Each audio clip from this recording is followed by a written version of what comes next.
Good evening.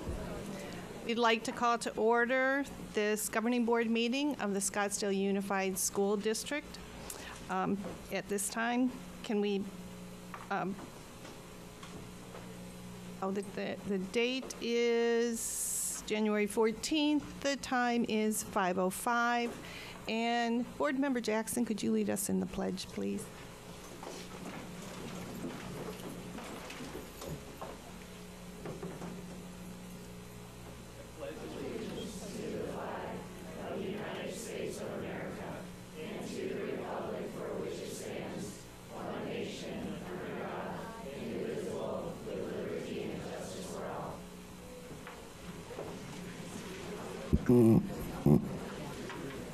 Thank you. At this time, can I have a roll call of board members, starting with Board Member Jackson? George Jackson. Barbara Perleberg. Pam Kirby. Denny Brown. And Bonnie Sneed. And just to introduce to our audience tonight, Dr. Peterson, our superintendent, Como, our administrative assistant.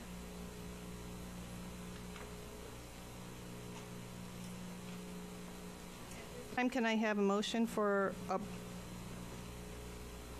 of the agenda along with the amendment that was posted yesterday, January 13th? I have a question about that. We have an agenda with item number 9A, and the amendment was listed as 9A. So what is 9A? Okay. I would like to propose that we do that 9A be facility capacity discussion, since I think most of the audience is here for that purpose.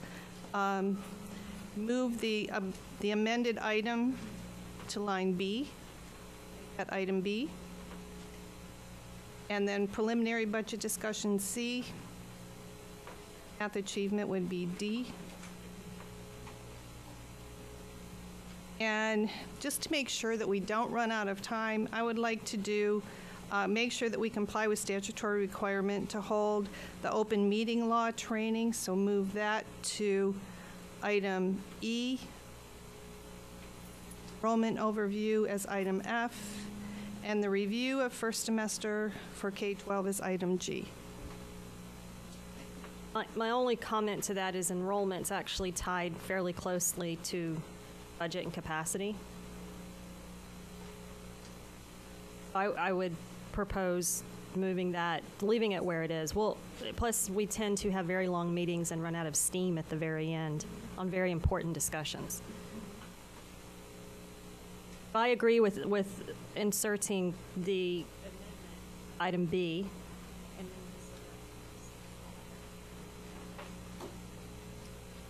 I would make a motion to approve the agenda with facility capacity as item A, superintendent's contract extension is item B, budget discussion C, math achievement is enrollment is E, open meeting law is F, and review of first semester of K-12 and e-learning would be G. I'll second that. All in favor? Aye. Aye. Aye. Aye. Passes 10-0, so the agenda. At this time, Dr. Peterson will do student and staff recognition and celebrations. Thank you, Madam President, members of the board, and everyone here. Thank you for being here this evening. We do have some celebrations we would like to go over first. Our first celebration is with the Charles Foundation. And we'd like to have the Charles Foundation come up to the podium along with Dr. Anne-Marie Woolsey. Tonight, we will recognize the Scottsdale Charles for their continued support of students, teachers, and programs in our district. I'd like to have Margaret and Beth from the Charles staff, Lance Baker, the Education Committee Chair, J.P. Holyoke, the SUSD Liaison Program Chair, Jason O'Clair, the Navajo Liaison, Dan Polsto, the SUPI Liaison, Rick Carpinelli, the Education Committee Member, Chris Watts, the Scottsdale Charles Patron. Come to the podium. We're very fortunate to have our partnership with the Scottsdale Charros. They do outstanding things for us. In 2014, the Charles will contribute over $250,000 to Scottsdale schools and our programs to help our youth in everything they do. They'll be presenting education grants. 4 of those grants of $12,500 each will be awarded. 2 5,000 future teacher scholarships that can be annually renewed for 4 years, so a total of $20,000 per scholarship. Education fellowships of $5,000 a year. There will be 4 of those. They can be additional 2 consecutive years, so a total of $15,000 for each one of those, and that's for our teachers to be able to move on to work towards their master's degrees. They support Project Grad, provide funding for our high schools to offset some of the expenses for their project graduation events. That will be awarded in March. They have the youth baseball luncheon every year. More than 300 deserving students selected by their principals arrive at Scottsdale Stadium to join the Major League Baseball players for a day of learning and fun on the field as we move into spring training. They support our outstanding educators and student banquet. Overall, they've recognized excellence in education for more than 20 years, and we truly appreciate all that they do. Also, a special event this year that Dr. Woolsey will be talking a little bit about is the Giants race that's going into spring training, the 9K and the Strike 3 Mile. So on behalf of the governing board of Scottsdale School District, I would like to show our appreciation by presenting the Charles with a Team 7 bear. Team 7 provides vocational training to students with disabilities. They work side by side with our journeymen in our district. Team 7 students created the bear that we're presenting to our Charles tonight, and I would also like to have Dr. Woolsey grab the bear and present it to the Charles.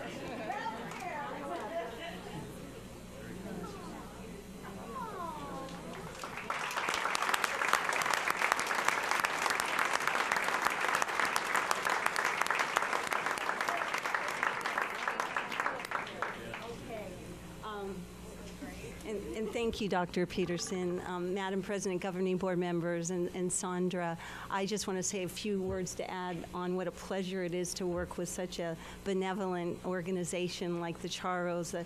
$250,000 this year, and when we thought that was good, now they've offered that opportunity to partner with the San Francisco Giants in the first ever race here in Scottsdale. They do that annually in San Francisco and raise a lot of money for charities there and other organizations. And this year, March the 8th, they're going to hold the first annual, and we look forward to our high schools. We're going to start in high schools, so we'll go ahead and in years that follow, go down to the middle schools and elementary schools and be able to raise money for their schools. They'll get half of everything they raise.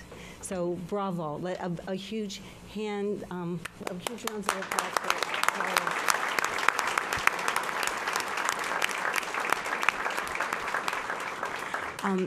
at this time, we will like to honor our educational grant winners.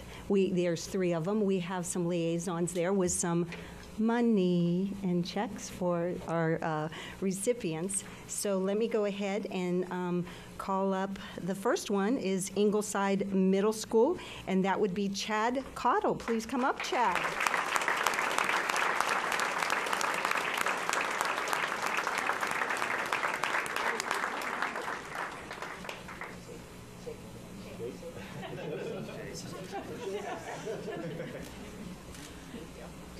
Yeah, Chad, they want a picture of you too. Or we could do this outside too. Here, we'll do that side. Oh, you want a hug? I got the bear. Thank you. And then we have Navajo Elementary School. Amy Moore, please come on up. Good job.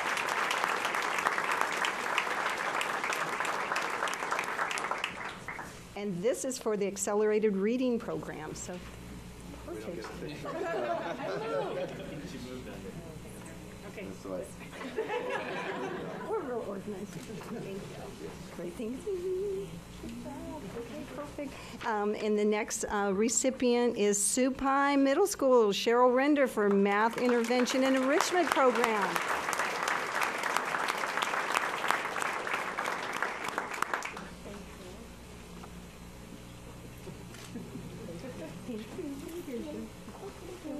And last but not least, we're going to honor our special education SUSD occupational therapist led by Amelia Massimi, and she has also some other representatives. So come on up.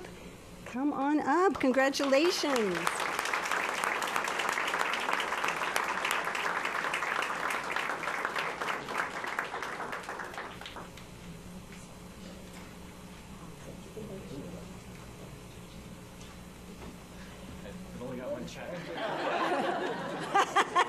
Darn. Again, congratulations to the recipients. Thank you again, Charles. And could you step outside so we can take a really big picture of everyone, okay? Thank you. Bravo.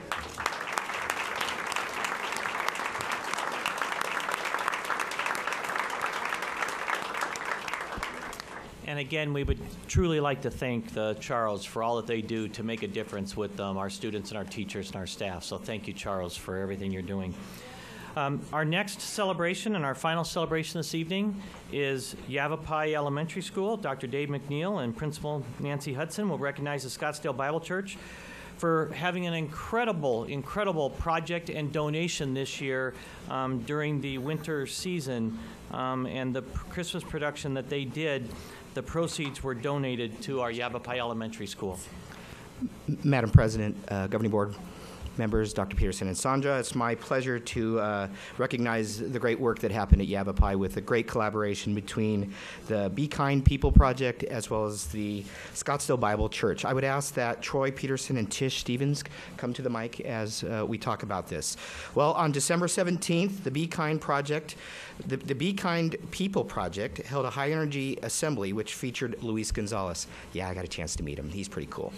Thanks to a unique partnership between the Scottsdale Bible Church and the Be Kind Project, Luis Gonzalez, Diamondback World Series legend, helped distribute one small special gift to every single kiddo. They were happy.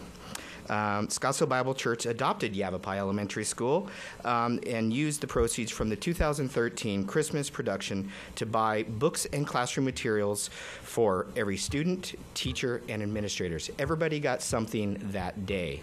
As if that wasn't enough, they even got them a mobile lab set, so mobile computers for the classrooms. We want to say, hey, thank you so much. We are so blessed to have this partnership, and I know Yavapai was on fire that day because I was there. So would you agree, Nancy? I would agree. So thank you so much. Thank you so much for your generous gifts.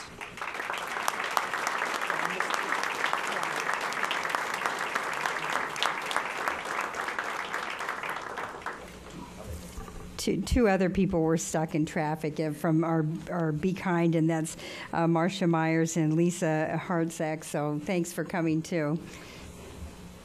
It was just an amazing week. It took me about 2 weeks to get off of the high from that, so it's a good thing it was a Christmas vacation.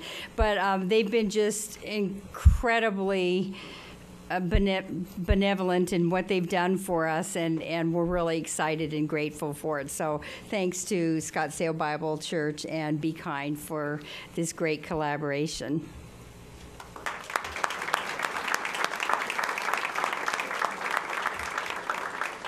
Madam President, that concludes our celebrations this evening. Thank you, Dr. Peterson. Before we move on to the next item, I would just like to take a moment to give my heartfelt thanks to Mrs. Pam Kirby, who was our past governing board president, for her service last year. I have to tell you that her dedication is just unending to this district, and she puts her heart and soul into it and spends enormous amounts of hours that go untold, as do most of our school board members. And I would like to also thank Denny Brown for his service last year and for agreeing to continue to be vice president for our board this year. So thank you very much.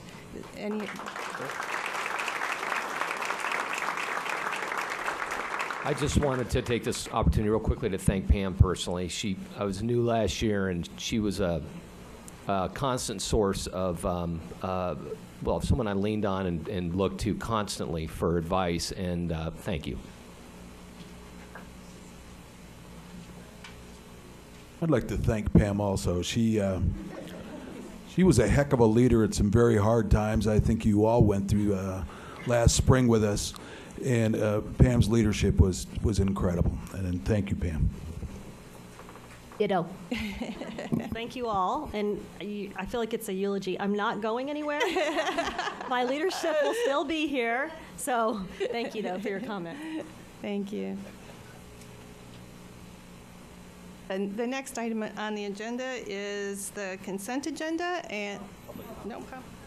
I jumped way ahead. We have public comment. Written public comment, I might add. The portion of the SUSD Governing Board meeting when we invite the public to make comments. Although we're not required to do so during our meetings, the Governing Board values the input of our community. So we feel it's an important part of communication with all of our stakeholders. As explained on the cover of your agenda, we may have run out, but they're in popular demand this evening. Anyone wishing to address the Governing Board will fill out and submit a blue card for non-agenda items and a white card for agenda matters. These cards are available on the back table of the room. If you like to speak and you haven't had a chance to fill out a card, you still have a little bit of time to do so. And then please submit them to Mrs. Como. These cards are, okay. For non-agenda matters, please take note that action taken as a result of this kind of public comment will be limited to responding to any criticism made by those who are addressing the Governing Board. We can direct staff to look into the matter or ask that the matter be put on a future agenda. Pursuant to state statute, no other discussion or legal action is allowed. For matters that are on the agenda, please indicate your desire to speak and list the item number on the white card. Then submit it to the board secretary before the meeting begins or before public comment would be fine too. Public comments on agenda items will be grouped into, I'm going to do my best to group them into appropriate categories.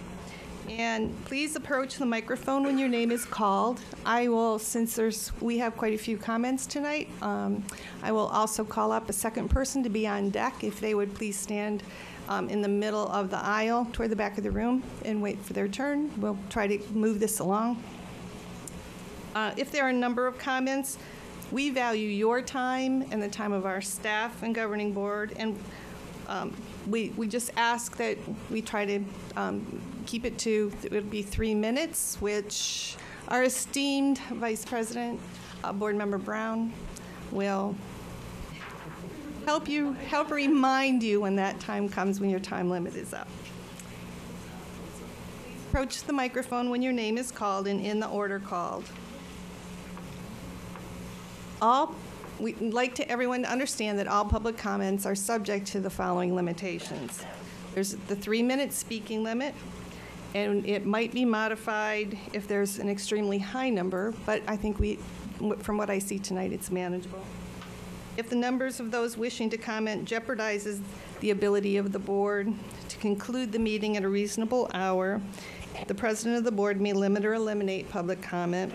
In all cases, public comment is subject to reasonable subject matter, place, manner, and restrictions by the president and the board. So at this time, we have Bridget Bernez, and I'm sorry if I slaughter anybody's name, and Christine Banau, if you could on deck. It's Brainy, the best name for a principal. Oh, right? wonderful. I am Bridget Brainy. I'm the principal at Sequoia Elementary, but I'm also the co-president for SAA. And I'm Mary Lanus. I'm the other co-president. And we'd like to read an SAA statement. I know that you have already received it. So, Madam President, Governing Board members, Dr. Peterson, Ms. Como, as budget discussions progress and personnel decisions are made, SAA would like to voice our collective concerns. SUSD is an A district, performing well as measured by state assessments and continuous recognition with state and national national awards. Additionally, favorable perceptions are evident in parent surveys, public relations, and word of mouth. As administrators, we enjoy a synchronous relationship with the LLT to accomplish what no one person or one school can do alone. SAA is concerned, however, that we may lose these district-level supports. Building administrators are proud of their schools and all that is accomplished within them. Yet the process to accomplish building-level endeavors starts with support of district staff, which we currently have under the incredible leadership of Dr. Peterson. We are thankful for the continued support we receive from our district leaders. Dr. Peterson continues to develop a culture where continuous learning is a normed practice for all, where instructional and human resources are available to us as well as the teaching staff. This organization has continued to excel through hard times as a result of this type of strategic thinking. We have expert instructors in our directors, our teaching and learning team, and coaches. Our district strategic plan serves as an interconnected force that directs and unifies our efforts. We are well ahead of many districts in ACCRS, the Arizona College and Career Ready Standards, and technology. The LLT has disseminated information regarding the ACCRS in many formats and provided informational sessions in various venues. District leadership has worked to provide resources to support the implementation of ACCRS. Our professional development in SUSD, district and site-based trainings pertain to ACCRS, whether working with aligned rubrics to gauge student work products or collaborating on resources.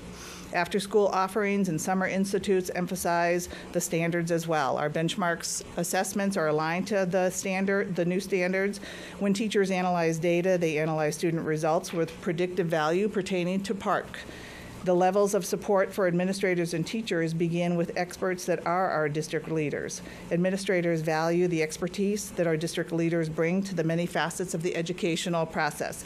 It is concerning to us that little has been said about the valued and critical contributions of our district-level leadership. They directly impact student and adult learning.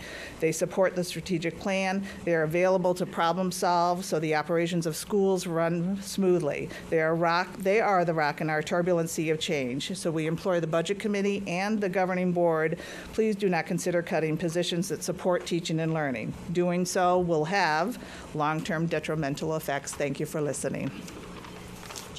Next, Christine Bono, and Margaret Cerna will be after that. Madam President, Governing Board, Dr. Peterson, and Ms. Como, my name is Christine Bono, and I'm the principal at Redfield Elementary School and an SUSD parent. I wanted to take a brief moment to express gratitude and support for the Governing Board's decision to renew Dr. Peterson's contract. In the face of continued adversity and increasingly finite resources, Dr. Peterson and his team have continued to support administrators and teachers at the site level. I am able to lead my school effectively because of the culture Dr. Peterson has helped create and model. Whether it's through frequent school visits, parent meetings, and office hours with our teachers, Dr. Peterson and his team continue to lead the vision and mission of SUSD by example, heart, and commitment to each student and employee. The consistency and passion with which Dr. Peterson leads enables me to focus on what's best for kids each and every day at Redfield. While I'm a current principal and parent, I was an SUSD student from kindergarten all the way through high school. My parents believed SUSD was the best district for my and my siblings' education. This is a tradition I continue to embrace with my own children. I am grateful that our school board also has the vision to enable Dr. Peterson to continue to lead us during these challenging times. The consistency of leadership from Dr. Peterson and his team will allow us to come out of these challenges stronger and more unified. I am proud to be a member of the SUSD family because of Dr. Peterson's leadership, and I respectfully contend that your unified support of Dr. Peterson is supporting all students, staff, and families. Thank you for your support. Margaret Cerna, and next after that, Alyssa Tarkington. Good evening, Madam President, board members, Dr. Peterson and Sandra. My name is Margaret Cerna. I am the principal of an A+ Title I school, and it's taken us 15 years to get there, and I'm very proud of that. One of the reasons that I feel our school accomplished this was through the leadership of Dr. Peterson. Back when Dr. Peterson was hired, I think it was 2011, I wrote a letter to the board saying why I thought that Dr. Peterson would be an appropriate superintendent for our district. Some of you weren't here when he was hired, so I'd like to pass out copies of the letter and highlight some of the things that I wrote because I still believe him now. Some of the highlights of the letter I put, I believe strongly that Dr. Peterson's credibility is beyond reproach. He is above board in all his actions and consistently proves that he puts Scottsdale children first in his recommendations and decisions. I still believe that Dr. Peterson has brought as much equity as possible to Scottsdale between our schools, and I think that still continues to be one of his focus. I'm a parent in the district and a community member, and I value the steadfastness he brings to our learning community. He is a respected leader throughout the valley and a trailblazer, an innovator in school finance through his work with the Arizona State Legislature, and his opinion is respected. He is an advocate for children, and he has he knows how to inspire leaders, me in particular. Recently, all our staff, at the time when he was going for the superintendency, saw the movie Waiting for Superman. I still believe that Dr. Peterson inspires the Superman in all of the principals and all the administration, and I want to thank him for that. There's been a principal 16 years. I've been here through 6 superintendents. And this is the first time I feel that I've really had consistency, and I want to thank you for supporting Dr. Peterson. That's all. Thank you. Alyssa Tarkington is next, and then Amy Uchaz. Good evening, Madam President, governing board members, Dr. Peterson and Sandra. As most of you are aware, it was approximately 1.5 years ago that I was hired as the principal of Coronado High School. Some of you voted the approval for the hiring. It's been an absolute privilege to serve the students, staff, and Coronado community. And tonight, as we begin 2014, I want to share exactly why I'm proud to serve and why I'm able to serve in the Scottsdale Unified School District. I've just chosen a couple of broad categories that I'll speak to. Number 1 is vision. It's no secret that Dr. Peterson gave me the challenge to learn all that I could about Coronado High School and begin a journey to develop an early college high school model. While he did not put a deadline on such a task, as recent articles have indicated, neither Coronado's enrollment nor recent test scores have been as high as any of us would like them to be. However, there are many things that we can and do celebrate, including the deliberate measures that we are taking to continue to elevate our students every day in academics, athletics, the arts, and we are seeing progress. I felt that in every one of these areas, I've had full access and support from the district level, starting with Dr. Peterson. This is something that I didn't necessarily have from an amazing district, neighboring district that I came from, not because they wouldn't have necessarily been willing, but because the levels of supports and resources didn't exist. I must mention that as being a building principal, most are aware that we've got fairly close access to the leadership team. But what I've been so pleased to do is to work with my staff to recognize that they too can have direct access. I've had teachers share with me, I can't believe that Dr. Benson got back to me within a few minutes. And of course, our academic coaches will come to the campuses anytime we ask them. And so I appreciate the entire district leadership for those supports and helping these visions to come to fruition as we go through the journey. I must note that Ms. Cerna's journey, as she shared, didn't happen overnight. And so we want to be able to have that teamwork and collaboration as we journey at Coronado. Secondly, I'd like to talk about progressive initiatives. And I know this has been a controversial topic as we've been journeying through some of the most recent ones.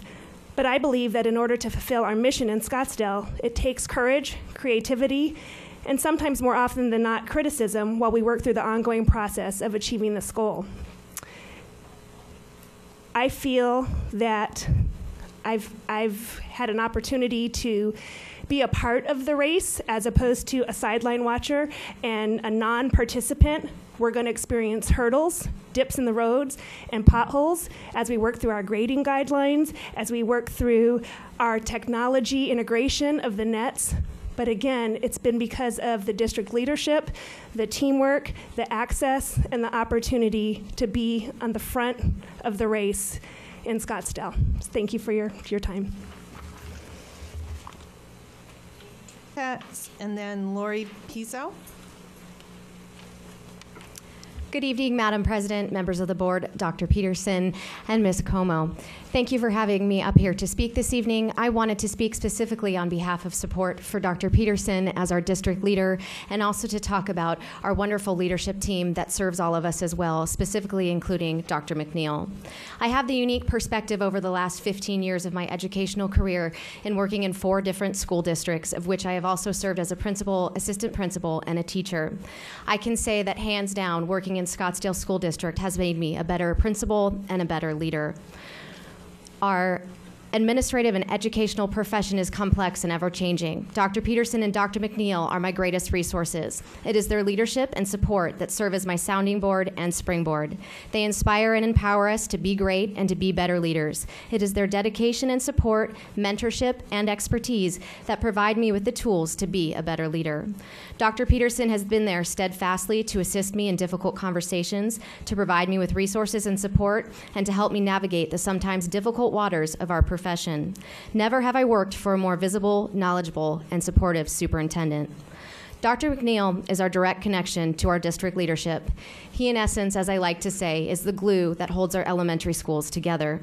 I often think when I've called Dr. McNeil or Dr. Peterson that myself, along with 20 of us, have probably reached out to them on the same day with a need, idea, question, or concern, and yet they are there readily and quickly, strong and steady, with all the right answers, and often not just on the phone, but at my doorstep, ready to walk side by side with us to provide their support and expertise. In administration, we sometimes have few people to go to in confidence to bounce an idea off of or to get a second opinion from. Dr. McNeil is my expert and my second opinion to go to in those times, as well as Dr. Peterson. Dr. McNeil is gifted and talented at what he does, and I believe he makes me smarter. I walk away from every principal's meeting and every district meeting with real-time, hands-on tools to better help my teachers to do their jobs well. Dr. Peterson and Dr. McNeil work tirelessly to support us so that we can do our jobs every day to the best of our abilities. I am honored to work in the Scottsdale School District as a leader under Dr. Peterson and Dr. McNeil. We have a unique and incredibly gifted team of district leaders in Scottsdale. I have the highest levels of respect for all the people sitting behind me and in front of me who help me to do my job every day. I don't think we stop and recognize at times how incredibly gifted and talented our district leadership is. I am often asked from previous colleagues, how is it in Scottsdale? As someone who is from the outside, now looking in, I truly believe that we have the most visible and present leaders in our district. Thank you to Dr. Peterson for being our strong and steady leader, for being visible and present, for taking risks and working tirelessly to support us. I am appreciative and thankful for your leadership. And thank you to Dr. McNeil. I would not be the leader that I am today without you. We are blessed to have you lead us, and I thank you for all you do every day to walk the front lines with us and to help us navigate the ever-changing world of education with grace and success. To Dr. Peterson and Dr. McNeil and the entire leadership team, we could not be the leaders we are without you. Thank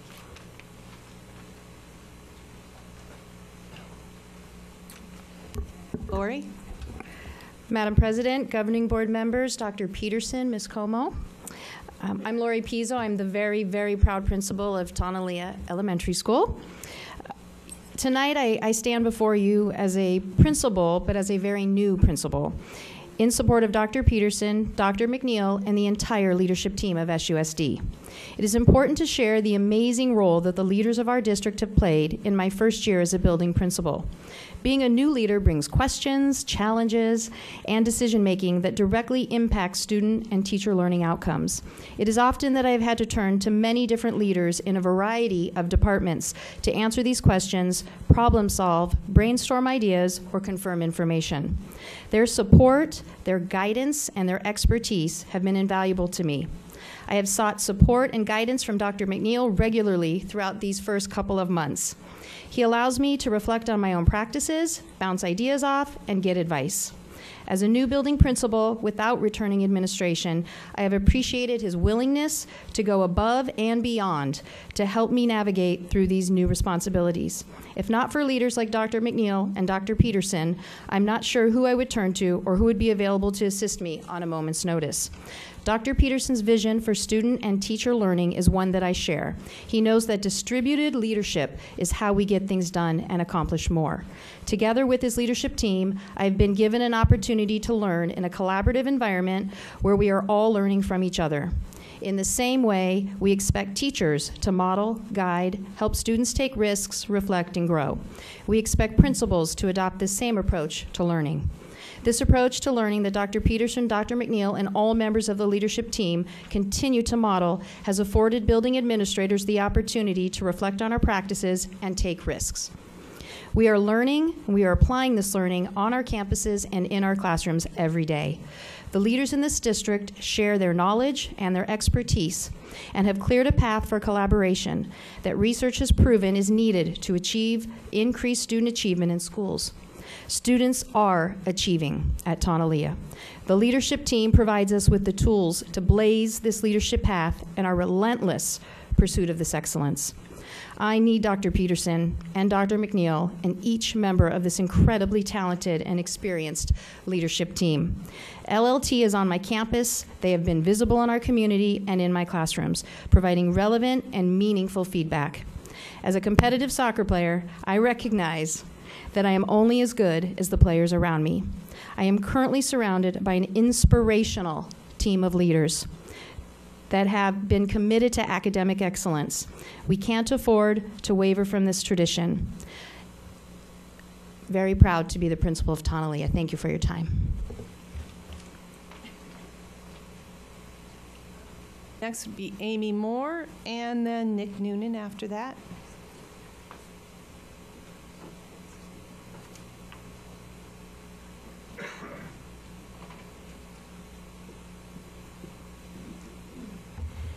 Madam President, governing board members, Ms. Como, Dr. Peterson. My name is Amy Moore, and I'm the principal of Navajo Elementary. I'm here to speak on behalf of the leadership of Dr. Peterson. A great leader, Benjamin Franklin, once said, "Well done is better than well said." Dr. Peterson exemplifies this as he is a leader of action. An example of this is seeing a need at Navajo for kids to extend their learning beyond the school day in a safe environment. Dr. Peterson helped to engineer a partnership between the city of Scottsdale and Navajo.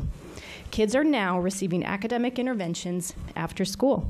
Through his action, we are seeing student achievement grow. So thank you, Dr. Peterson. In a recent visit to Navajo, Dr. Peterson noticed an out of order sign on one of our restrooms. He quickly took action, he jumped in, and he noticed the problem within minutes of an electrical. Some leaders are specialists in one area. This is evident that Dr. Peterson is unique in being an expert of many.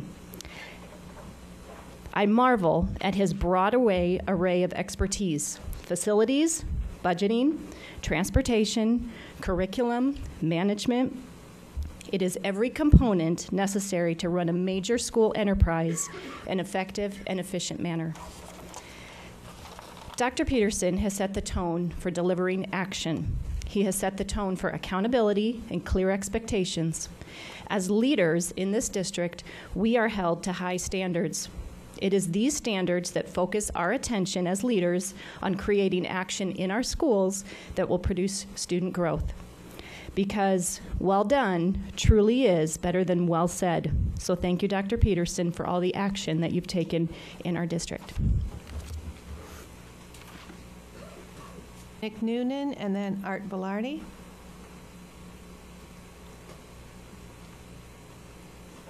Well, I think I should do a point of order. I've had a few puzzled looks on my tie, so I'm just going to give the group back here a quick look.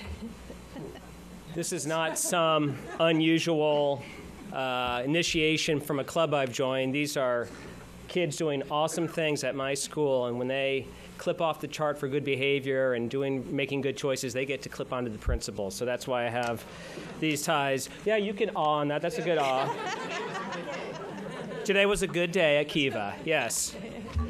Good evening, Madam President, board members, Dr. Peterson and Sandra. My name is Nick Noonan, and it has been my great privilege to be employed in the Scottsdale Unified School District for the past 8 years. The past 5 years has been as the principal of Kiva Elementary School. I'm here tonight to share my appreciation for the support that I've received from central office level leadership during which has been, by most accounts, a challenging period in public education in the state of Arizona.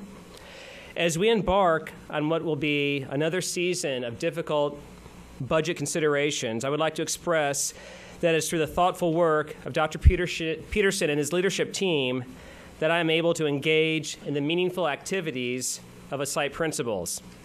Activities that engage students, teachers, students' families. When people feel a connection to a leader, whether it's at a company or at a school, they are likely to perform at higher levels. I understand the difficult decisions are on the horizon. I truly appreciate the time and energy that all of you freely provide in maintaining our excellence in Scottsdale. We are a family here in SUSD, and as such, we often neglect to share our appreciation for one another. Thank you for the opportunity to share mine.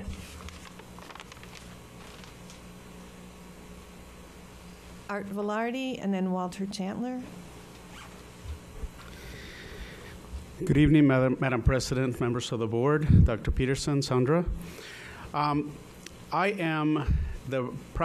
name is Art Velarde, and I am the proud Pueblo principal.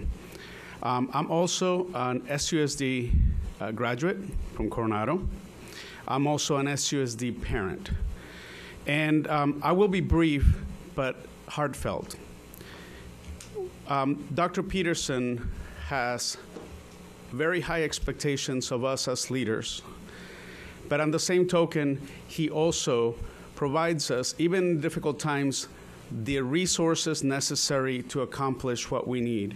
He always finds a way. So in short, I am happy to be part of the SUSD family, and I am lucky enough to work for SUSD with a leader like Dr. Peterson, leader like Dr. McNeil, and the whole leadership team. Thank you. Walt Chandler. And after that would be Chad Cottle and Cheryl Redner together. Good evening, Madam President, members of the Governing Board, Dr. Peterson, Sandra, thanks for this time today. My name is Walter Chandler, and I'm the proud principal of Cherokee Elementary School, and I'm also a parent. My little girl, Tegan, goes to the 4-year-old program at Cherokee. I'm here tonight to let you know that I'm thrilled with the decision to extend Dr. Peterson's contract. I've been with SUSD now for 14 years, if you can believe that, and served under 3 other superintendents, and Dr. Peterson is definitely at the top of the list. I've watched him in action as our CFO and now our superintendent. Dr. Peterson is an exceptional leader, and his list of accomplishments is impressive and long. He truly leads by example and is an inspiration to me and all of my colleagues, as you just heard. In tough times like these, we need his leadership and experience more than ever. My colleagues and I, on occasion, have shared Dr. Peterson's stories with one another. And consistently, those stories end well and on a positive note. As Margaret Cerna said earlier, he's like Superman. He really is. And when he shows up on your campus, you know things are going to be done. Some of us think that he has a twin because he's at so many places at the same time and can understand how he can manage his schedule so effectively. He always takes time out of his schedule to help us to celebrate our accomplishments. And personally, I can give examples of how Dr. Peterson has supported me and my community. First of all, if you remember a while back, we had a little merger of a couple schools. I was part of that merger, and Dr. Peterson was not our superintendent at that time, but he held my hand and helped me through that entire ordeal with that community. And with the way things are going right now, that may be something that we have to revisit, and his experience, his leadership, his guidance through that process, I think, is invaluable. He's also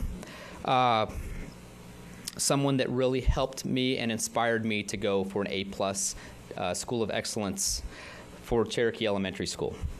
He came to our celebration ceremony, and we couldn't have been more proud. Dr. Peterson has also supported my community in several other little things, like construction projects. He's helped with the expanding of our Early Childhood Center, which is a moneymaker for our district, and his vision has grown that program, and it's more than tripled in size this year. The man is talented, and I'm so proud to work under his leadership. Dr. Peterson, I want to thank you for your leadership, your team. You're so valuable to us, and we so appreciate you. Thank you so much for your time. Brad Cottle and Cheryl Redner. And on deck, Zachary Cuppy. Madam President, members of the board, Dr. Peterson and Sandra. My name is Cheryl Redner. I'm the proud principal at Supai Middle School. This is my 28th year in the district because I started when I was 12. So, really? Yeah. Okay. So, this is my 9th year as an instructional leader in Scottsdale. And just a couple of words I'd like to speak and voice my support of Dr. Peterson and his leadership team. Since the beginning of my administrative tenure, I've been able to serve as a very confident and instructional leader. Most recently at Supai, I had the pleasure of moving over from Pima and had been asked to implement changes both instructionally, personally, personnel-wise, and just all around seeing what we could do at Supai. Dr. Peterson and his leadership team spent countless hours with me being able to implement changes where we've seen a lot of huge successes. My first conversation with Dr. Peterson was around planting grass. And so when I first got to Supai the first day, I noticed that we needed to change the actual vision of Supai and make it visually appealing for our students. And within my first phone call, we were able to change just what the vision of Supai would look like from the outside looking in. Over the 3 years, you've seen the changes at Supai, and we've been able to see that transition continue to grow. It's been a positive change for the entire community, as well as our teachers, students, and the entire Scottsdale School District. Dr. Peterson and his leadership team stood behind me and with me the entire time, and I want to thank him. It is my privilege to continue to work with Dr. Peterson and his leadership team in Scottsdale.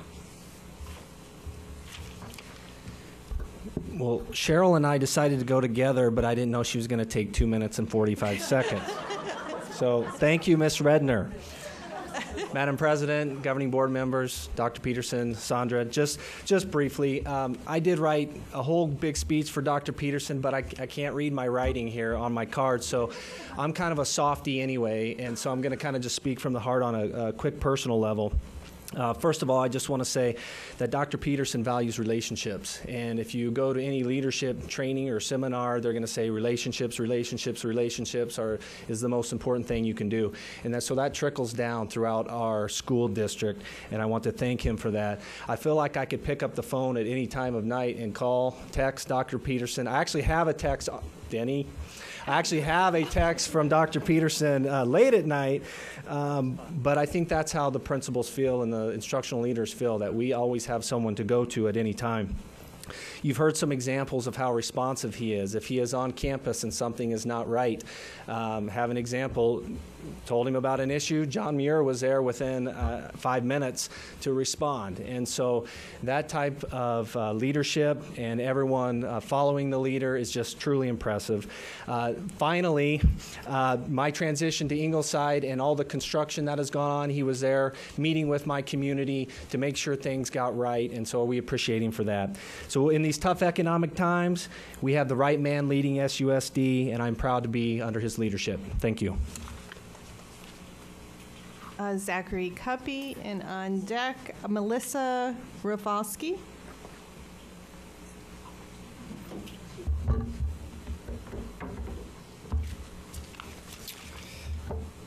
Good evening, Madam President, members of the board, Dr. Peterson and Ms. Como, parents, community members, and dedicated teachers. My name is Zachary Cuppy. I'm a third grade teacher at Tonalea Elementary School, located on Oak and 68th Street. And I would like to talk to you about success and commitment tonight. We, the Tonalea teachers and staff, are here tonight to stand up and show our support for our school and community.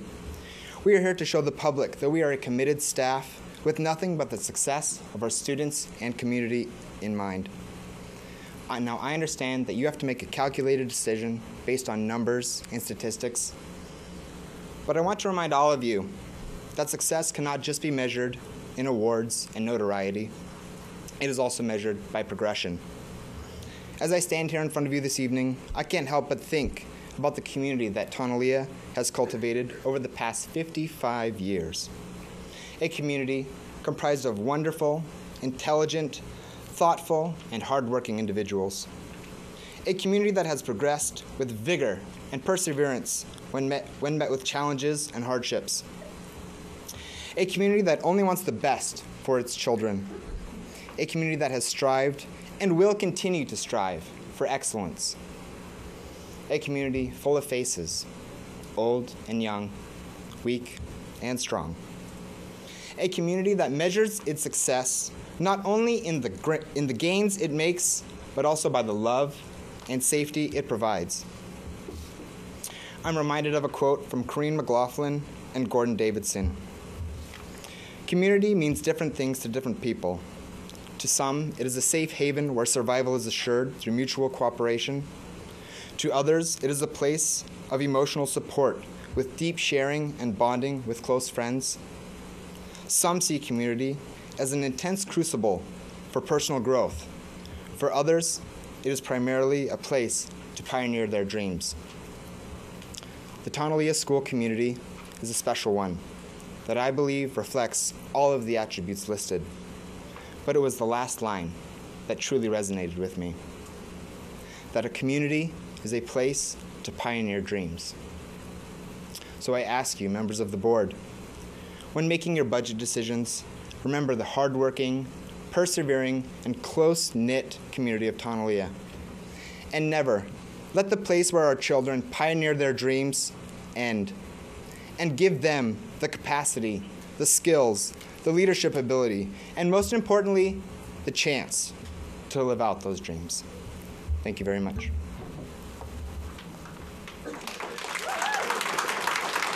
Melissa Rofalski and John McCarthy. And John McCarthy may be outside, I understand. John McCarthy will be our last comment. Okay. Good evening, everybody. My name is Melissa Rafalski. I'm Tonalea PTA president, and I'm here to speak on behalf of our community members. And I love research and facts and data. I love quantitative data as much as you, so I know crunching numbers, that's what you have to consider when you make cuts. And that's just what happens. But in research and in making decisions, especially financial ones, I hope that you also consider the qualitative data. And that's them right there. That's the qualitative data you need that I hope you will consider when making budget cuts and decisions. The other thing I want to say about Tonalea is it's a community-centered school that encourages healthy families. Most of our families walk, they bike, even our staff and other members of the community. It's been a school that's been around for over 50 years, and we have an outstanding presence in that community that lights up every Christmas Eve for the last, 30 or 40 years. Nobody really knows how long. The luminarias light our streets. I mean, that's how effective our school is at being part of our community. And just to quote the National Trust for Historic Preservation, they want to continue to encourage the retention and development of community-centered schools such as Tonalea. And breaking down the barriers, you can help us do that to keep community-centered schools like Tonalea alive. They're essential part of the sustainability of health in our communities. And then geographically speaking, if you map all the schools that may be considered for cuts or budget revisions or closing or what have you, geographically, Tonalea is one of the last schools in that area. So if the school were to close, most parents are trying to get to a school 2 or 3 miles away. I mean, that's just really difficult, especially when we have such a growing volunteer base at Tonalea. You're really going to lose that in the other schools, and I think not only will that be lost, but child learning will be lost. Their exponential value in learning will be lost, especially with the great strides that we've been making. I mean, the U.S. Department of Education just visited us in September, recognizing us for our PBIS program, and it's decreased by 33% in misbehavior, what have you, or the RTI program, 7.8% reduction. I mean, to be nationally recognized and then to possibly be considered for closing. I understand Tonalea is old. I understand there's a ton of problems. I'm a building analyst. I know about health and energy and safety, and that's what I do. I can walk every school and tell you what's wrong with it. There's always going to be something wrong, but I just hope that you will consider the cultural and intrinsic value that Tonalea has within the South Scottsdale community, and I'm here representing these people as a community member as well. My kids no longer go to Tonalea, and people ask me why. That's why. Thank you.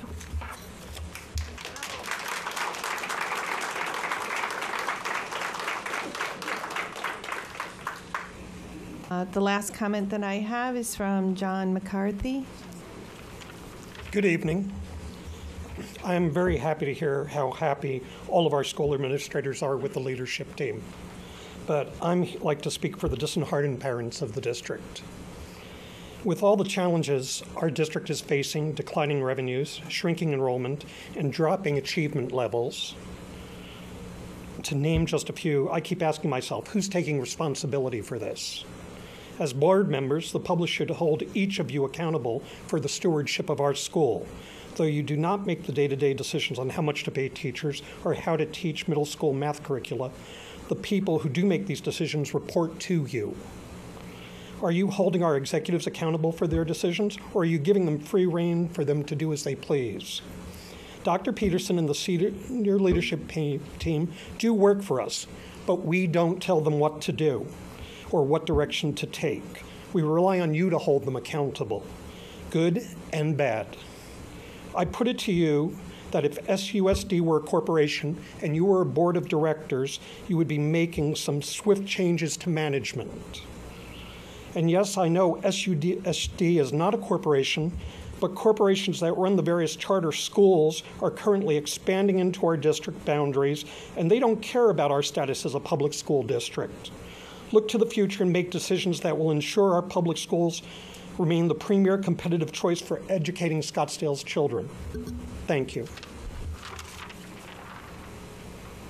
That concludes the public comment section of the meeting tonight. We have superintendent comments. Thank you, Madam President, members of the board, and our community. Just several comments as we begin second semester.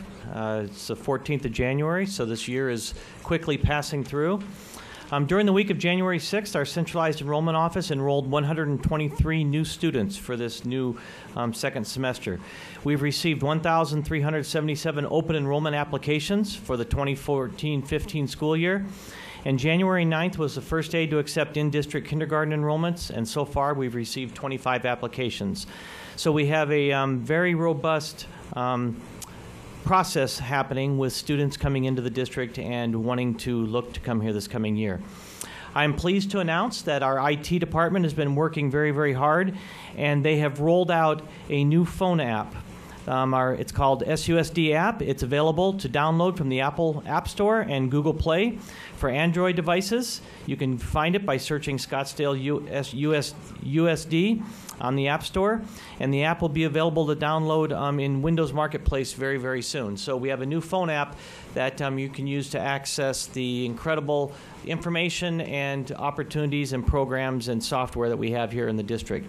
Our tax credit update, our Community Engagement Leadership Development Department, along with our Student Accounts Department, worked very, very hard during the holiday, and we had a great time on New Year's Eve. Both the Education Center and the Mojave District Annex were open. We had 53 visitors come see us. They donated a total of $15,650 just on the last day of the year. We are finalizing our totals right now, and this next month I will be able to provide with you what our final tax credit contributions were for this coming year, this past year. When it comes to e-learning in Seoul, right now our enrollment for e-learning and Scottsdale Online Learning has continued to grow. As we enter into the spring of 2014, we have 2,092 students enrolled in e-learning, and we have 242 active students enrolled in our Scottsdale Online Learning. Those are students that are outside of the district that are taking classes on our online as Scottsdale students. We have the MLK Youth Voices event coming up this coming week. It's on January 16th at Saguaro High School. The SUSD Service Learning Youth Voices program focuses on the importance of diversity in our community. Through this program, inspirational speakers share their life experiences of hate and prejudice and how they've transitioned into a positive vision of acceptance despite individual appearance. This year, we're proud to announce that Coach Ken Carter, he's an educator and an inspiration for the film Coach Carter, will be our speaker. We would like to thank Mr. Cliff McKenzie for helping organize that event and having Coach Carter come to us. And finally, I'd just like to recognize Chaparral High School and the Chaparral baseball field. It has been awarded the Best High School Baseball Field of the Year for District 7, which includes Arizona, New Mexico, Nevada, Utah, and Colorado by the National High School Baseball Coaches Association. This is the first time that Chaparral has won for District 7. The school has won the Arizona Field of the Year award several times in the past, and we'd like to congratulate them on some great facilities that they have going on at Chaparral. Thank you, Madam President. Thank you, Dr. Peterson. This point, I'd like to have a motion to approve the consent agenda, or are there any changes proposed? Madam President, I'd like to remove item N, which is the approval of minor revisions to the high school planning guide, as well as item S, as in Sam, approve the renewal of contracts.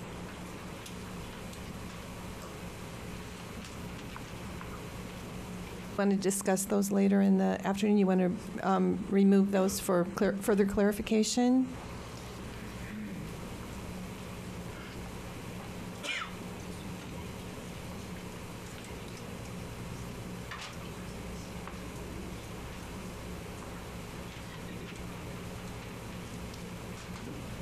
Do I have a second?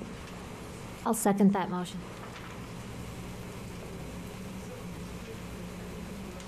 Oh, I'm sorry.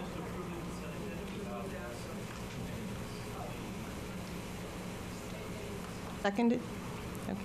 All in favor? That wasn't actually I didn't actually make a motion, but I will make that motion. Oh, I thought you did. Okay.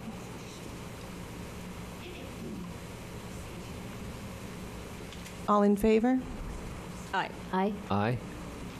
Aye. Okay, aye.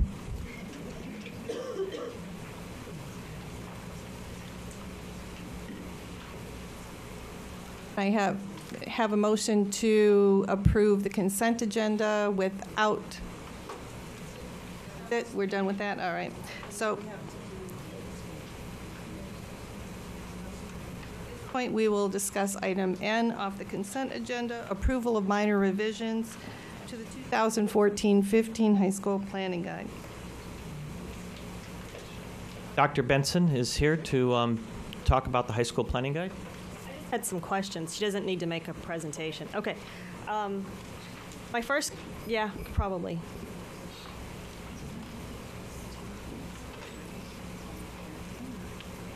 Good evening. My first question is, I reviewed this one page that was sent to us, so this is what I'm looking at. Correct. If there's something else, then I haven't seen it. Are any of these revisions at all related to taking Springboard into high school? No, Board Member Kirby, no mention of Springboard at all within the changes. And we don't make, just to clarify, and I appreciate you giving us the opportunity to clarify, we don't make a single change, not even a typo correction to the high school planning guide without bringing it to the governing board. And so if we found course line numbers that were transposed, things like that, we tell you all that, and then we make sure that they are corrected in the high school planning guide and the course registration sheets. So the bulk of what you have is minutia, little things like that we wanted to make sure we're okay. Okay, I just wanted to clarify to ensure that I wasn't unintentionally approving springboard moving forward. Nope, The no other conversations. question that I had was Physics 2 AP has been removed from the planning guide. Correct. Elaborate on that a little Yes, bit? Board Member Kirby, we only had physics AP happening at Desert Mountain this last year, and the College Board changed physics AP to be a 2-year requirement. And so after much discussion this fall with our science department chairs, unfortunately, we decided that we don't know that we can guarantee a 2-year completer program for our kiddos with staffing because it's so tight. So we have recommended other AP courses that they'll go into and other dual enrollment courses that they'll go into. But because we weren't sure we'd get enough kids to make for the second year, we didn't feel like we could do that in good faith this year. Fair enough. Okay. Algebra 1 would be a prerequisite to Geotrig honors with a grade of A or B and instructor approval. Is it the outbound instructor or the intaking instructor that must approve? And I think that was just a typo as well, that it is, it's both. It's usually a collaborative effort on the part of the department chair, but that wasn't a change in practice. That was just a change in how we had it worded, I believe, to make it more consistent with all the math prereqs that are in the high school planning guide. So I mean, I'm pleased that we're now going to honor Geotrig honors, and then I see a little bit later that Algebra 2 and Algebra 2 honors are okay for 10th grade. So fabulous. But as you know, actually, it was a personal request just here recently that I found out that we don't offer Algebra 1 honors. Correct. And so I know we're going to talk about math a little bit later, and it might impact the discussion around that question. So I guess my first question is, if we approved this consent agenda item right now, and then later in 2 hours we decide that we want Algebra 1 honors, can we take care of that at the next meeting and still meet your publication deadlines for the planning guide? Great question. Actually, the course registration sheets are ready to go. The trajectory of math was actually approved by the governing board in the previous informational and then consent agenda items. So we already had Algebra 1 moving into Geotrig honors and the honors track, if you will, listed in our course trajectory in the high school planning guide. So there's been no change to that you're looking at, that we're actually looking for in the consent agenda tonight. We can continue to have those conversations and have been having them with department chairs this last week significantly. Just a point of clarification, one of the reasons we don't have Algebra 1 honors, as our department chairs are so eloquently good at explaining, is that our honors trajectory kind of hits at our readiness indicators at middle school. Our kiddos that are identified as ready. Can I stop you? Yes. I mean, I'm not trying to be rude, but I think we're going to really get into this in great detail and a little bit later on the agenda. And so, I mean, what I'm asking is, if there's consensus that we want to offer Algebra 1 honors for our freshmen, we approve this right now as a consent agenda item, when is the first possible semester we could offer Algebra 1 honors? 2014-15 has already been approved. The trajectory, we're probably looking at 2015-16. Course registration sheets are already printed and there's no Algebra 1 honors on there. And this consent agenda item that we have in front of us does not have or include a discussion about Algebra 1 or Algebra 1 honors on it. It's all about little changes, tweaks to the guide that have already been approved by the board. So we could have discussions about that, but that wouldn't really disrupt anything that you've got in the consent agenda item in front of you.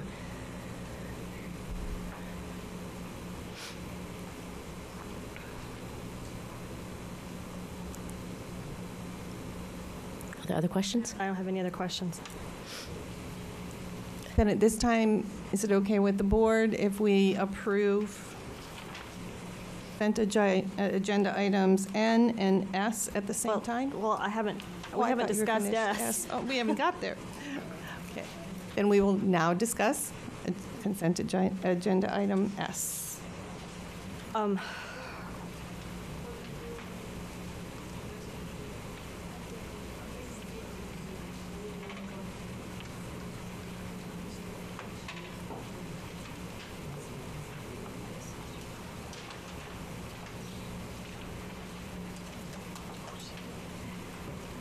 Mike, do you want to come up to the microphone?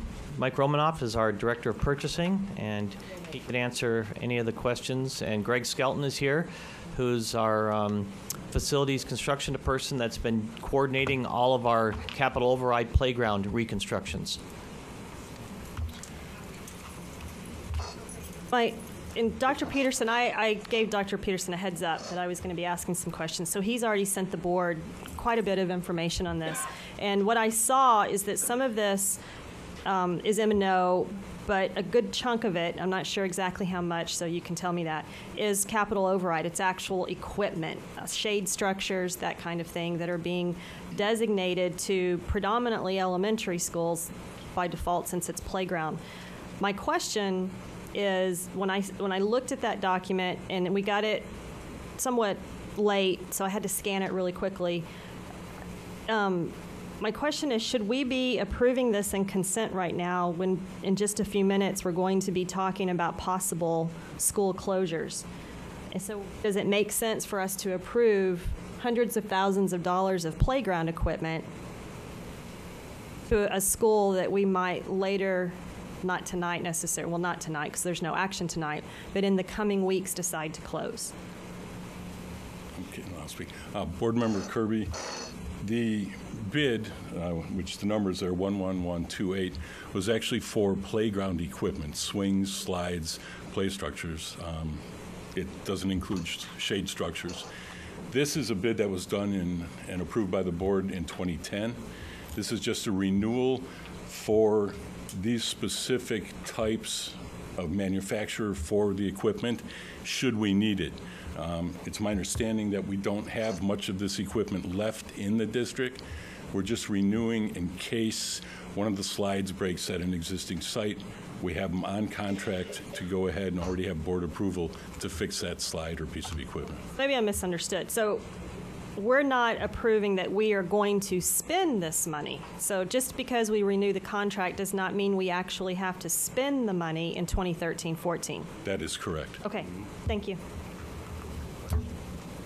Yep. Any further? Thank you for asking those questions. So at this time, can we entertain a motion to approve consent agenda items N and S?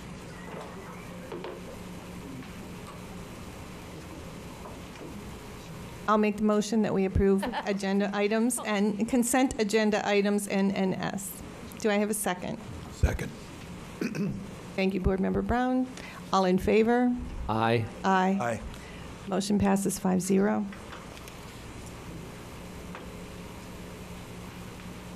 Next in our agenda is information discussion items, and if you came here late, we rearranged a few of these. First one will be the facility capacity discussion led by Rick Freeman. Thank you, Madam President, members of the board. Mr. Rick Freeman is back. He was out just before the break, and he's healthy, and so we're glad to have him back. And Rick's first homework assignment when he got back was to look at facility capacities. So he's been working on that very diligently, and he will be leading our discussion this evening. Madam President, members of the board, Dr. Peterson, Mrs. Como, and members of the audience. I don't know if I have a big target on my back tonight, but I'll still keep facing this way. I have an opportunity to first thank Dr. Peterson for his leadership. I know I wasn't one of the speakers, but as I laid several weeks ago in intensive care in the hospital with tubes coming out of my nose and my mouth and arms, I looked up and lo and behold, there was Dr. Peterson supporting me. So I appreciate his support. Which one? What's that? Yeah. Which one? Facility capacity discussion. We've taken many of things into consideration. As you know, that we've had an audit that was recently done on the district, and the state auditors came back and said that we have schools that are far below what our capacity levels are. And so we've taken numbers. In 2008, in September of 2008, presented to the school board, the district school board decided that we had certain capacities in our facilities. I bring to you tonight the numbers of capacities that we have. Got them listed in alphabetical order on this sheet. As you take a look at this information, you'll see that the year the school was built, it shows the SUSD program capacity that was accepted by the school board at that point in time, and they also had an open enrollment cap. We've gone through and we've gleaned our numbers that we have in this school year for the 2013-14 school year. We've programmed that in here, and we've also included things that aren't part of the regular education enrollment, things as special education and some of the different programs that we have. We've come up with a regular education utilization and then a total utilization of each facility. On the right-hand side of that page, you will see what the utilization is based on our numbers of each facility. The facilities that you see in the gold color are facilities that are 55% to 75% utilized. The numbers that you see in the white are areas that are above 75% in utilization, and then the numbers that you see highlighted in the green are below 55%. I know that's a lot of information to look at on a particular page, so the following page we graphed out the numbers. We graphed them out in the percentages, with the lowest being on the left-hand side and moving towards the right with the most utilized facility. As you notice on this document, Navajo would be our least utilized facility based on the approved numbers and based on the square footages and so forth of that facility. As we move on across to the right-hand side of the page, we have Hopi that's presently utilized at 97.20%. To let you know how we evaluated those things, on this page I've, in no particular order, but I pulled Hohokam because that was the first one that fell below the 55%. We look at the year of construction, we look at the square footage of the facility, the SUSD program capacity that was approved in 2008, the open enrollment capacity, our regular education enrollment presently, our enrollment that incorporates the special ed and other programs that are in the facility, and we've come up with two numbers for regular education at 44.09% and for total utilization 47.48% in that area. Our next page here shows you the number of regular education classrooms that we have in the facility. It shows us our full-time equivalent employees that we have at that facility, along with the number of specialty rooms, the number of special education rooms at that school, our number of special education FTEs, and along with the personnel. Now, if you notice the number of SPED FTE, the first one, Anasazi, we have 3.38 contracts at that facility, but that encompasses 6 personnel. Those personnel have partial contracts, or they may have a contract where they're working at that school and then they're putting some time into another school, and that's incorporated into the other school. I used Navajo to go across the line to show you some of those numbers. So we've got 31 regular classrooms. We have 6 specialty rooms, 11 special ed classrooms, and then our FTE for special ed is 9.93, but we have a total number of 14 special ed personnel at that facility that utilize those 11 classrooms. The school has reported to us that they have 1 open classroom. We have a grand total of 49 classrooms at that facility, but if you take a look at the number of full-time equivalent employees at that school, we have 25.93 full-time equivalent employees. And you might say, well, how in the world is that? As in my 29 years of working in education, I know that if you have a space, it will get filled up. So there perhaps is some classrooms out there that are not being utilized as educational spaces, but they have other things that are going on in them. Additionally, as we looked at these numbers, we pulled up some additional information.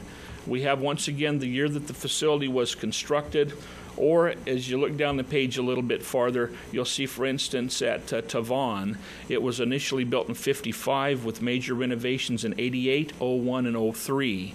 So we've tried to encompass those things.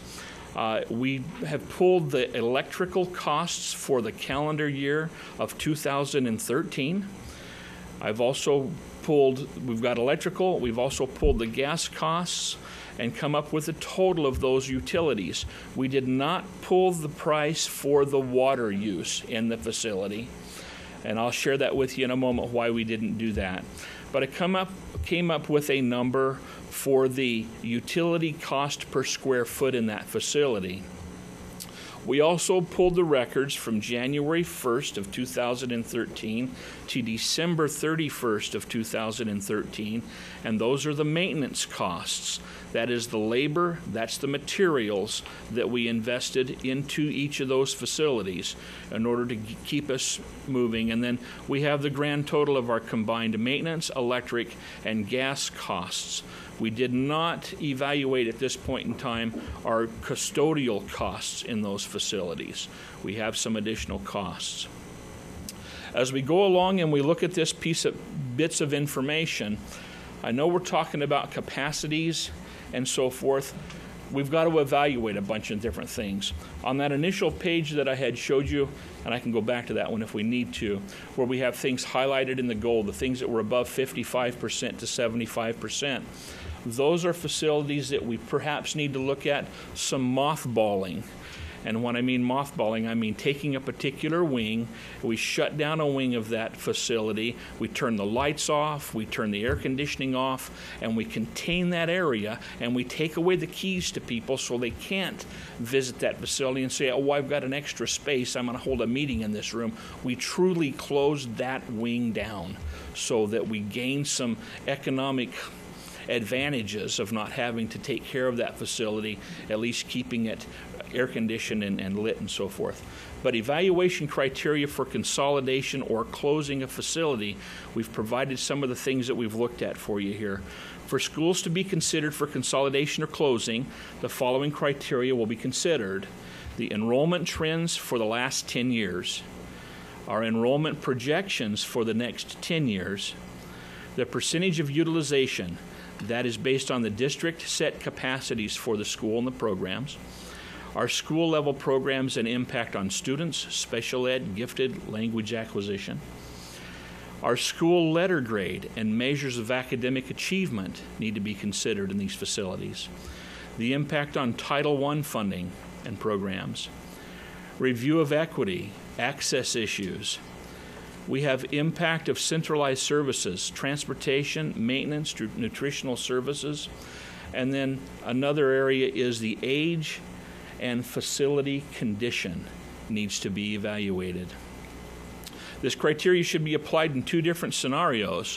One, school closures. Number two, school consolidation. The criteria to compare consolidation versus closing should include the following: impact on instructional time, impact on neighborhood and learning community, possibility of change in school boundary, and competition or advantage or disadvantage. Now, as I stand here before you tonight, I've presented the numbers on that scale, and I'll go back to that page right there. As we look at those numbers on the right-hand side of the page, I guess I'm the one to fall on a grenade tonight. I stand here to make the recommendation to you that we take a look at every possible way that we can on our facilities that are in the gold, that are at 55% to 75%, to see what we can feasibly do to that facility, that we may be able to mothball some areas and be able to gain some advantage financially from that at each of those facilities. In the green facilities, I stand here and make the recommendation to you that we move forward and look at consolidation of these areas. And here comes the arrows. And my recommendation is that we look at perhaps closing down Tonalea Elementary School. I know that's not going to be well received, but I'm open now to questions, discussion that you may have. Board Member Perleberg? Oh, we're all switched around. Okay. Board Member Kirby. Thank you. And Rick, welcome back. Thank you. And fortunate circumstances that you make your return. But thank you for all the work. You bet. Okay, on your very last slide, before that discussion slide, you talk about consolidation versus closure and running the different scenarios. Can you just explain the subtle differences between the two? Well, the differences in that are, if we can consolidate programs into a particular area of a school, we can close down pieces of that school as we look at what's happened. Right now in those particular facilities, we're kind of spread out in some areas. We've got available classroom here and available classroom there. We need to truly look at what we can do to bring the programs together. As far as, I will tell you this, that Navajo, the ones that I've got on the list, Navajo, Tonalea, and Hohokam, every one of those schools has its needs. They're wonderful facilities. They've done a very good job for many, many years, but they all need major attention. As I've stood back and looked at this, the one that needs the most attention in that group is the Tonalea campus. We can consolidate in these schools and we can put people in certain wings of the schools and mothball particular areas. I would suggest to you, however, that it's not going to really help when we look at that particular zone of schools. Yavapai has got a blessing and a benefit on it because in 2012, with our 2010 bond, we went through and did a major renovation of that facility. So the numbers are down on that school for utilization. Perhaps we need to take a look at moving some boundaries, moving some students into that facility. Tough decisions to make, but we have a potential of saving some dollars, and I know people don't want to hear that because we really care for our communities, but we have to do what's right. We have to be able to provide those educational facilities where our kids can learn, and when we can't keep the lights on and we've decided to keep a school open, just for some of those heartfelt reasons, that may not be the best thing for our students either. So I know it probably didn't answer your question, did it? Okay. Board members? Point. Board Member Brown. Yeah, buddy, thank you for your hard work. That it took a lot to make that recommendation. You know, all I want to say is we've gone, Perleberg and I have gone through this in the past. I think our communities know where our heart is, but then there's this reality. And I guess I would just want to say that I have a great appreciation for the cultures in all of our schools, even the ones that are closed. Culture goes on. Culture is appreciated. We perpetuate our cultures and we don't let those fade away. But there's another reality where we will have to make some changes. And I hope we will do this in a way that makes it as easy as possible for our communities. Board Member Jackson. Rick, I wanted to mirror what Board Member Kirby said. Welcome back. It's really good to have you back, actually. Thank you. It's really, this is incredibly sad thing that we're even discussing. We should be talking about student achievement, not school consolidation. I think we would all prefer that. But I wanted to thank you for all the hard work on your presentation. You made it, took a lot into consideration. The presentation's extremely effective, I guess, at portraying the information and what we're dealing with here. And thank you for your courageous, I don't know how else to say it. Nobody wants to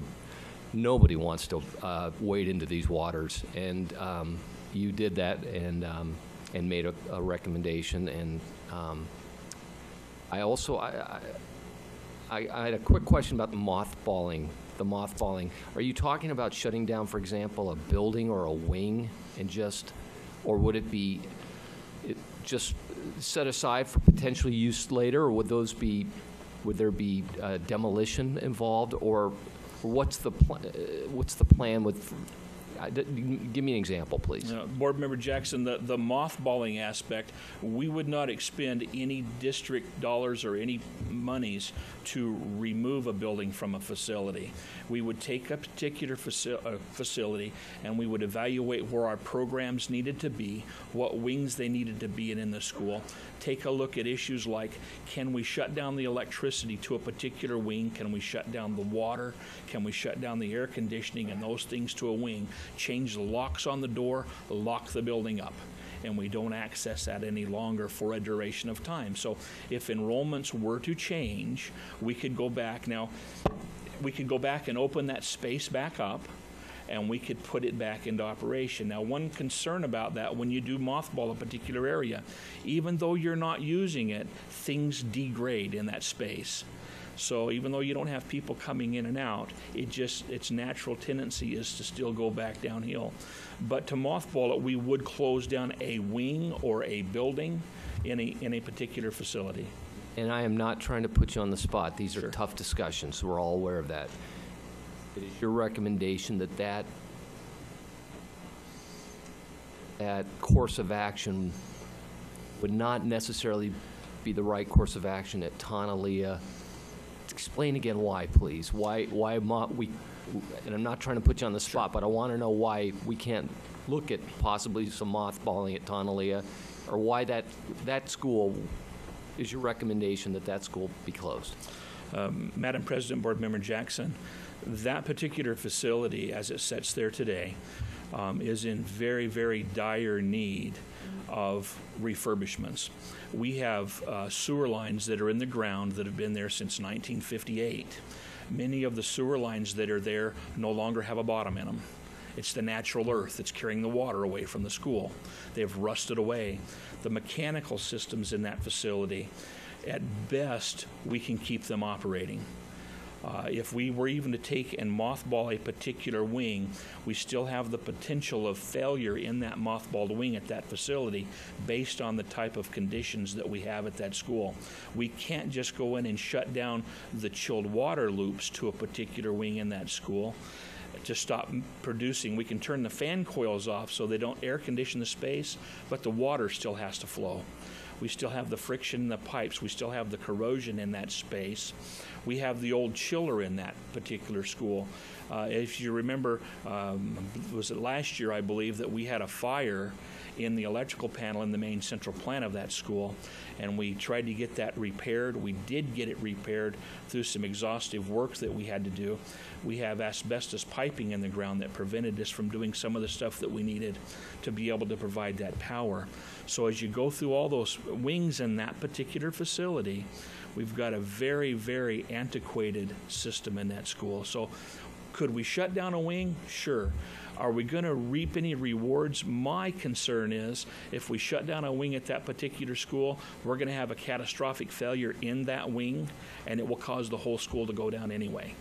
So that's why my recommendation is we look forward to perhaps closing that facility. Thank you. Board Member Kirby.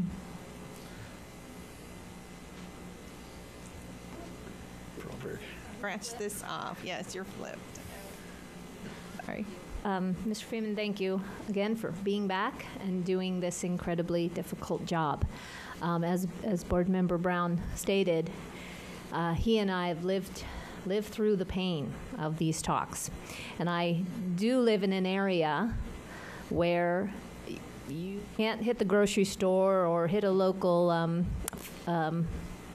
eating establishment or drinking establishment without hearing about Scottsdale High. I live in that neighborhood. So we totally recognize and know and have lived the pain of these talks. We hate that we're here. We all hate that we're here, every single person in this room and beyond and out. Unfortunately, we are here at these talks, and I just wanted to reassure those here in this room and all in SUSD that I know this board, I know our administration, I know Dr. Peterson and everyone in SUSD and in our staff. And I wanted just to say that there is no doubt in my mind we are fully committed to being sensitive in this process, and that we are not going to overlook the heart of the Tonalea community or any community that this may affect. So thank you all for being a part of our SUSD family. Now, Board Member Kirby.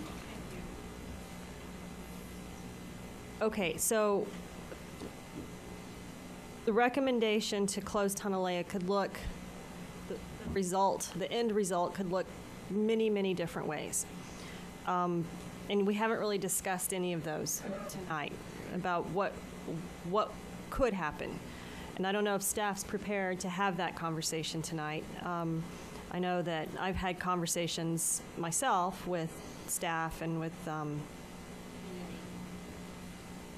but one thing that's incredibly important to me and one of my guiding principles in this discussion, and it's from having been out there when the Aztec Zuni discussions were happening up here.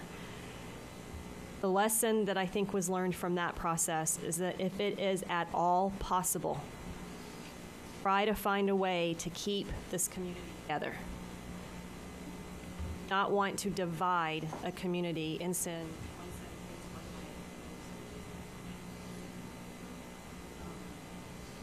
I have a question regarding then the Ed Center.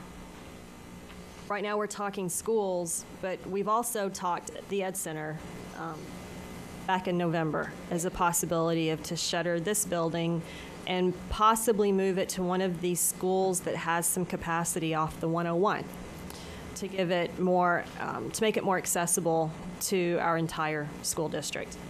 And I'm wondering if there are any updated comments regarding that suggestion. Board Member Kirby, that is a very good line of thinking, because that's one of the things that we considered. I didn't bring that proposal to you this evening because we don't necessarily, we haven't had an opportunity to put those kind of things together. I've just taken this raw data, pulled this stuff together so that we could start these discussions, but I would look forward to entertaining that bit of information. Madam President and Board Member Kirby, as Rick said, we've started having that conversation. As you know, we have about $3 million left over in the last bond. As we look at some of these schools that it would make sense to relocate to that are partially full, we're probably going to have to go into one of the playgrounds and build a parking lot, because those schools weren't built to have that type of parking and those things. So those are the things that we have to look at that we will bring back to the governing board for consideration and discussion of what we would need to do at that facility in order to relocate there.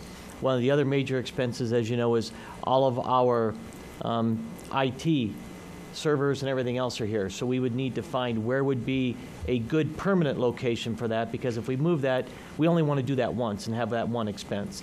So those are the things we're working on now in order to do that. And then it would be a further discussion. And we also need to talk with the community that we're going to be in about what things can we do there? How can we make sure that if families are walking there, to walk there so the kids can get on a bus at that school to go to wherever their school would be, and those types of things to help out.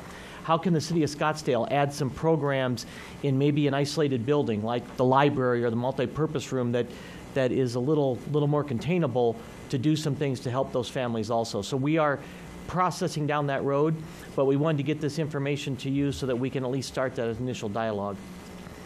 What, are we under a deadline to with that 2010 bond, $3 million, where at some point we have to 1 give it year. back?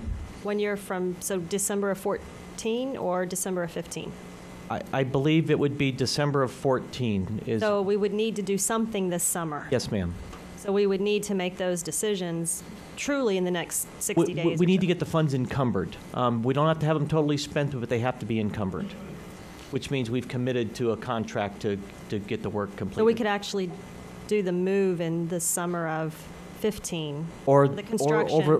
Or over the winter break or spring break or any of those times.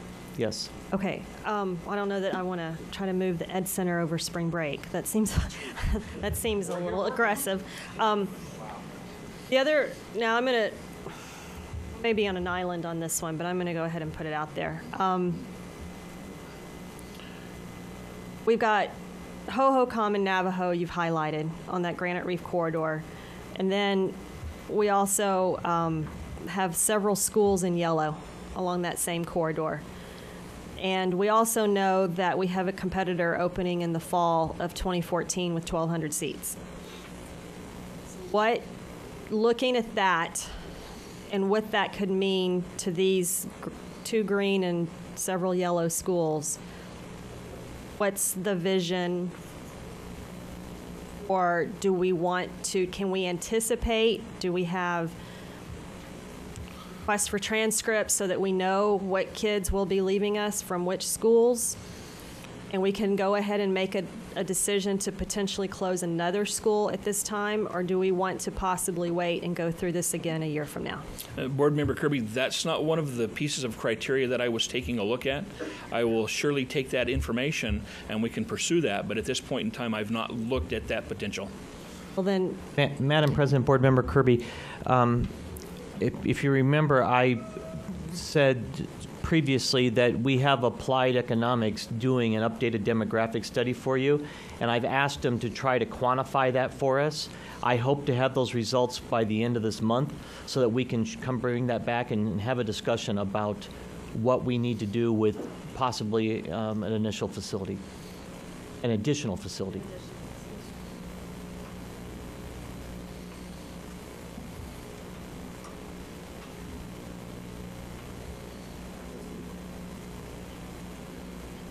Board Member Brown. I think you've kind of already answered this. So there is space at Tonalea that's usable without somebody becoming an endangered species. Yeah, there are a couple of areas at the Tonalea campus that can run independently from the central plant. The library that's there right now, it has package equipment on it. It can run independently. Now, something that we have to truly consider is that whole facility is on the same fire alarm loop. So if we were going to put somebody, let's say that we kept a library building in operation for maybe a neighborhood library, for instance, we could operate that portion of the facility, but we would have some things that we would have to undergo with the fire marshal in order to make sure that we had the proper fire protection in that space so that we could keep that in operation. By the way, thanks, Greg McDonald, wherever you went, for making me my beaver. He just left, didn't he? Well, now let me ask you this. So what blew up? There was the whole electrical panel at Tonalea last year. In the chiller room, it was a service entrance section. It was a electrical panel, a motor control center, that the main lugs that come into the control center actually had become loose, and they started generating heat and caught on fire in that particular panel. Now, my experience with the old church tells me that finding parts probably for an older unit is tough. We weren't able, Board Member Brown, to find parts for that panel. We had to dismantle everything that's in it and clean everything up and reassemble it. We were able to pull new wire in, but the other components that were in the panel we had to physically rebuild, or the electrician we had on the project rebuilt it. Is this potentially an ongoing or something that's going to have to be considered moving forward, period? Board Member Brown, this is something that we've got to keep a constant vigilant watch over so that we don't have this problem in the future, because that facility does have some relatively old electrical panels that we have to make sure that we maintain the connections and things so that we don't have this problem in the future. Yeah, it was tough last year. You and I were on the phone, and many of my friends were out there were on the phone, and I appreciated all your hard work on that. But that was a tough situation. You bet. Board Member Kirby? Thank you. Okay, so what I'm hearing tonight is that with closing Tonalea, there's more work to be done to figure out what options there might be. Staff have any recommendation at this point, or any peek under the tent that you'd like to share of what you're considering? Want more time to?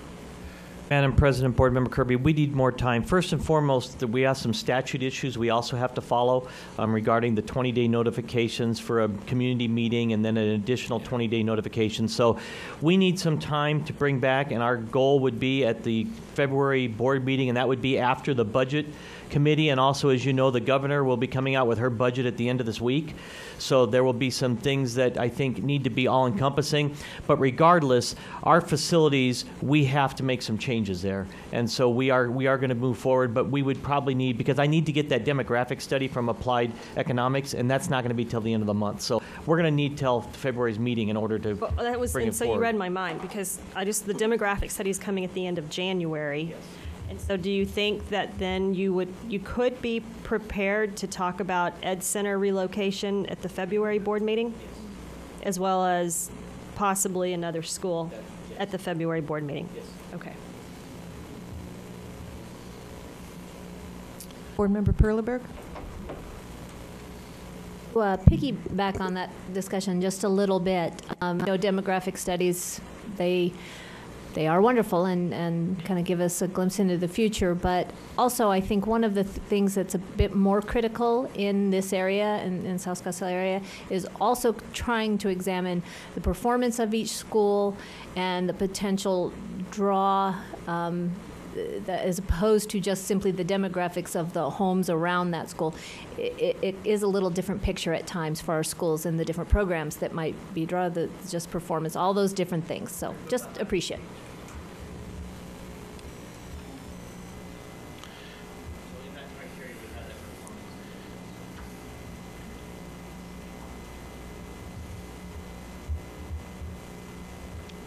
Thank you, Rick. I'll welcome back and continued improved health for you. Hope you don't lose a whole lot of blood throwing yourself on the sword tonight. It's all right.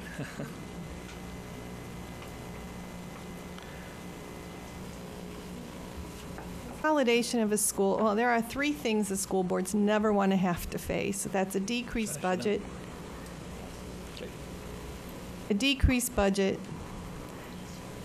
closing or consolidating a school, changing the school calendar. And any of you who have lived through any of those things knows exactly what I'm talking about. They're all very emotional issues. And to our district's credit, the reason that they are so emotional is because there's so many dedicated people, day in and day out, to make sure that we maintain that personal connection with our communities. And we make sure that the leaders at each campus really stresses that and stresses the personal connections with the students, with their achievement. And that's what makes it so very difficult. I would love to have been able to finish my term without having to have this discussion. Unfortunately, the reality is that a public school system relies on taxpayers and on taxpayers seeing the value of what they do. And sometimes I think Scottsdale is lumped into a conversation about public school that it doesn't deserve. And it's much harder for some reason to illustrate the great things the public schools do than it is to put them down. It's easy to put them down in a soundbite. It's very difficult and time-consuming to keep spirits up and to keep improvement up and to demonstrate to our taxpayers at all levels, because we've lost funding from federal and state and local all at the same time. And honestly, there isn't a person up here that wants to be forced into this kind of a decision, because it is the toughest thing. We are members of the community. Our own children are affected. Our friends' children are affected. And people that work within the schools are affected. And we care about all of that. I did go through the Aztec Zuni consolidation, And I have to tell you that with the leadership there and the encouragement from district personnel, they developed a shared vision to move forward.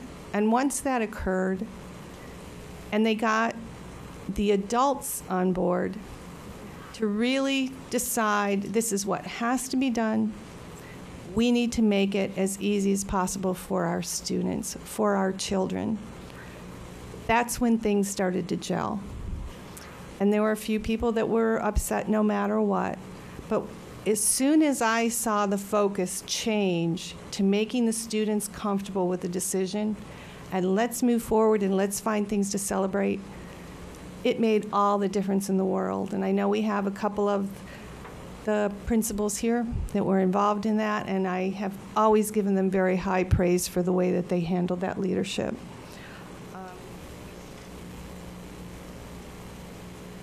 You know, when our previous instructional superintendent, Katie Kavanaugh, left us, I asked every principal for a T-shirt from their school.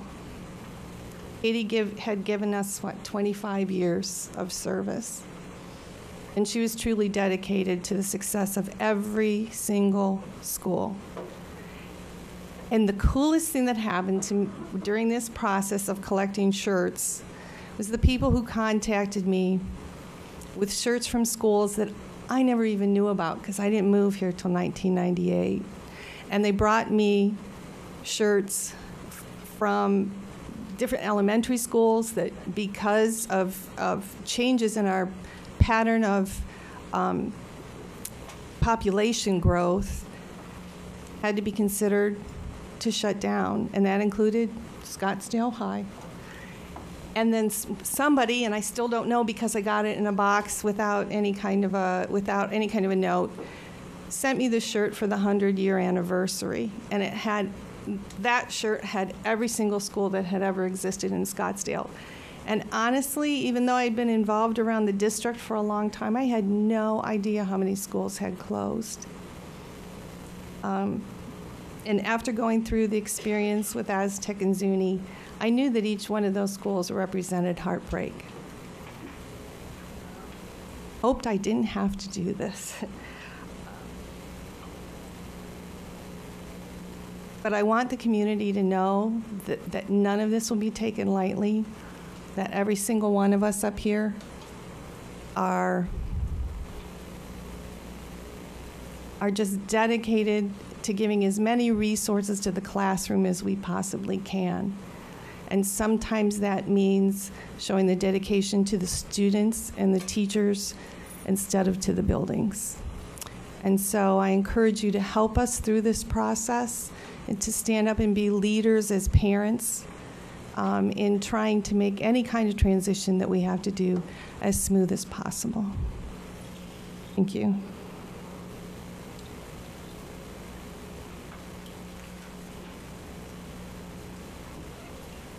Any other discussion on this matter?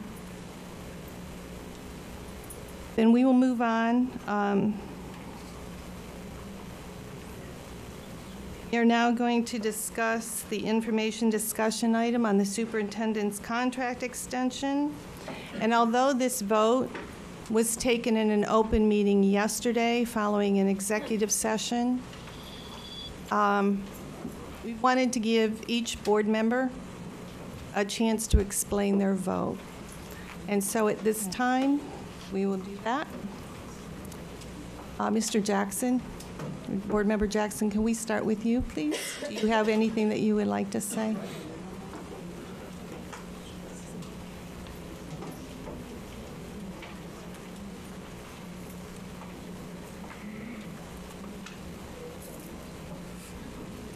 Thank you, Mrs. Sneed.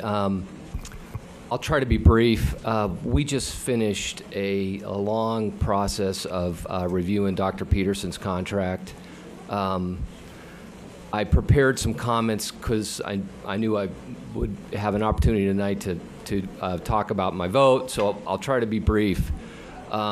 This is the first time since I've joined the governing board that I felt compelled to write or prepare written comments for a board meeting. And again, the reason I did that is because we just finished a long process of negotiating a new 3-year contract with Dr. Peterson, which begins in January of 2015. It was a long process, and because of the length and complexity of the negotiations, I did want to take an opportunity to explain my vote. I voted to renew Dr. Peterson's contract, and I am grateful that he has agreed to serve as our superintendent for 3 more years. It was an easy and obvious decision to renew his contract. Dr. Peterson has, in my opinion, led our school district with a steady hand through some very difficult times. He's a passionate, talented, and dedicated leader, and he works tirelessly to raise academic standards and district performance. Dr. Peterson has met and in most cases exceeded the goals the governing board has set for him. Just a few of the achievements SUSD has enjoyed under his leadership are: SUSD has maintained an A rating from the Arizona Department of Education. We have a 95% attendance rate and a greater than 90% graduation rate. We have full implementation of the Common Core standards, which has been completed. Dr. Peterson is focused on quality service to parents and students, and that's evidenced by over a 92% A or B on the satisfaction rating. Dr. Peterson was named one of 7 national tech-savvy superintendents. And also, Dr. Peterson has proven himself to be a prudent and innovative steward of district resources, which has resulted in the Business Service Department receiving recognition by the Government Finance Officers Association and the ASBO International for Excellence in Financial Reporting for responsible and transparent oversight for the 2013-2014 budget. I could go on and on detailing the achievements of Dr. Peterson, but this meeting's gone on long. It's a long meeting already. And I just wanted to say these are difficult times for public education in Arizona, including Scottsdale. We're extremely fortunate to have a strong and effective leader in David Peterson. He has my complete support and trust. Thank you. Thank you, Board Member Jackson. Board Member Perlenberg. Thank you very much, everyone here. The chance to explain my nay vote. The external challenges coming at our district are immense, and we all know that, and we could go on all night regarding them. There is no doubt that our district requires every effective tool available to us if we are going to continue to be successful and to improve. I have tremendous respect for our superintendent, Dr. Peterson. He offers our district an incredible example of dedication, commitment, and the finest work ethic we could hope for in a leader. And the incredible work being done under his leadership at all levels within SUSD has truly been inspiring to me. Over the past year, serving as a board member, however, I have heard from a number of our professional and parent community, loud and clear, that there is a need to sharpen and strengthen one of our most valuable tools. And my vote yesterday represented my conviction that a critical component is missing. The relationship between our district administrators and our site leaders and teaching professionals needs drastic improvement. We need healing, trust, real communication, and we need to move forward in an environment of meaningful engagement and empowerment. A system and dynamic of true collaboration among our learning communities with no fears of one-size-fits-all solutions rushed out with negative impacts, I strongly believe will have positive effects on our student achievement, our professional development, and the overall health of our district. This is a critical component we cannot work without, and I do believe change is necessary. For me, SUSD is not a corporation or a charter agreement, and I know our competition makes us look at it that way sometimes. But for me, it's my home, and it has been my family's home for 3 generations. It must be a home that is fiscally sound, efficient, safe, and that inspires loyalty and commitment. I do look forward to working with Dr. Peterson and his leadership in continuing to build that home on the wonderful foundations that we all truly treasure so much. Thank you. Thank you. Board Member Kirby. I've been very transparent with the community that a few years ago I pulled my children out of SUSD schools.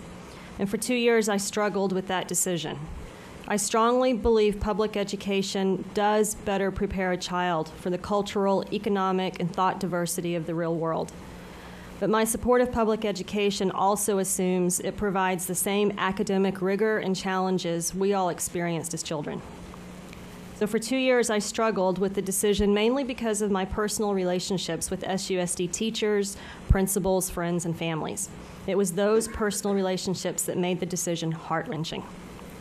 I so wanted to be right that I was failing to do the right thing for my children's academic future. But rather than give up on public schools, I vowed to be part of the solution. I believe Dr. Peterson is a great person. I like him very much. He's incredibly smart and quite possibly the hardest worker I have ever met. And on the heels of a second failed override, I have vigorously defended him when many were looking to hold somebody accountable. I was asked by an editor from one of our high schools what my greatest fear was after the second failed override. And rather than say my greatest fear was that we would move forward with status quo, I said it was my greatest hope that 2 failed overrides in 2 years would finally lead to transformational change. The school district has a history of a revolving door of superintendents, and I agree, we absolutely need stability in that leadership seat. However, we've been talking about teacher accountability for years. Principals that are still with us tonight, your jobs are mission critical and sometimes uncomfortable, and you have my respect. But it's also time that we addressed senior administrator accountability. Dr. Peterson has a long history with SUSD. He joined in 2005, was named co-interim superintendent in 2008, interim superintendent in 2011, and in January of 2012, named superintendent of Scottsdale Schools, a vote that I supported. Dr. Peterson has been a part of the SUSD family for 9 years, and I have no doubts that he knows this district, its culture, its challenges, and its opportunities. Under Dr. Peterson's leadership in 2012, the board pursued a 2.0 GPA requirement to participate in extracurriculars. That policy decision was met with strong resistance by administration. In 2013, administration pursued the $301 with the teachers as a means to close our budget gap. That action was simply a failure of immense proportion, with predictable negative impact to teacher morale. And most recently, the grading policy, which may have had nuggets of good ideas, but they were lost with the flawed implementation. Also predictable. Those are all my opinions. Let's move to some facts. Since 2008, when Dr. Peterson was first named co-interim superintendent, enrollment has declined. SUSD realized declining enrollment during the recession as families lost jobs and could no longer afford private school tuition. Because of the recession, there was minimal activity from our competition. They weren't opening new schools, relocating to Scottsdale, or expanding their current facilities. But as the economy recovers, the road ahead will become more challenging. Our competition expands and our families have more disposable income. Our enrollment declines have driven significant funding declines from the state as we lost ADM. And it seems to reason that as parents make academic choices other than SUSD for their children, they take their local override votes with them, resulting in even more financial losses. Finally, but most critically, we've had declining achievement. Yes, we have been an A district for 3 years, but our scores have been 143 in 2011, 143 in 2012, and most recently in 2013, 140. And a score of 139 is no longer an A, it's a B. In 2010, 1 out of 5 SUSD 10th graders failed the math Ames exam. Today, it's 1 out of 4. In 2010, 1 out of 4 SUSD 8th graders failed the math Ames exam. Today, 1 out of 3 of our 8th graders fail the math Ames exam. It's simply unacceptable. I fear we have rested on our laurels too long, and if time hasn't already run out, it soon will. We are at a tipping point. It is time to reject status quo. It is not my intent to cast doubt or shame on this district. I have been working diligently for the better part of a year, privately and quietly, to instill a sense of urgency with our leadership, waiting on a visible demonstration of a call to action. Less talk, more action. But I'm told steady the waters, calm the ship. Unfortunately, there is inadequate support for transformational change. So notwithstanding that the 3-year contract taking us through 2017 that was approved yesterday has no performance criteria laid out with the performance bonus that goes with it, added a new clause for an additional $28,000 in reimbursement for personal supplemental expenses, which could legally be anything from a haircut to a trip to Alaska. Added new clauses which allows for a June 2015 payout of over $50,000 for accrued but unused general leave and vacation. Added a new clause which allows, with a 60 days notice of retirement or resignation, a payout of $65,000 for accrued but unused general sick and vacation. In addition to the fact that I could not, in good conscience, agree to add over $150,000 in incremental superintendent compensation and personal reimbursements at the same time that we are talking about closing schools. In addition to my concerns over declining enrollment, declining funding, and declining academic achievement, my vote yesterday, my nay vote, was cast primarily because of the continued resistance to reject status quo. It's often said history repeats itself, and it was with another heavy heart that I found myself yesterday balancing the long-term interest of the children of this district against my personal relationship and high expectations of Dr. Peterson. I found myself so much wanting to be right about the leader that I supported 2 years ago that I have been reluctant to do the right thing. But again, rather than walk away and give up, my resolve is to be part of the solution, which is why yesterday I voted no. I will continue to work to convince the skeptical and the fearful that with the right vision and leadership, SUSD can deliver the world-class education this community expects for all of its children. I want to end with a sincere thank you to our internal counsel and external counsel who worked tirelessly on contract negotiations, supplying us with contracts and performance plans from 7 other school districts in the Valley, helping us understand the legal language of the current superintendent contract, the relationships to the SLT contract and the SAA contract, as well as the legal language proposed in the new contract. While my colleagues and I disagree on the vote, I believe we would agree that because of the time we spent reviewing contracts, we all have a very clear understanding of what we approved yesterday. And finally, thank you to my colleagues for allowing me the opportunity to explain my vote. Thank you. Board Member Brown. I'm not a huge mystery guy. I have faith that David and his leadership team, the front row crew, will take us through troubled financial times and continue to provide exceptional education for all kids in Scottsdale. Thank you.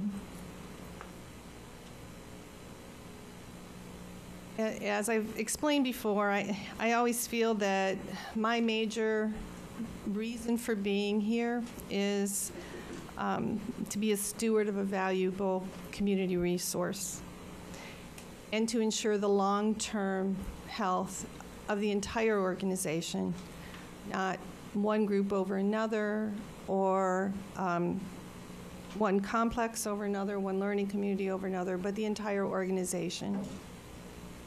At the last written evaluation from this governing board was actually done in August 13th of 2003.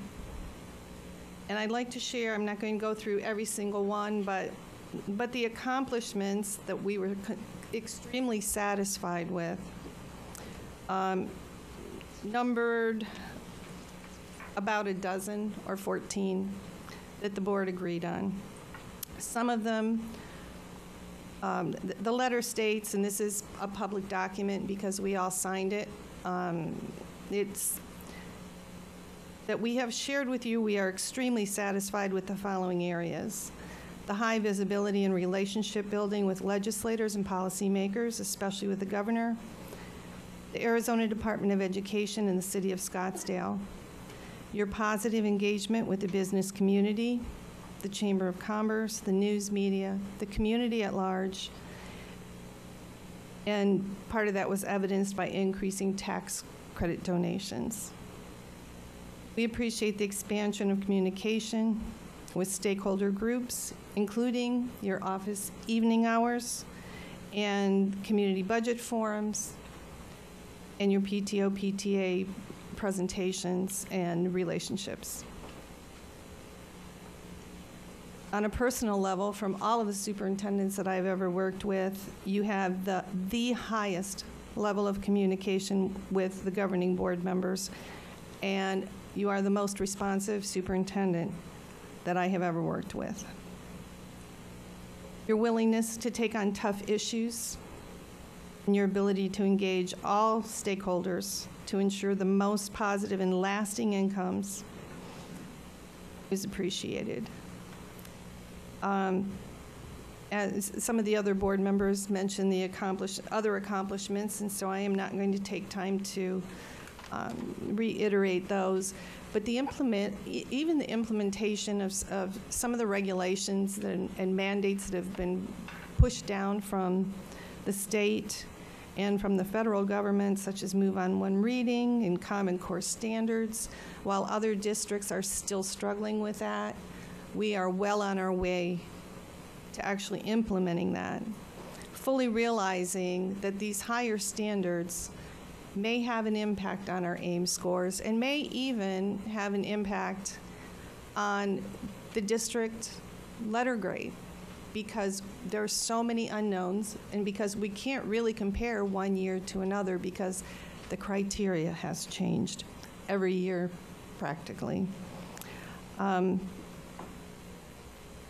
We did take note of your support of the district strategic plan and your district-wide engagement and strategic initiatives.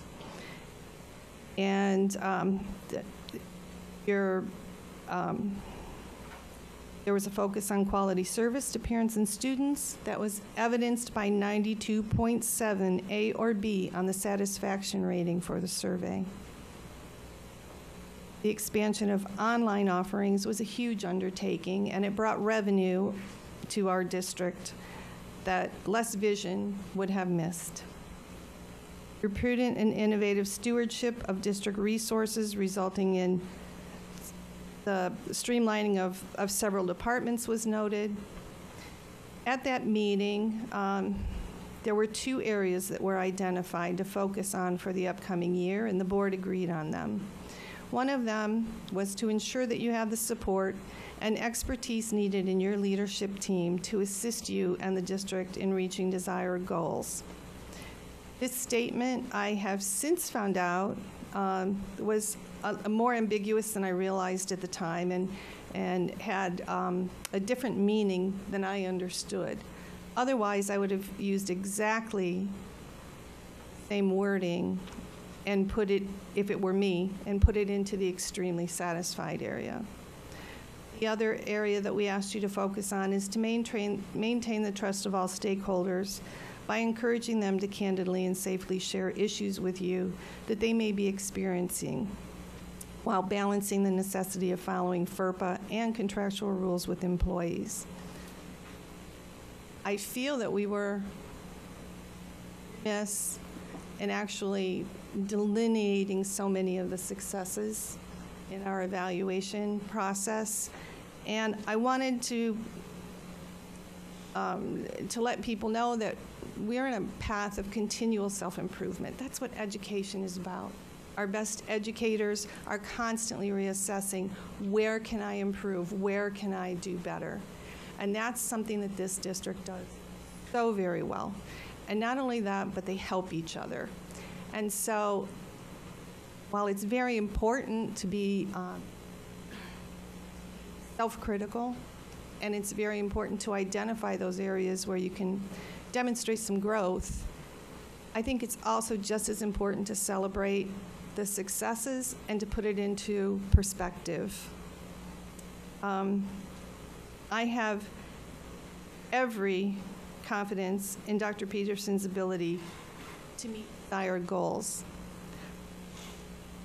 In many cases, what happens is the goals are revisited every year by the board and along with the superintendent. And at that time, it's determined what would we love to see, what are the priorities, what's realistic, a realistic time frame, and a realistic cost to achieve those goals. That process hasn't been done, but this contract begins January 14th, January of 2015. And so I'm hoping that we take a very thoughtful and collaborative process with all board members and with Dr. Peterson to establish those goals, and also to establish a meaningful matrix that can include data. We haven't done that in the past, except for just hitting certain benchmarks. And I think that we can move forward and make an agreement to discuss this. And I would hope that the actual goals and the matrix for performance, in order to receive the entire performance goal bonus, is something that we can do in an open meeting and in a transparent process. The position of superintendent has a very high level of scrutiny, especially in Scottsdale, a high level of accountability. It requires an enormous amount of energy, commitment, and very unique and demanding skill set. Those skill sets encompass legal. The skill sets that Dr. Peterson brings to us are just amazing. They encompass legal, legislative, regulatory, administrative, interpersonal skills. And sometimes when we're so focused on our own problems, we don't have a chance to recognize that we have someone that's leading our district that has statewide and nationwide reputation for excellence. I have, in the past, participated in attendance searches. I did not want to do that again. When I think back, we've had some great superintendents that we've been very fortunate to have at different times, and they brought different skill sets. Dr. Peterson has the perfect skill set for the challenges that we are going to be facing. I wanted to thank him for his service, and quite honestly, I wanted to get his signature on that contract as soon as possible. So that is why I voted aye, and that is why I wanted to do it yesterday, but still give all of the board members an opportunity to state the reasons for their vote. Everybody was very, very thoughtful and respectful in their comments.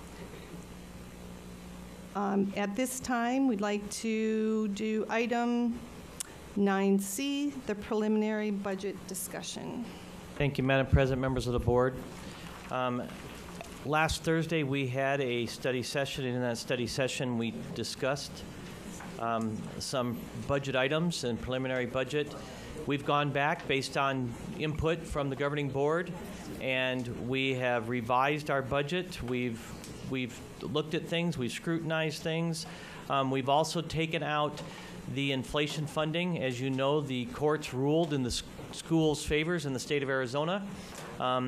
But we don't know when that's actually going to take place, and so we can't account for it, so we took it out of our budget proposal. But Mr. Dan O'Brien has a new revised budget projection to show you. I think you will see that we've done a good job of firming things up and closing the gap.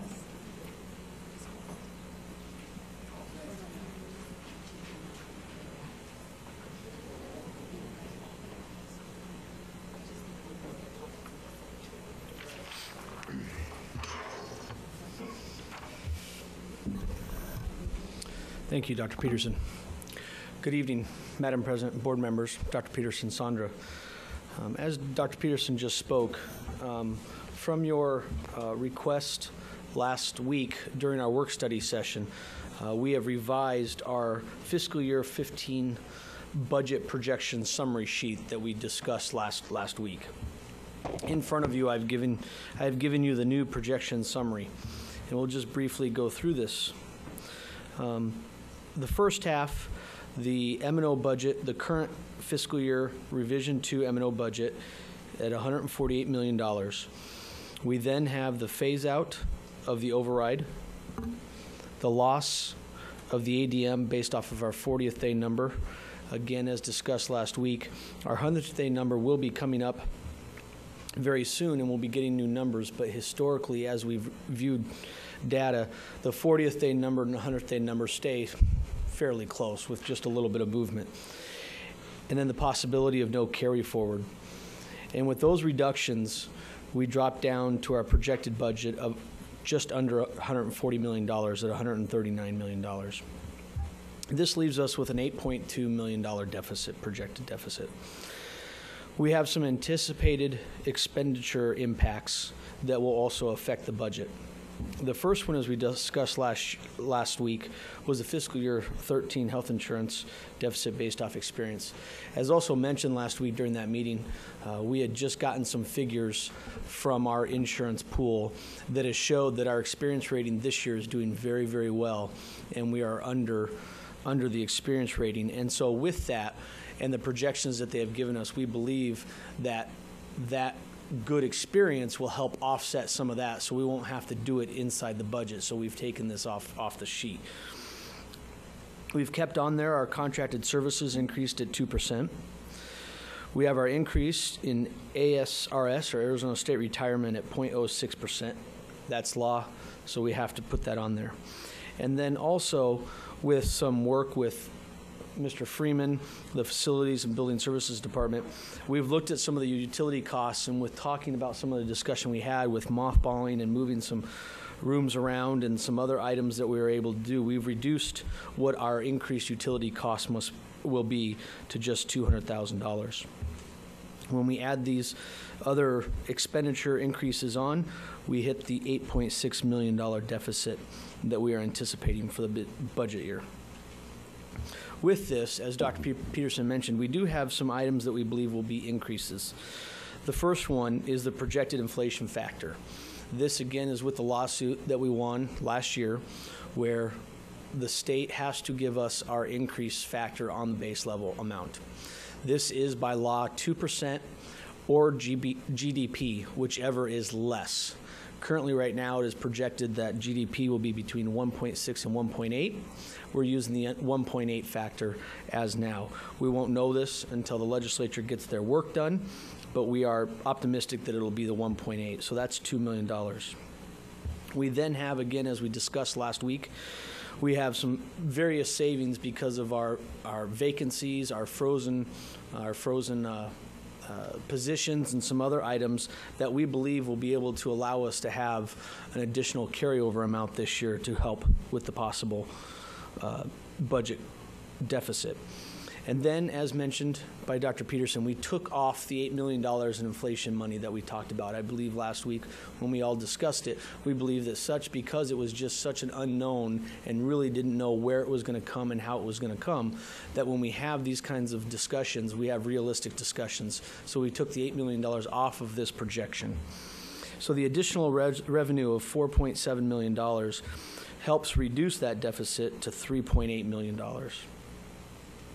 We add back in a proposed expenditure increase of bringing back the department chairs as we've done, and that, again, is an increase in expenses as a proposal, and we'll increase it. When we do come down and we get all these wonderful numbers together, we come at $3.9 million budget deficit. Again, as we spoke last week, there are a couple unknowns. The inflation factor. One of the also unknowns is Prop 301. Prop 301 dollars, the amount that we get per year is set by the JLBC. That has to be set by March 31st of every year.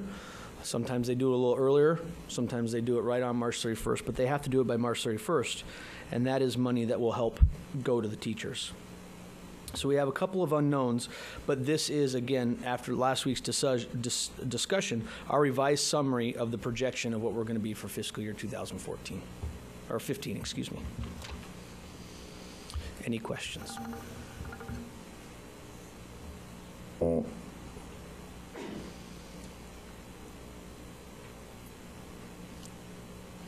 Member Kirby. Or just a comment. It's nice when you see a document that looks very familiar. So thank you. We've been discussing this right before the Christmas break. I agree.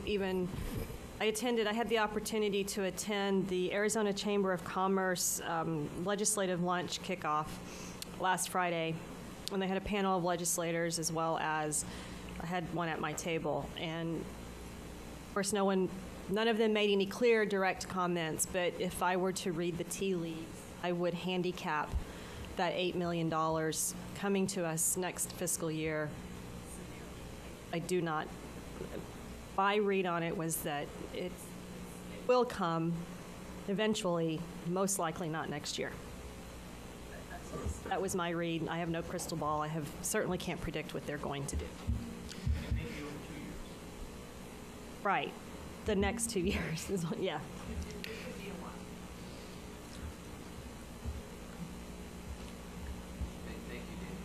Thank you. Thank you very much. Thank you. Madam President, members of the board, I'd just like to remind you that the Budget Committee is continuing their work.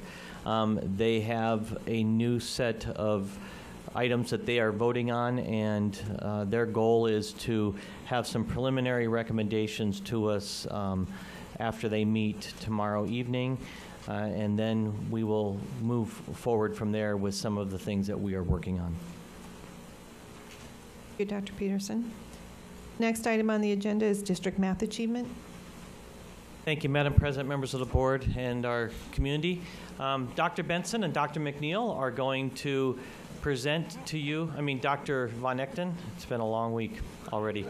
Dr. Von Echten are going to present to you the math achievement review regarding our schools, and also later focusing on our trajectory as we look at our middle school and our high school programs, and some of the things that we are looking to do to really turn around the areas that we believe need to be turned around and addressed.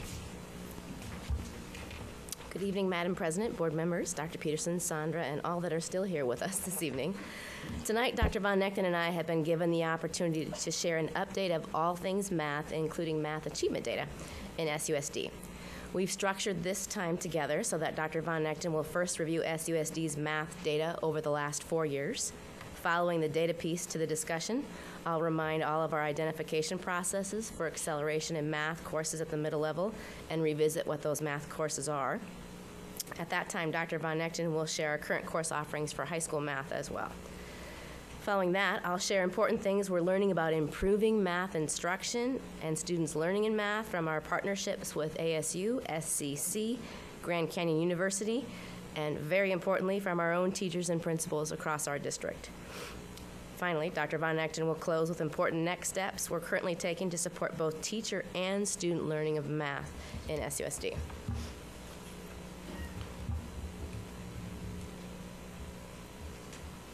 Madam President, governing board members, Dr. Peterson and Sandra, thank you very much for this opportunity to present to you this evening an overview of math achievement within Scottsdale Unified School District. Let me give some background to this slide, or some explanation to the slide before you right now.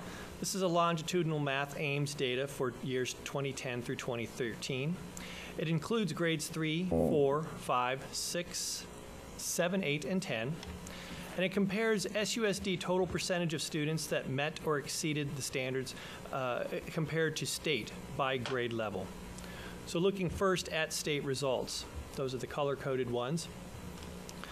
At all grade levels, the state percentage has increased from a baseline year of 2010 to 2013. Additionally, in all grade levels, this increase has been a yearly progression, except for the 4th grade, where the percentage dipped year over year, 2012 to 2013. and for the 8th grade, where it dipped year over year from 2010 to 2011. Regardless, both grades have increased relative to that baseline year of 2010.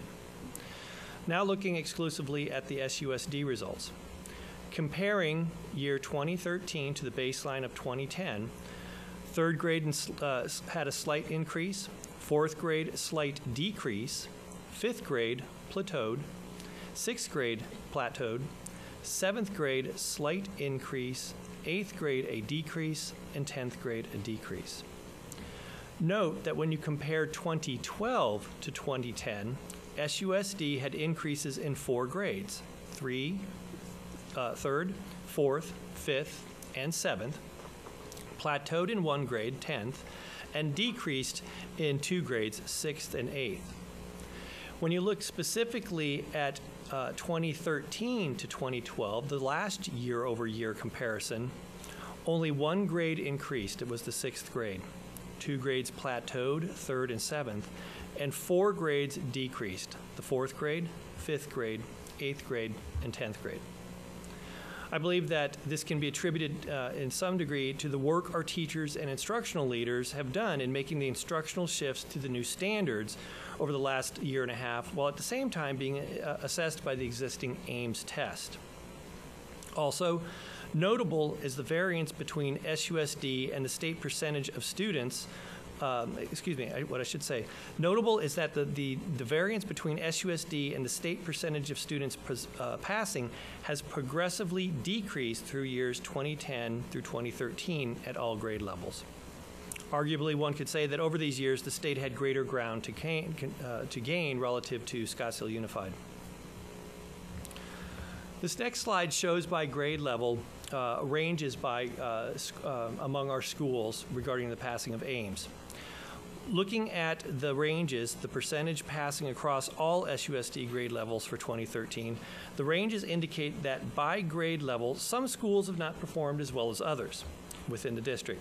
Low percentages of students passing AIMS math is not systemic across the district, but is characteristic of individual schools.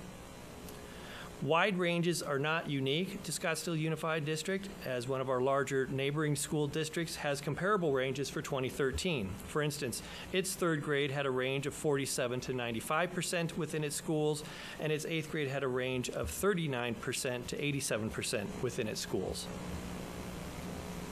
And at this time, I'll turn this over to Dr. Benson. You likely remember that about 5 years ago, some states and many districts, including Scottsdale, made the move to try to get more of our kids into Algebra 1 prior to high school. The motivation for this decision was solid in that we were all trying to encourage more students to take 5 years of math prior to college. But many states and districts found that students who started Algebra 1 early did not complete more math. And in fact, many chose not to take a math course during their senior year. This resulted in some students not performing well in college entrance exams, and thus they were identified as not ready for the first year credit-bearing courses in math in post-secondary institutions. In response to this unintended consequence and in response to our new standards, which require our kids to think differently and more deeply about math at all levels, we have established better and consistent systems for identification for students that would benefit from acceleration in math after grade 5. We've streamlined our middle-level math offerings to be consistent with state standards and course titles with the Department of Ed. So in SUSD, our kids at the middle school are in 6th grade, 7th grade, 8th grade math, or Algebra 1, and in some cases, we've got a few kids in Geotrig honors. These systems for identification are significant in SUSD in that by proper placement, we hope to ensure the most successful experiences in math for all students at the middle level, and we hope to establish an even stronger foundation of math so that our students are better prepared for 4 years of math instruction in high school, and so they're prepared for colleges or careers when, without needing a remedial course in math.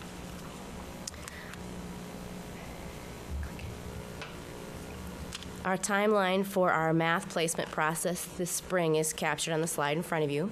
Per the requests of our principals, we wait and give the diagnostic tests after AIMS, and we give the different tests to all students taking 5th, 6th, or 7th grade math. So we're looking 3 different times for kiddos that would benefit from acceleration.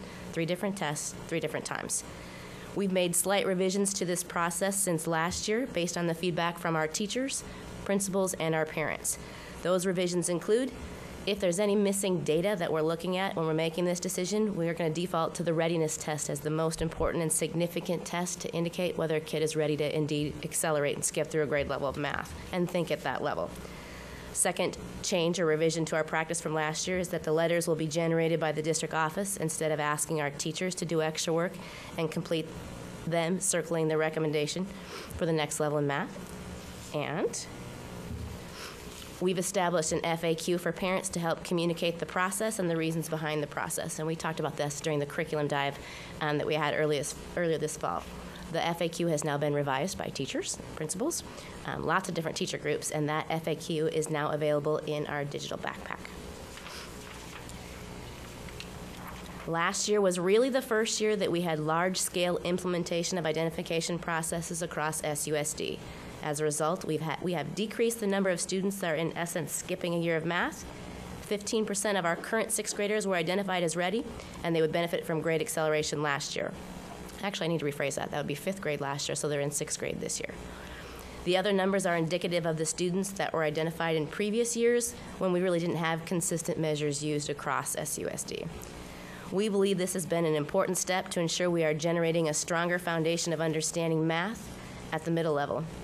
And since we've been talking about courses and course trajectory, at this time, Dr. Von Echten is going to share our current high school course trajectory with you before I talk about different recommendations we're learning from our partners. So before you is just a simple list of the high school classes, math classes that we offer. Highlighted courses indicate those accepted as math credits for SUSD graduation requirements and those recognized by our colleges and universities for entrance.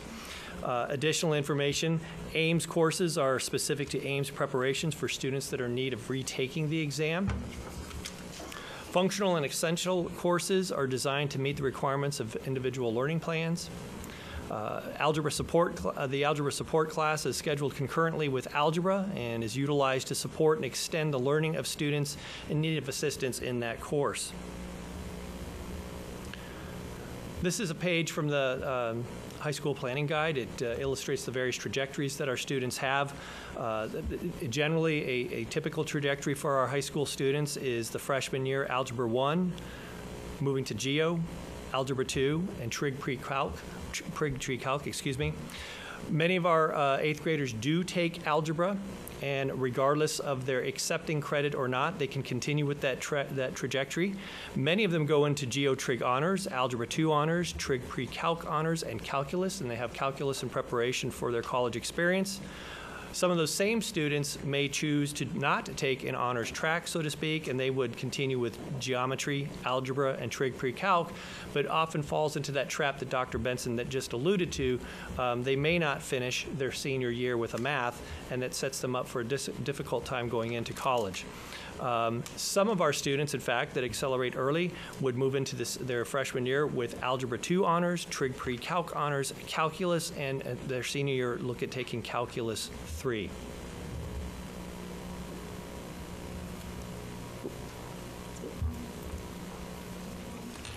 While ensuring that we have solid courses and course trajectories and identified the kids that are ready to be in those course trajectories is important to support student learning.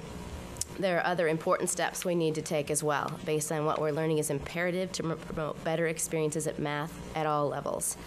As I mentioned earlier, we are very fortunate to have strong partnerships established with ASU, with SCC, and with Dr. Koh from Grand Canyon University.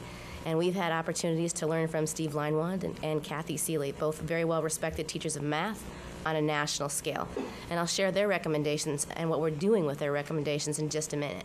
But we think it's imperative that we continue to listen to our teachers and principals and include their thinking in these conversations at all times.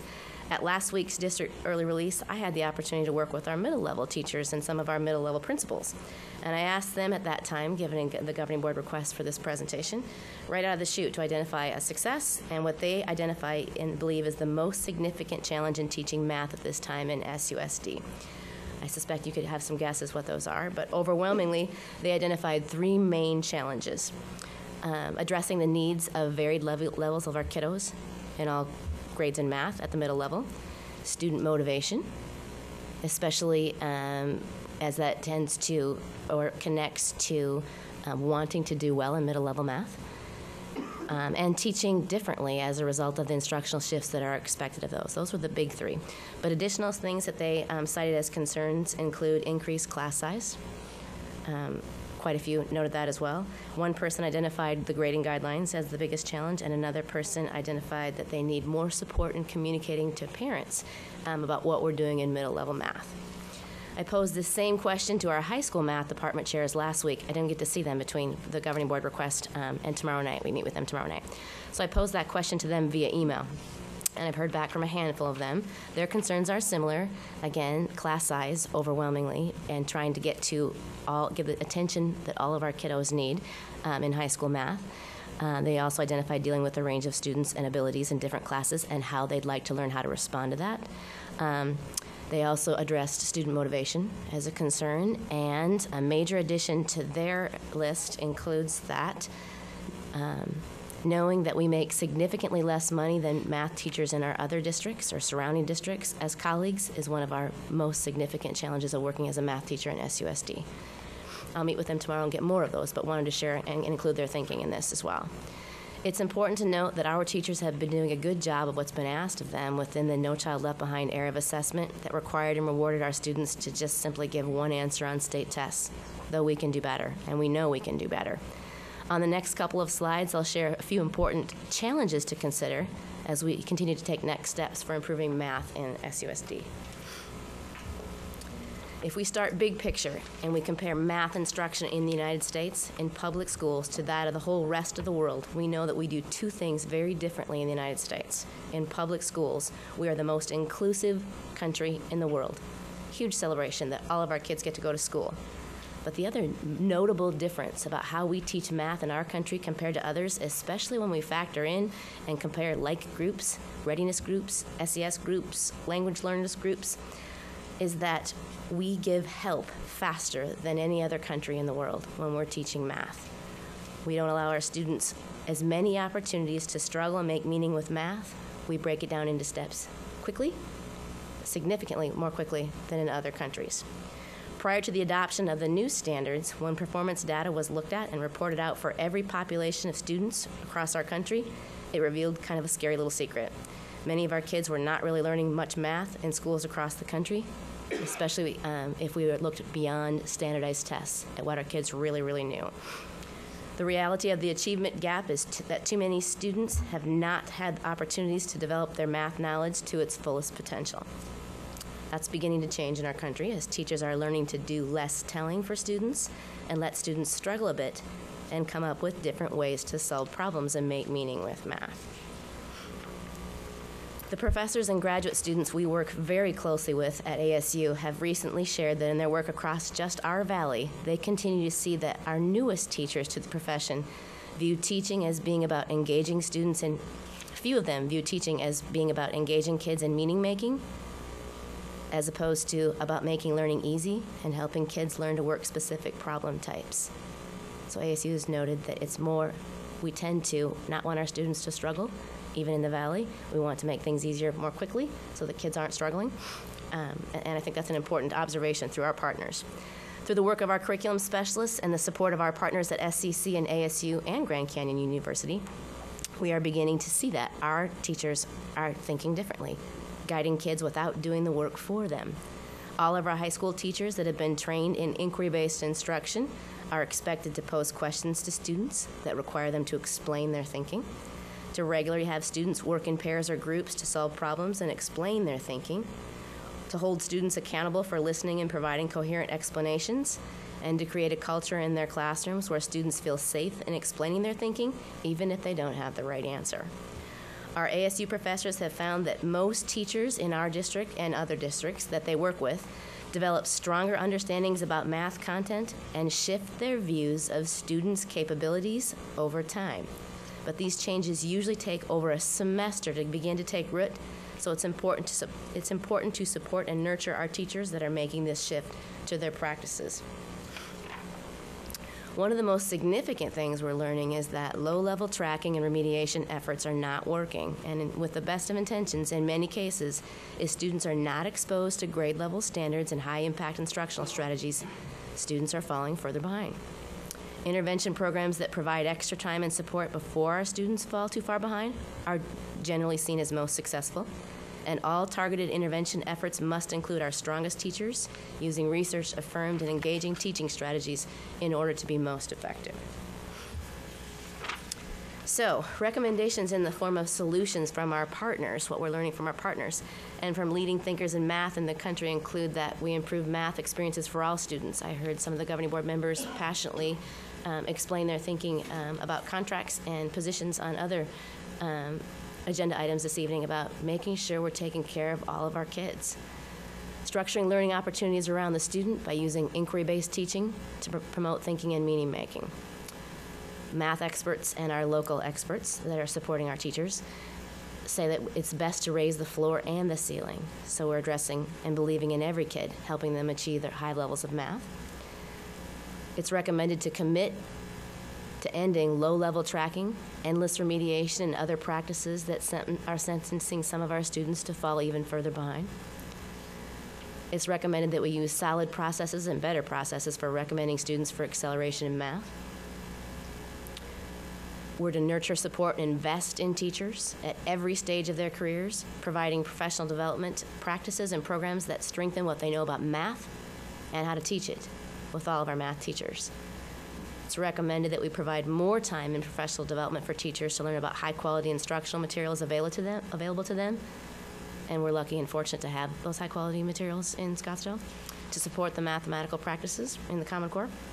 And to expand accountability measures, so we're looking at assessments that address math thinking, reasoning, and problem solving, as well as course content. So we're looking at using other measures aside from state tests to really measure how our kids are doing. Dr. Von Echten will now share recommendations and opportunities that we're looking at specific to SUSD. Specific to SUSD, it's recommended that we continue first, analyze resource allocation for mathematics. That includes staffing, instructional time, and instructional materials. Staffing at the middle school math classes and all algebra classes should be perhaps at a 25-to-1 ratio within our classrooms. We need to modify our instructional time to extend time, such has been done at SUPI with its blocks within its block schedule for both math and their ELA, the English Language Arts program. Additionally, extend richer and deeper teacher utilization of our existing current adoptions.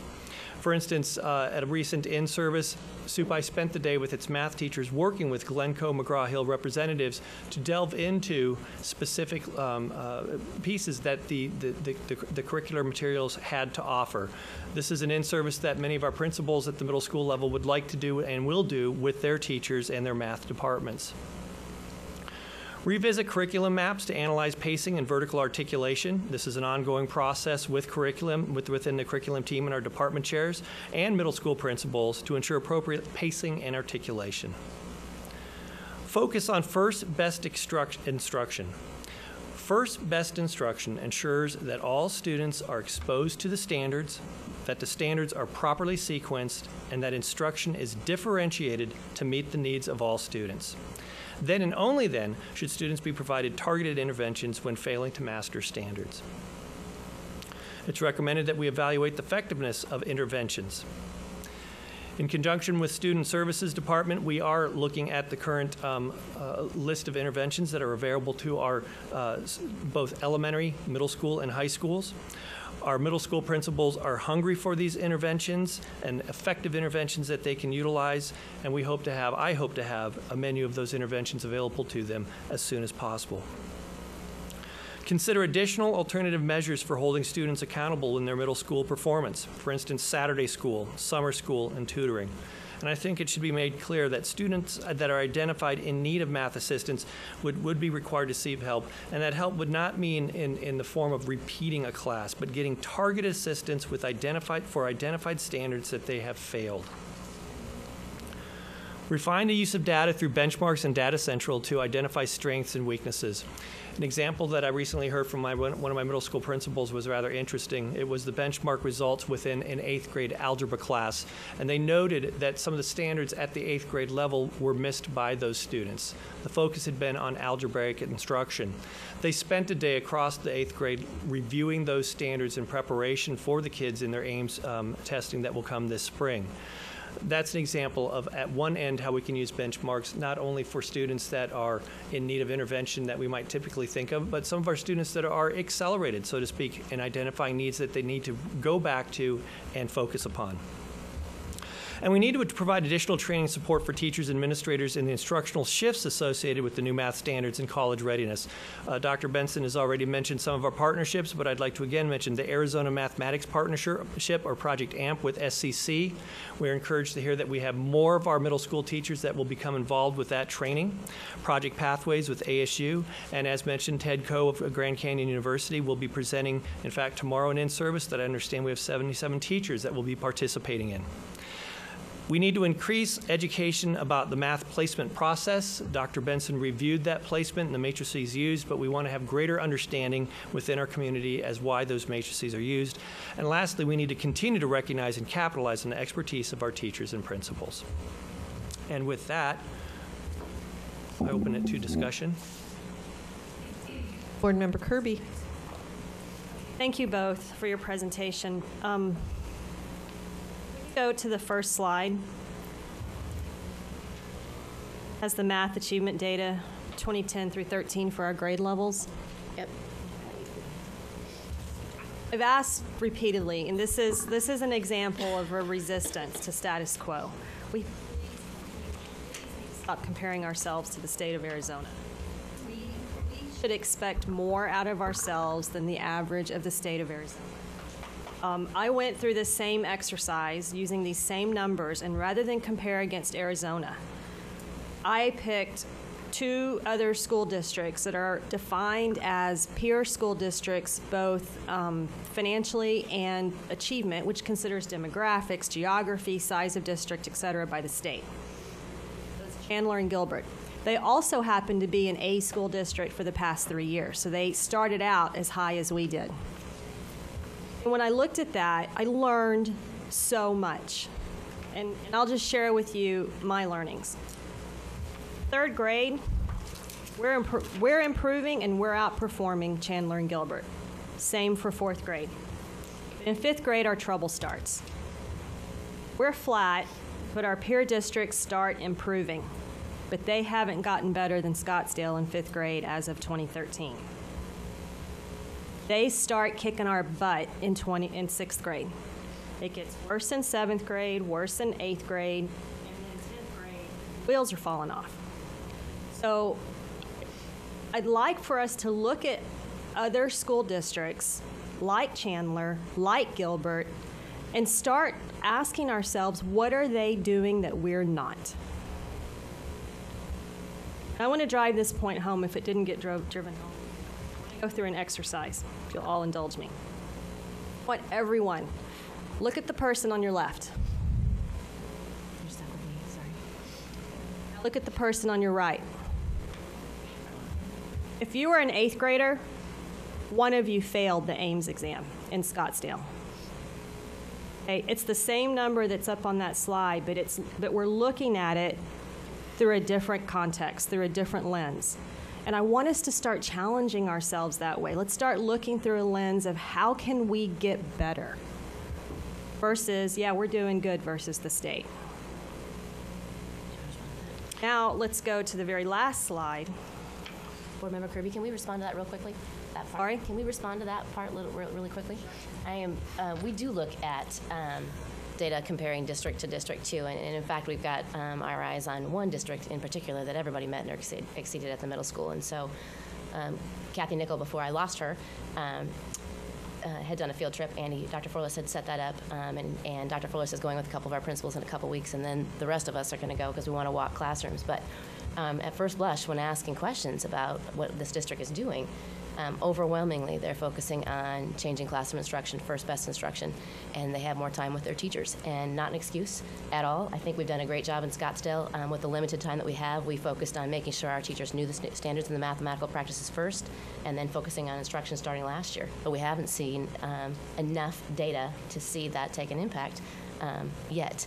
But I agree. We do look and compare more than just the state. Could you start showing us, please? Absolutely. Okay. Yes, we Can will. we do it And like- that district is Alhambra. And I think it's important to point that out because they are a lower socioeconomic district and they're having incredible results. And so even taking further out of the equation. So that's why we're really doing some deep studying there to figure out what we have to change to really get across the board results. So are we, I guess, I worry a little bit about comparing Scottsdale to a district that's different demographically, because we've talked about it. We have a very wide range of socioeconomic families and students. And to try to take on and the best practices of a low socioeconomic district and bring it to Scottsdale and apply it to our higher socioeconomic students, I think will backfire. Well, and again, we may not apply it, but we wanted to understand what are they doing in order to get every single one of their students performing at that higher level.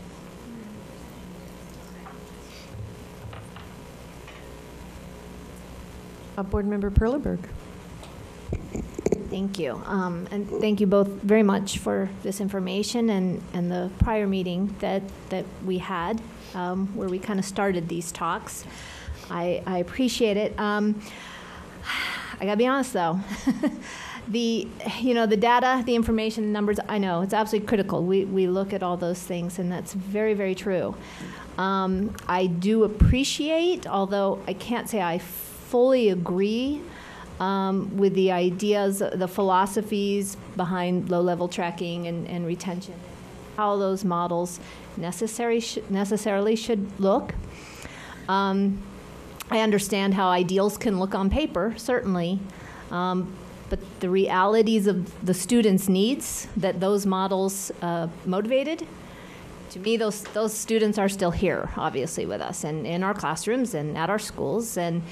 And so what I really started these conversations for is to really try and understand what the models look like in our schools, both middle and high school, as they flow together, obviously, and really try to understand what's been established in our schools as either effective alternatives to that low-level tracking, or what we really maybe need to look at, and each campus needs to look at what their math departments, their principals feel that their campus needs to look at, either improving the models that they have or changing the models that they have, with the ideas with the picture that's in my head. And I know I've talked to a lot of math teachers, and the ideas that we have a tracking, we got a lot of kids going into 8th grade algebra, they're accelerated, they're advanced. And then you have all the rest, basically. And looking at a lot of this data and these numbers, I think that all the rest is what I'm struggling with the most. And I have personal relationship to this scenario where you may not have a kid who loves math and is ready to be accelerated. And as your data is, I think, justifying, is that that's a bad scenario if you push acceleration when a child's not ready. But let's say you have a kid who's very bright, can totally on track with the skill set, and most likely can move faster, can go deeper, which obviously that's the path of Common Core, and the whole principles behind is you want to go as deep as you can into these principles and these ideas. And what I perceive at some of our campuses, or a lot of our campuses, is they work with and are constantly in large class sizes with kids whose skill sets need a lot more focus in a lot of different areas. Lower level, they're needing a totally different set of help. So that obviously begs the question, my kid's sitting in the class next to a child who has a greater need for skill set mastery than my student. What's happening to my learner?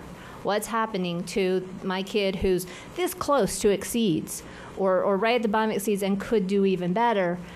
What's happening during that classroom? And that's what really prompted these discussions. And so what I was hoping to have basically for our board is to consider what the models we have now, our principals, our department chairs, the real picture they paint. You know, all the recommendations and the philosophies laid out, they're interesting, they're nice, but what's really happening in our classrooms, and in my mind, it begs the question, do we really as a board, do we really as a district, do our sites and our departments and our principals and your team really need to start looking seriously at more meaningful models of differentiation that can take all our learners, no one's being slowed down, no one's being lost in the shuffle, and everyone's getting as absolutely high and motivated as they can possibly be. That's where I'd love to take this discussion. And honestly, yes, as we look at the planning guide and look at next year, what our classrooms look like, I'd love to really get in depth in that discussion. So thank you. Thank you. Board Member Jackson. I just wanted to thank both of you, Dr. Benson and Dr. Von Acton. An incredible presentation. I always come away really impressed when I get a presentation from the staff. But I'm encouraged, actually. I agree with Board Member Kirby. I think it's effective to compare ourselves to sister districts or as opposed to the whole state. We're Scottsdale and we shoot high.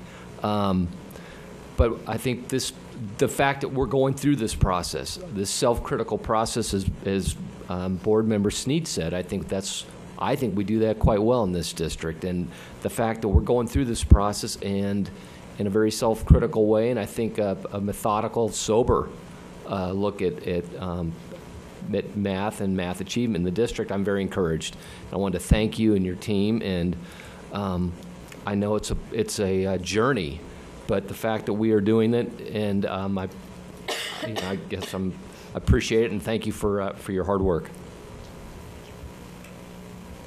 Board Member Kirby.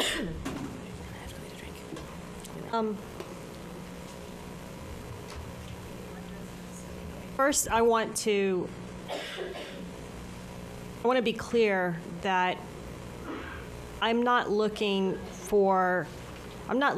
to increase the speed of which our kids progress through math.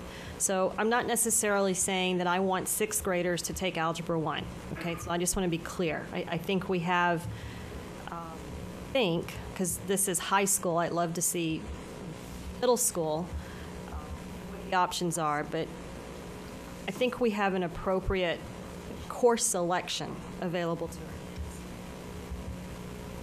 But, I am a corporate person, and I'm very used to look at what is our competition doing. And what I see our competition doing is within a class, let's just take Algebra 1, for example, grade, they have 3 levels. They have an accelerated level, they have a regulars level, and they have another level. And depending on the grade, they may call them zebras, kangaroos, and giraffes, or they may call them accelerated honors, and regulars. But I don't see us doing that. And then when I hear that the teachers you surveyed say class size is a concern,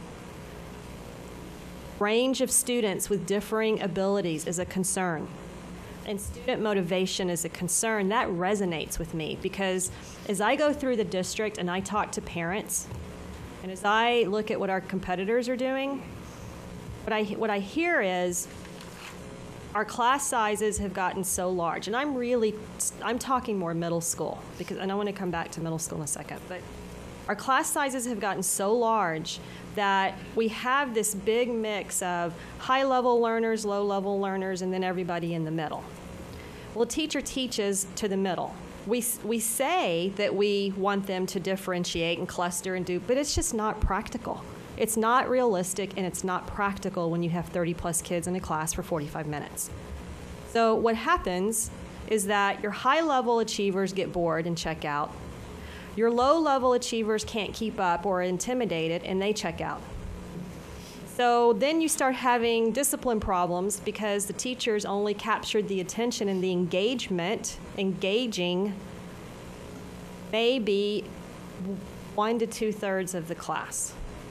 And so when I hear that, the teachers are saying that as well, that resonates with me, that would be one of those transformational changes that we need to look at. We need to look at systemic changes and not tweaks here and there.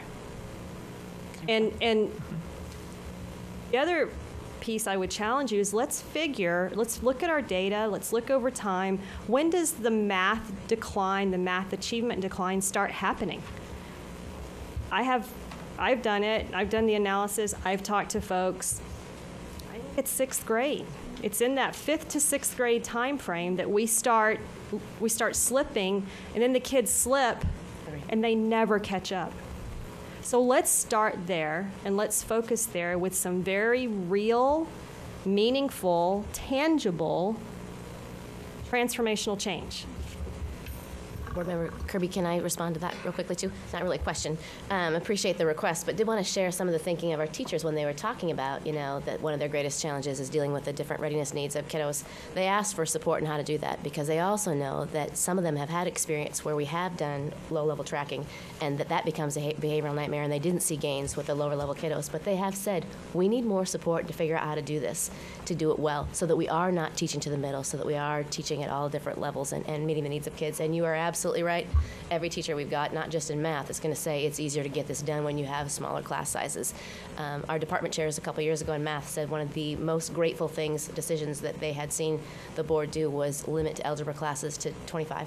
They did see a difference. They believe it allowed them to be more accessible to their kids. This year, we only have 2 of our high schools that have a support class in conjunction with Algebra 1, because in the hard choices with budget times, if they had to make a choice to staff Algebra 1 support and Algebra 1, some said we're going to try to have lower classes of Algebra 1 and do away with the support class altogether. They were faced to make that hard change. And I think we need to ask them again, did that work, and where do we really need to be prioritizing our energies?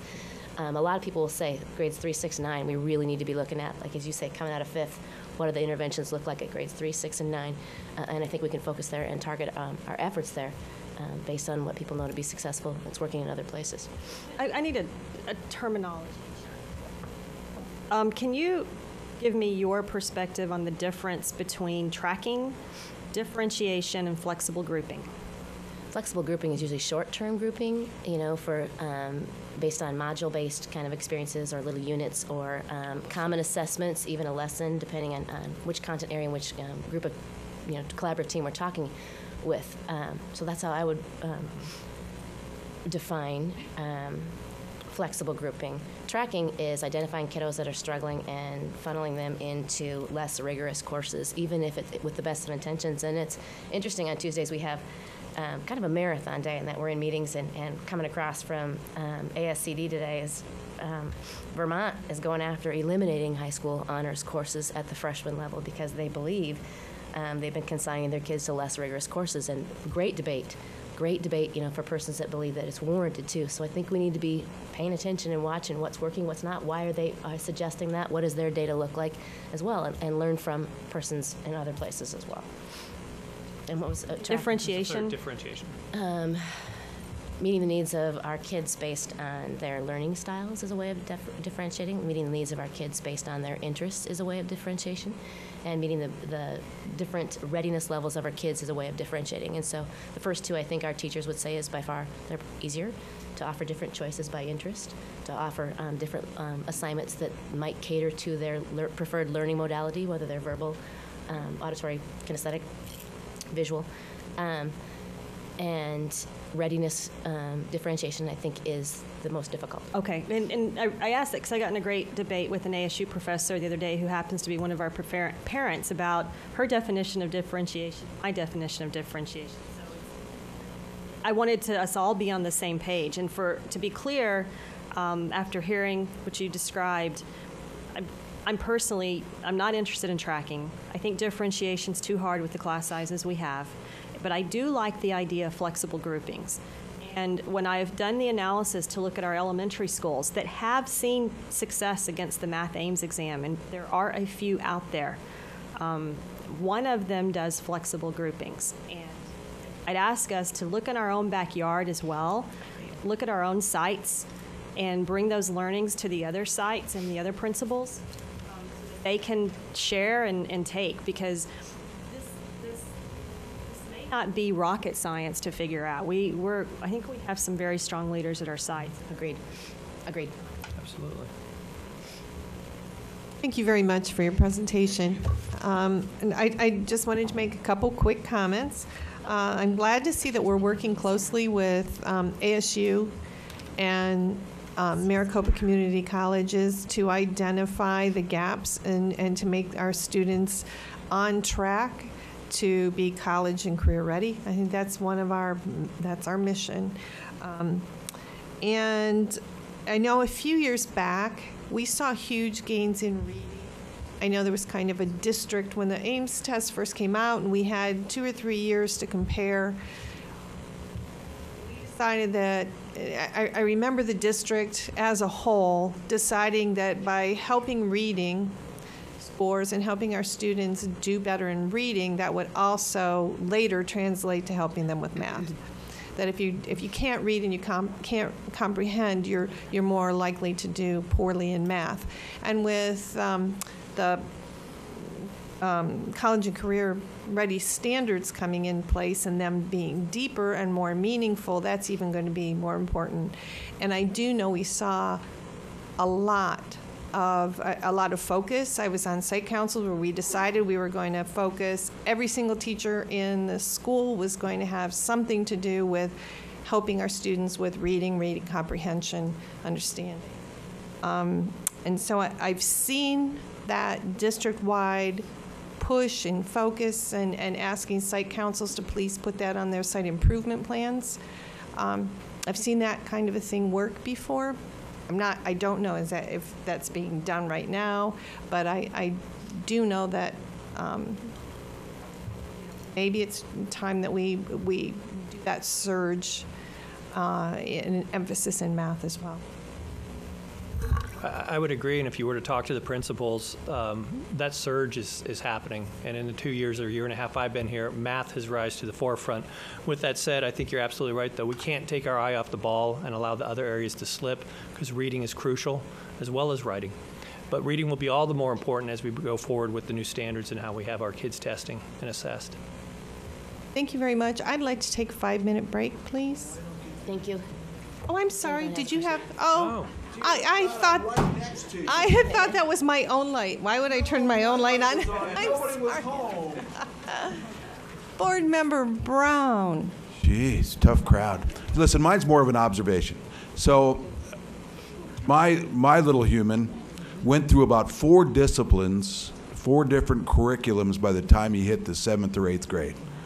Math book had changed. And, you're sitting in a living room with your son. Well, actually, my wife did, because I can't do this stuff. And going through math problems. He'd come up with the answer, but, it wasn't the way we were taught. And this is more of an observation that I don't think we can ignore the fact that our middle school is getting goofy. Because, well, let's see, we've changed math curriculum how many times, or math books, and then, class size. We've got a bunch of things going on, and this is more just, we need to acknowledge that not everybody had the same math book. Not everybody, talk about differentiation, yes, with our class sizes. So now I've got this other variable there. I think we just need to be aware of these things. And are we asking the question, hey, you, what math book did you have in the 6th grade? Because it did differ from school to school, from elementary school to elementary school. So I think it's just an awareness thing, but I think we need to ask those questions and then teach accordingly. Board Member Brown, excellent observation, and I think one of the biggest things I'm excited about the second semester is that our teachers have asked for. I really want to know more about what's in our materials. We do a pretty good training overview when we first get an adopted materials, but without embedded time for them to continue to revisit that, they can kind of, there's so many resources, they can kind of go by the wayside. So over the break, I had the opportunity to go through all the webinars with our instructional materials in math at the middle level and made a list of everything that's on there. And I asked our middle level teachers, which are your favorites at the middle school early release? And a lot of them had forgotten or hadn't had time to visit all of them because there's so many. It was more than like a half a page list. So the coaching was pick a couple you want to learn more about. And there are inquiry-based learning examples, and there are differentiated lessons already available for our teachers. And overwhelmingly, they said, bring in our vendor, get us a sub, let us go through the materials, pose questions, and get comfortable this semester so that we're accessing the materials better and understand them better, and we can use them better to support the needs of our kids. So every middle school teacher will have that probably by the end of February. We're scheduling that now, every single one. Board Member Kirby. Thank you for your presentation, and I think you got some feedback tonight. What I didn't hear is whether or not you agreed with it. So could I ask that we give staff time to talk about the feedback they got and then whether come back shortly and whether they agree, disagree, embrace, don't embrace, why not? Yes, Madam President, Board Member Kirby, we'll bring this back at the next meeting. I can tell you that in the discussions I've had with both Karen and Mitch and also our principals, we're tracking right along what this discussion has been tonight. So it's a matter now of trying to figure out how to set those standards and go look at a few more of those places that we need to go look at and then get it right. Very timely.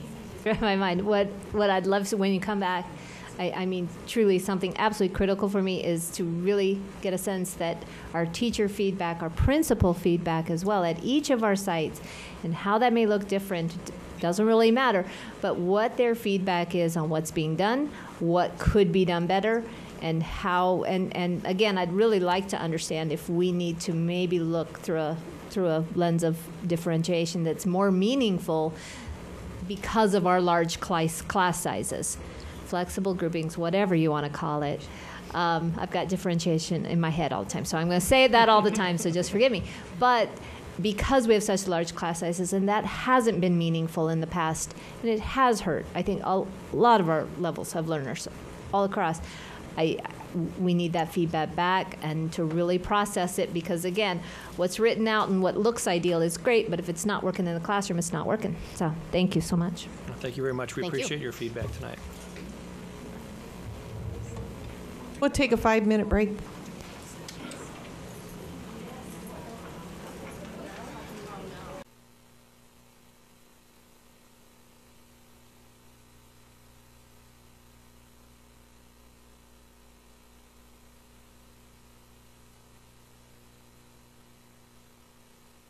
For the presentation so far, I see that we're running to the point where it's almost 8:30 now.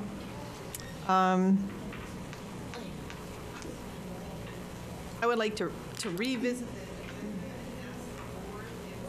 the enrollment overview and the 12 at a future meeting. The only reason I say continue with the open meeting law is because statutorily we have to do that in January. Is there any consideration for that? Those two items to another meeting. Pull those to the next meeting. Just do open meeting law tonight, if that's all right. You know what? I think we've made some tremendous progress tonight, and I think this enrollment discussion is directly correlated to the math discussion we just had. And I'd like to leave the happy with moving the other one to the next meeting. The presentation's fabulous. It is. It was, and I would really like to give it the amount of time that it's due, and in front of an actual audience maybe. And I'm thinking if we put it off, that we'll actually be able to reach more people with that presentation. it off, we will be also taking valuable time off of future agendas.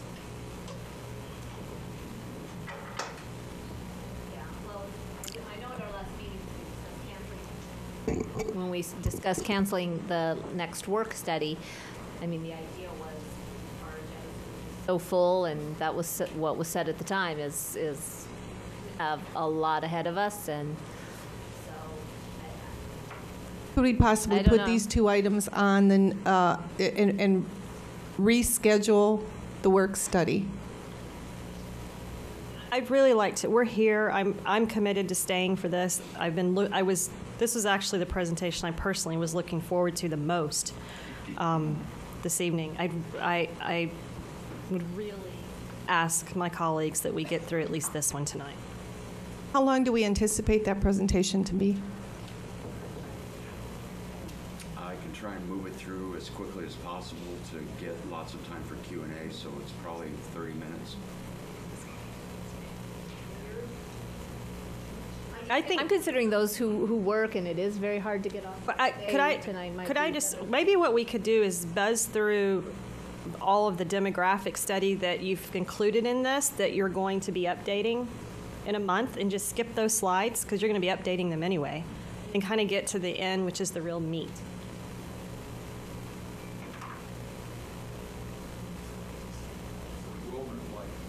Madam President, members of the board, I would ask then if we could have Michelle go ahead and do her open meeting law training really quick, and that will give Jeff some time just to revamp a couple of his things really quick. Would that be okay?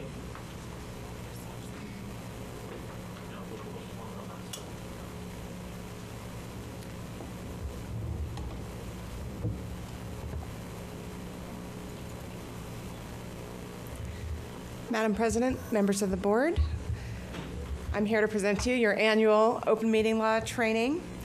I was asked by somebody, why the heck do we do this every year? So I thought I'd just remind you that we have an old consent decree that the district voluntarily entered into back in 1998 as a result of some allegations that we violated the open meeting law way back when. And under that consent decree, we do have to do annual training each January. The decree requires that we cover all aspects of the open meeting law and emphasize the strict requirements regarding executive sessions in particular, because those were the majority of the allegations back then. One thing that the consent decree does point out is that the training has to emphasize that just because an attorney is in the room does not absolve the public body of its responsibility or give its members carte blanche to discuss anything under the broad umbrella of legal advice. So that's my emphasis on that for you tonight. So, open meeting law. All meetings need to be open to the public. Any legal action is going to have to occur in a public meeting and cannot occur behind closed doors. So what is legal action? Legal action is a collective decision, commitment, or promise made by a public body. All discussions, deliberations, considerations, or consultations among a majority of you regarding matters that may foreseeably be come before the board for a final decision would constitute legal action and therefore must occur in a public meeting. It's the public policy of the state that meetings should be open, and only under certain exceptions can they be behind closed doors. And so I always say, when in doubt, just have the meeting in public. A reminder that not only is the board covered by the open meeting law, but any advisory committee that's created by the board is also covered by the open meeting law and must comply. Of course, for student matters, students are entitled to privacy regarding discipline, suspension, or expulsion, and we do not have to have those meetings in open meetings. We do have to post proper notice for them, however. Notices of our meetings have to be posted at least 24 hours in advance to members of the public body and to the general public. Some recent changes to the legislation made it clear that we could include a Saturday if necessary in that 24 hours, as long as the public has access to the notice posting in a public place and on our website, which is true for us. So if we need to, we can count Saturday as our 24 in the 24-hour calculation. The topics to be addressed must be specific and should be easy for a member of the public to understand. Generally, it's a violation of the open meeting law for board members to discuss any item that's not specifically noticed in the agenda. Meetings and notices need to be accessible to people with disabilities. Bless you. Oh, that was Kim? I thought it was Karen. My gosh. It was like apologetic. We talk about some sessions that we can have in private. They're called executive sessions, and only the people who are necessary for that session to occur, for the public body to carry out its business, should be in the executive session. There are many reasons enumerated in the statute for why we can hold an executive session. Just a couple of examples. One is for legal advice. Another is for what we call meet and confer, to talk about your negotiations with your employee groups. The notice for an executive session has to state the exact subsection of the provision that allows us to have the executive session. We can't just do a blanket notice that says we're meeting under one of these 7 pieces of the statute. We are permitted, and we do this, to have a notice on all of our public meeting agendas that the board may vote to go into an executive session if you determine that you need to talk to me or another lawyer for advice on something that's happening in that meeting. Calls to the public, as President Sneed pointed out earlier today, we're not required to have public comment, but we do, and as such, we can limit the time that people have to speak so that we can manage the time that it takes in our meetings. As President Sneed also pointed out, members of the board can't discuss or take action on matters raised during the call to the public that aren't specifically identified on the agenda, but you can instruct staff to follow up. You can ask to have the item put on a future agenda. A note about electronic communications. You want to be careful with emails and texts. They can easily kind of spiral out of control into an unintentional violation of the open meeting law. One board member texts another, that person shares it with a third, and then suddenly we've violated the open meeting law. What happens if we violate it? First, all legal action taken in violation of the law would be null and void unless ratified at a subsequent meeting by the board. A court can impose a penalty of up to $500 per person, per violation, and that is not a fine that can be paid by the district. It has to be paid by the individual who violated the law.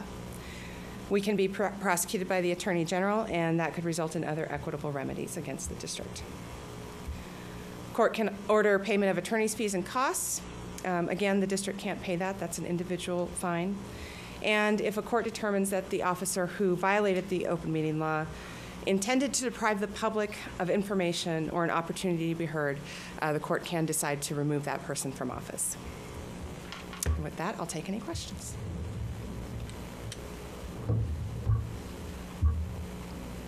That was awesome. Well done. Michelle? Yes. I had a question. I was wondering if it would be possible for you to send all of the board members just a few of them, I think I went to 5 of the policies that just to look over that are in regards to meetings. Okay, I'd be happy to do that. You want me to tell you the numbers now or send you a list? Would you send me a list? Because I know them better by letter, and if you have them by number, I won't remember. Okay. Is that okay? Yes, there'll be 5. Okay. Thank you. Thank you. Thanks, Michelle. Thank you. I'd like to make a formal request that during Jeff's presentation, we allow Karen Benson to go home and get better. I agree. I told her that Take your earlier. germs away, please, Ms. Benson. We already told her that. Thank you. I love that. That's a first. That's never been kicked out of anything. So, yeah. I'm moving large now. Karen, go. Don't start this. Take the rest of the week. I don't know about that. You're not. Madam President, members of the board, I'd like to thank Dr. Thomas for doing a lot of work on this enrollment demographic overview and looking at the data regarding the charters and our competition.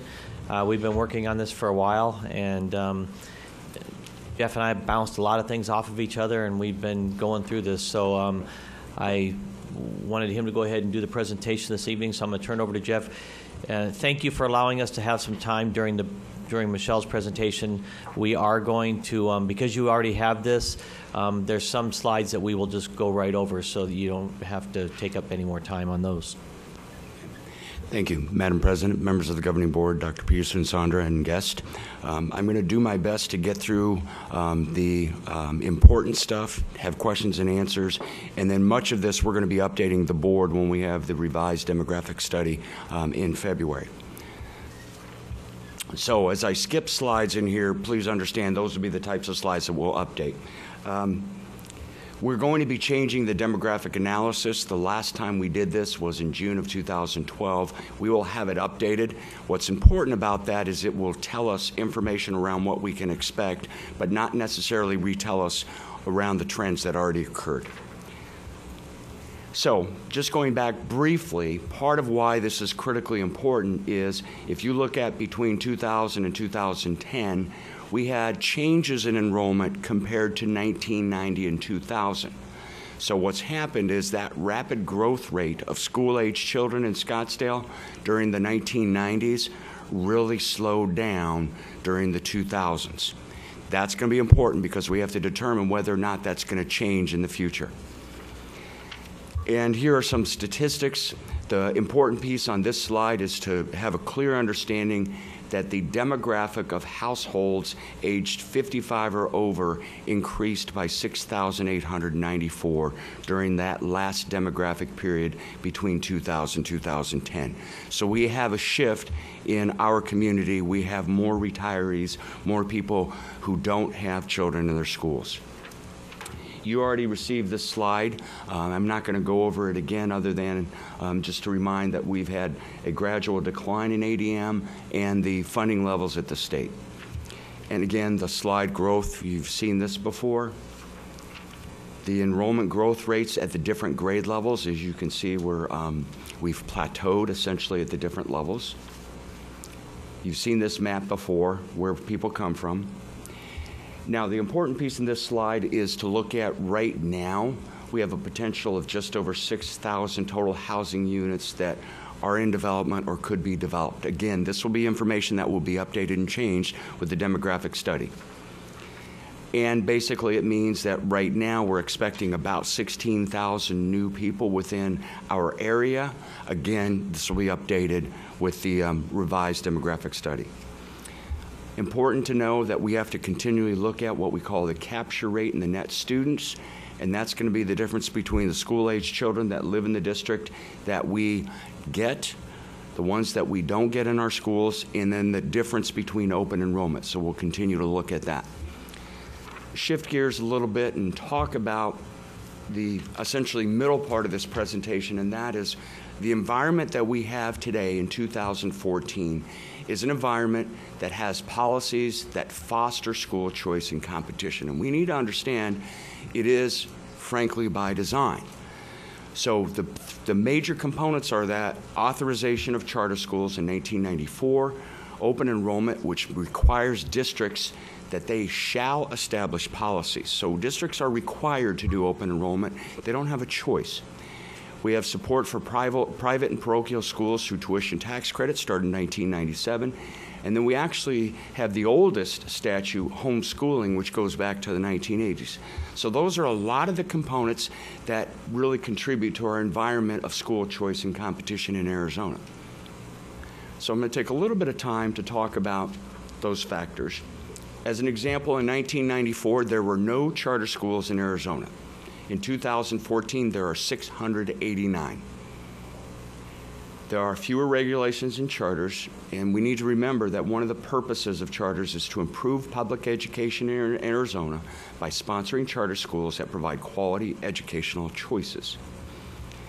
Open enrollment, we have some restrictions on open enrollment. We cannot charge tuition.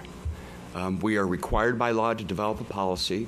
Most of our open enrollment is from neighboring school districts. Geography and reputation play a key role. You're going to find that where school is and the reputation of the school will cause people to make choices about which school to attend. Open enrollment impacts SUSD schools that compete with each other as well. So it's not only students coming from outside of SUSD in, but also students going from one school to another, going to schools that are outside of the attendance boundary.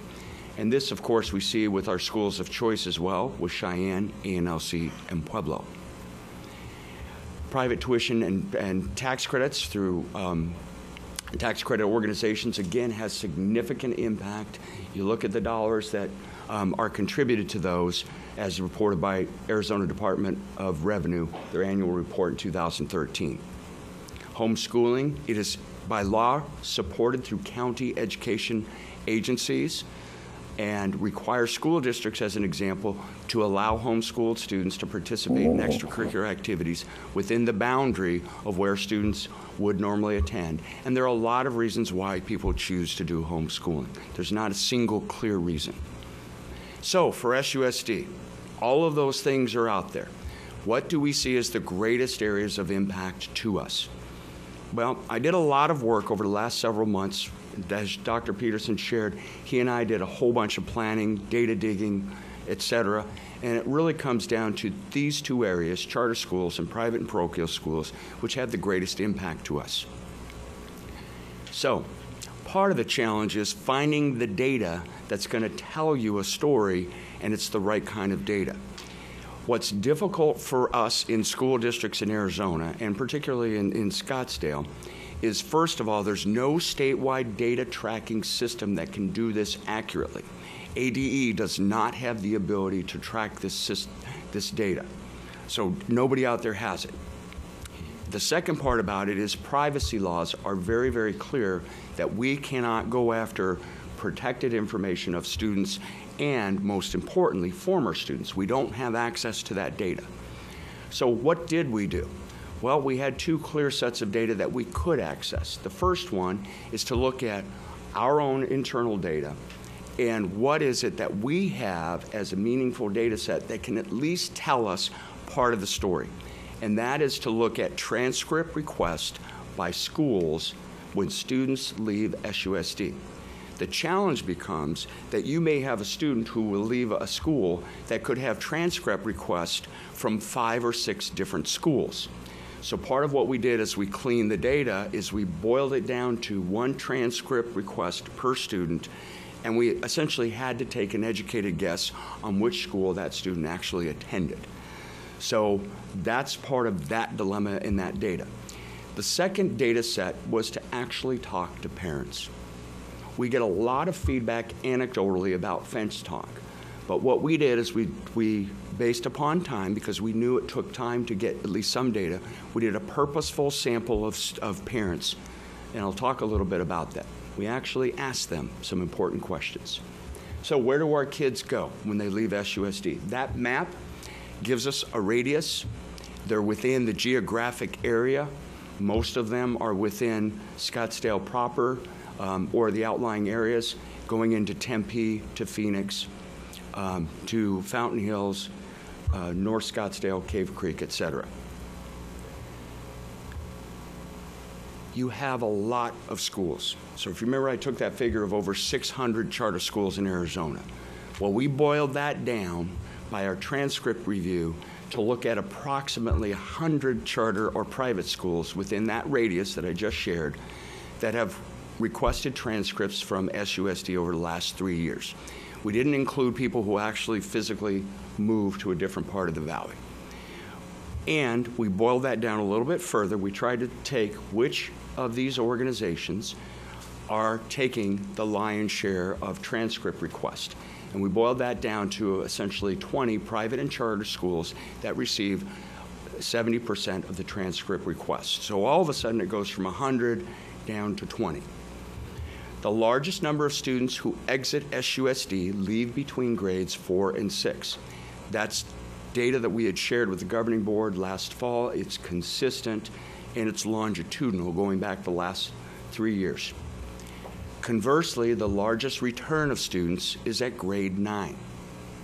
So we have these two different places where we, in essence, have kind of a bookend on where our kids go. And I don't think that's different or surprising information for us. What is different is we're looking at it through a different lens, truly as a data set versus anecdotes and fence talk. So if you take a look at this graph, 2011, 2012, here's one example of 1 year's worth of data and where transcript requests have gone. That takes the top 20 transcript requests, and it boils down to by school, or oftentimes because a transcript may have gone to an organization that didn't identify a particular school or campus. There may be, like for example, BASIS, that may not identify which campus. But that's where you look and see where our kids are going. Okay? The second is 2012, 2013. So you see a little bit different change in terms of which schools, but again, the same type of situation where you have the top 20 recipients of transcript requests from Scottsdale schools.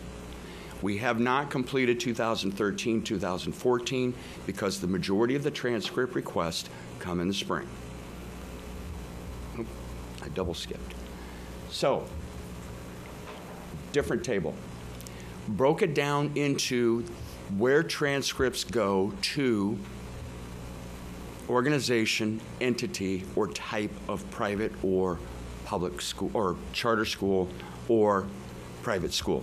So for example, Great Hearts Academies, they have several campuses. Basis Schools has 2 campuses that compete with us. The Diocese of Phoenix, several schools. The online high schools or blended learning high schools. Other Christian education, other private schools, and then finally, that last list, we have 76 other charter schools that comprise that group. So get a sense of where the transcripts are going.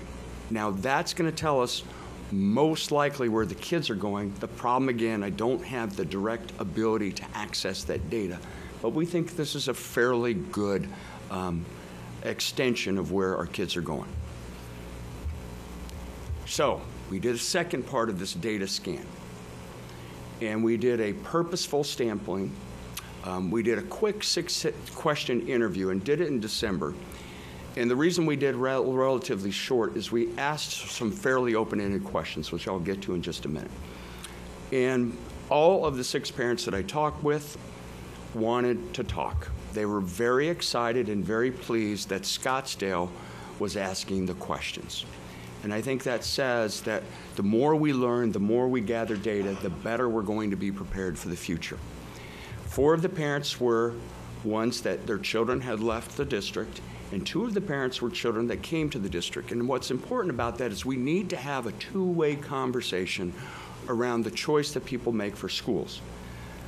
Then after we went through all the answers, we did a frequency chart coded by theme. It broke all of the different answers into 13 different themes, which I'll share in just a minute. We looked at commonality among the respondents. In other words, what were some of the themes that resonated repeatedly? And then we captured just a sample of key anecdotes. There are some wonderful key anecdotes. And I think somebody earlier in the audience, when talking to the board, asked about the question of paying attention to the qualitative data. Well, this is a combination of quantitative and qualitative, so we're doing exactly that. The interview questions, here's what we asked. We asked factors about why you chose your school, experience, something that SUSD did well, something that they could improve, complete the sentence, and anything else that you want to add. And the anything else that you want to add is a great question because people will take, and that's really where they're going to finalize what's important to them. So those were the questions. I originally had allotted between 15 and 30 minutes per respondent to do the interviews. On average, they took 45 minutes per person. People wanted to talk. So here's the theme chart, keywords and phrases. We had 13 themes going from perception of middle school, budget concerns, academic rigor, a well-rounded education, social emotional development, curriculum and instruction, economic advantage, school choice, the boomerang effect, people who leave and come back, community customer, individual needs, neighborhood school, preparation for college career, and leadership. And the reality is, depending upon how you would ever want to find additional information, any of these themes could bubble up as a single most important theme, but that's really not what we are trying to do at the moment. We're trying to get just kind of a general scan. It tells you essentially to our community, all of them are important. So here's the frequency, and this becomes more telling as you hone in on what is the conversation, at least with some of our people.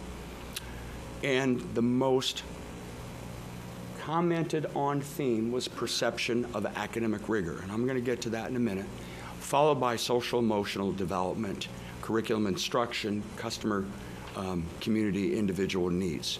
But you can see what the frequency chart was, not only by the number of responses for the theme, but also the number of respondents per each of those themes. And whenever you get a 6, that means every parent at least one time connected to that theme, and they go on down the list. So here are the most cited themes. Perception of academic rigor had the highest frequency with 22 occurrences out of 36 possible occurrences. In addition, all 6 respondents connected with that theme. It's an area that's consistent with a lot of the conversations, communication. We have the earlier presentations. It's something that is important to people. The challenge becomes, what does that mean? And I think part of what we've got to make sure is that as we talk about this notion of academic rigor, we create a common definition, and then that definition gets used over and over and over. Because if you're going to ask people right now what academic rigor means, you're going to get a lot of different answers. And that is not only from a parent perspective, that can be from an educator perspective, it is from researchers. There's a lot of debate on the national stage around what that means. Social emotional development had 15 occurrences. Again, all 6 parents were concerned about that part of the education of their children. Curriculum and instruction, 4th highest frequency. I think there's a relation between curriculum instruction and perception of academic rigor. And then community, customer, and individual needs. And the reason we put those together is it boiled down to the notion of people feeling like they were connected to the school and the school district regardless of what hat they wore or what their role was within a school or what type of person they were in the community, what demographic group. The notion would be that our community would expect our schools to be accessible, to be friendly, to meet the needs of kids on an individual basis. There were lots of other themes, but those were the ones that I identified for now that we needed to really talk about. So then we asked about nuggets. And by that I mean, what were some of the real powerful statements that people made during the interviews? And so I'm going to go through those briefly. One of those, the thought of middle school is terrifying. Highly emotional response. Very consistent to what we see and hear when people are making choices around where to send their kids for middle school. And it's a challenging place that we find ourselves because kids are developing and adolescence is very different, and for many parents it's unknown. The love of the experience at elementary school, very consistent. People feel pretty good about the elementary experience. A hard choice, struggled for a long time, but ultimately chose the SUSD school. So that struggle, whether they choose one of our schools or they choose an alternative, it's not an easy decision. It is gut-wrenching for many, many people. Ran into roadblocks at one of our particular middle schools. Again, addressing the idea of whether or not there's that customer service, that interaction engagement with the community. And then interestingly enough, now we hear great things about one of our middle schools because of some of the very deliberate, overt changes that we have made at many of our middle schools going back to the work we started in 2010. Some more nuggets. This particular charter school mentioned as not a very positive environment, an unappealing culture that was very negative. So again, that concern is a reciprocal concern depending upon the individual experience of the child. Our local school was really good. I want SUSD to succeed. That from a parent who chose to take the children to a different school. So there's still this sense of people want SUSD to be successful. Bullying was a big problem at one of the middle schools. Again, a perception that we've heard, so it's not a new anecdote.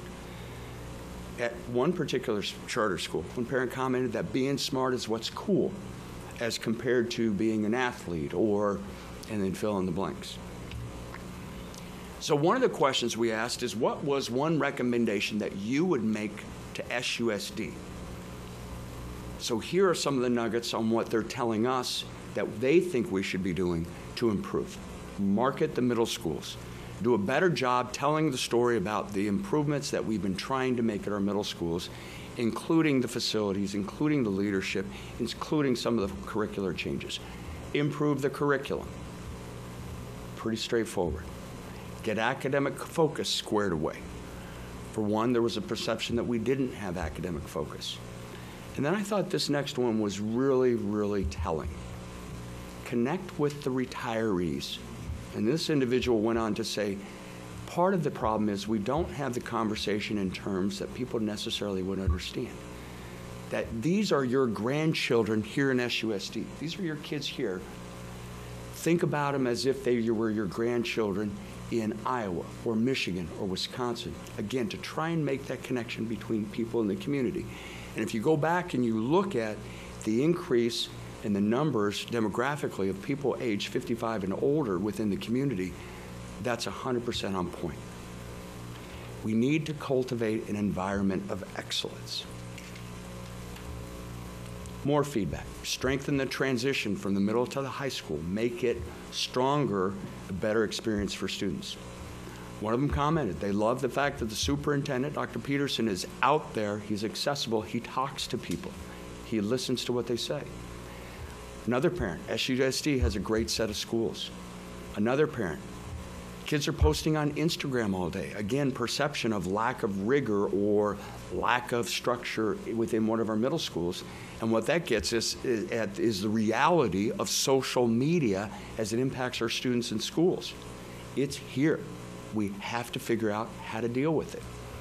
One parent, you are getting there a year too late, meaning as we get out and we communicate and talk about where kids are going to go for middle school, that we should get there 4th grade instead of 5th grade. And in fact, frankly, we ought to be there 3rd grade or 2nd grade. So what does all this mean? Well, you get data, you muddle through it, you have to interpret it. You have to make meaning of that, which for the Common Core folks out there, that's part of the real key importance of the Common Core, is to make meaning. Most parents have a very positive experience at elementary school, and they think highly of it. There's a deep-seated concern regarding middle school that often is found upon lack of information. And as an example, one of the parents that I talked about was in this particular learning community, Mountainside, and was not aware that that school had recently received the A designation. And that deep-seated concern, although it was not 100% with all the parents I talked with, when it was with the parents, it was very emotional. So we need to pay attention to that. Perception of academic rigor, I talked about this a little bit earlier. Parents have high expectations. The challenge, we don't have a consensus for the definition, and we need to look at that and develop it. And also, what does academic rigor look like in a classroom? And the amount of homework, as an example, doesn't necessarily equate to academic rigor. But the reality is that is a perception for many of our parents, that if they see kids doing this much homework, they think it's academic rigor. So we've got to muddle through that and come with a better understanding and a consistent definition. The social emotional needs, parents want their children's needs to be met, but there's a very important understanding that this is individual and it's based upon each kid. So there's a different interpretation on what that means for every parent based upon the needs of his or her child. Curriculum and instruction, they expect quality for both. Again, we need to make sure that we have a common definition that parents understand and agree with of what that looks like. Community, customer, individual needs, we have to continue to try and improve around connecting to our customer, our student, our community through an individualized approach. So I'm going to throw something out there to really kind of highlight the challenge that we have around academic rigor and perception of positive results. Because there's a difference between academic rigor and academic success. The reality should be that academic rigor leads to success, but success itself doesn't necessarily demonstrate the academic rigor because oftentimes it's out of context. So the following slides, I'm just going to throw you a little bit of information and data around different ways to look at perception of academic rigor and positive results. Desert Mountain IB program started in 1998. Basis Scottsdale started in 2003. Advanced placement data from Scottsdale Unified School District, where we were recently recognized by the College Board on the honor roll for improving our success and our access to AP exams. So what stories do the following tables tell us? This is student enrollment from Basis. I want you to look at the colored graphs because that's cohort enrollment. I want you to start with grade 7. And for example, 2005, 2006, you have 68. And then if you follow that color through each of the cohorts, you see a trend. If you go through the yellow, you see the trend. If you go through the orange, you see the trend until you get to the red numbers at the bottom. And the challenge becomes we don't have the Arizona Department of Education numbers released yet, so we did an estimate. But notice there's a consistent pattern around what happens to enrollment and cohort size. Now I'm going to take you to a different table. This is the same data, and again, all this data is from the Arizona Department of Education. And what we did is we looked at what was the average enrollment decline per grade level starting from 7th grade going through 12th grade. And if we were to look at the numbers themselves, again, there's no way to look at individual students because we don't have access legally to that data. But if we look at the numbers themselves by enrollment, you look at, in retention of enrollment, a 34% 5-year retention rate. Now, the reason that that's important is if we were to look at Scottsdale Unified School District in our schools, and we had a 34% retention rate in enrollment, grades 7 through 12, we would be in serious difficulty, and we should be. Now, another way to look at this. Here are the IB diplomas earned at Desert Mountain. IB diploma is essentially a 2-year commitment to a program, going back to the first class that earned the diplomas in 2001. And again, you look at, that's a different way that we could measure the outcomes and success of academic rigor.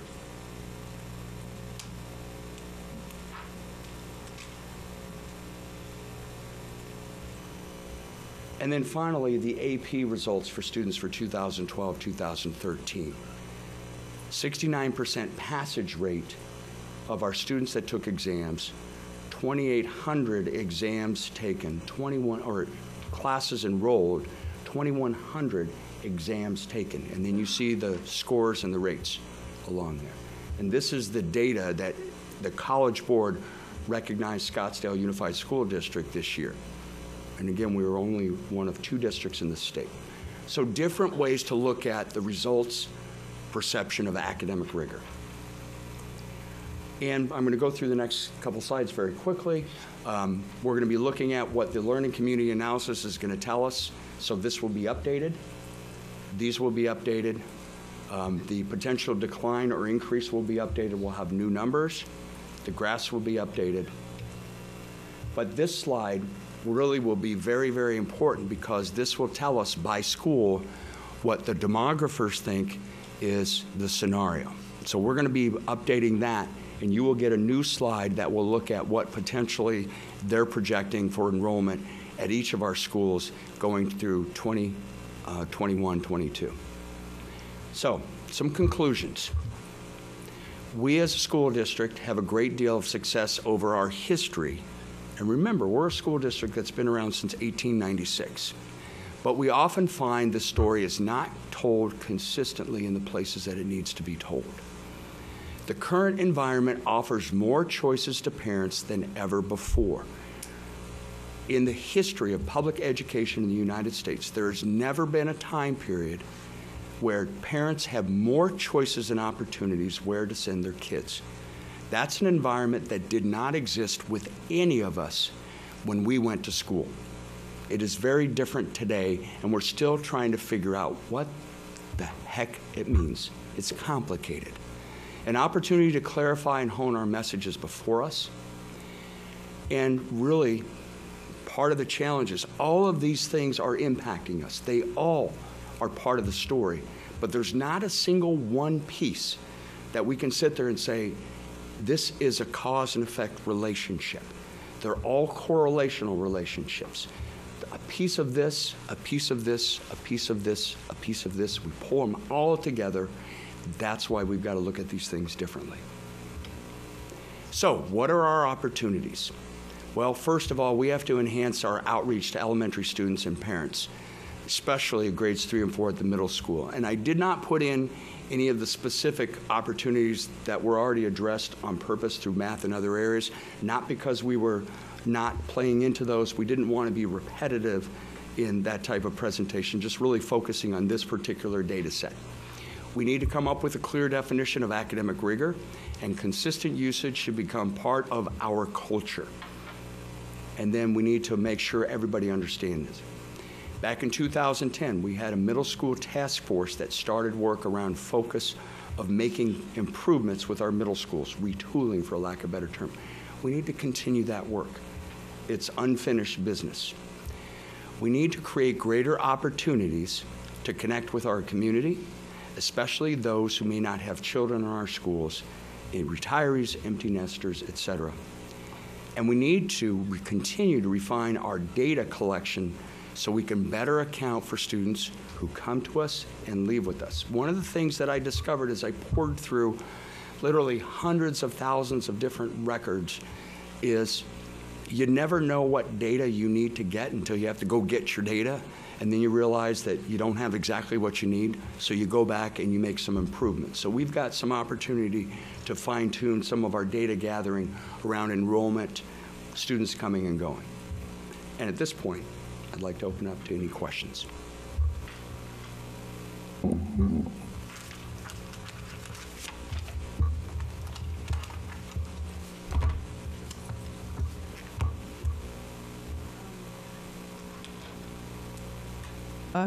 Board Member Kirby. Thank you for the research, the data, the opportunity to have this open discussion. Welcome. This kind of discussion with action is what will move us. As I listened to you tonight and reflected back on math discussion that we just had, other discussions we've had recently, the theme that comes out to me is middle school. We've done quite a bit of work with PBIS and middle school, and it has improved the perception.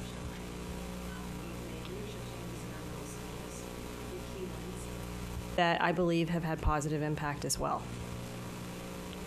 But that, obviously, that perception is still hanging out there. But I think we're zeroing in on it, because what I heard you saying was rigor, academic rigor, structure, I think you said.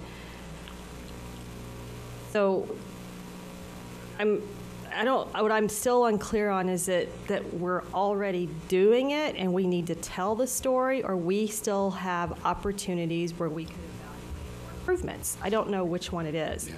And maybe it's both.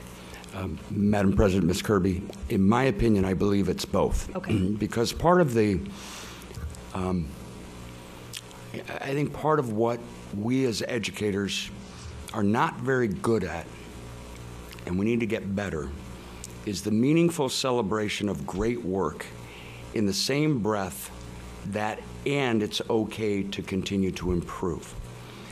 And I speak for just educators that I know, they're not very good about talking about success in that vein because it's not part of their culture. What they're good about is talking about extending and helping others.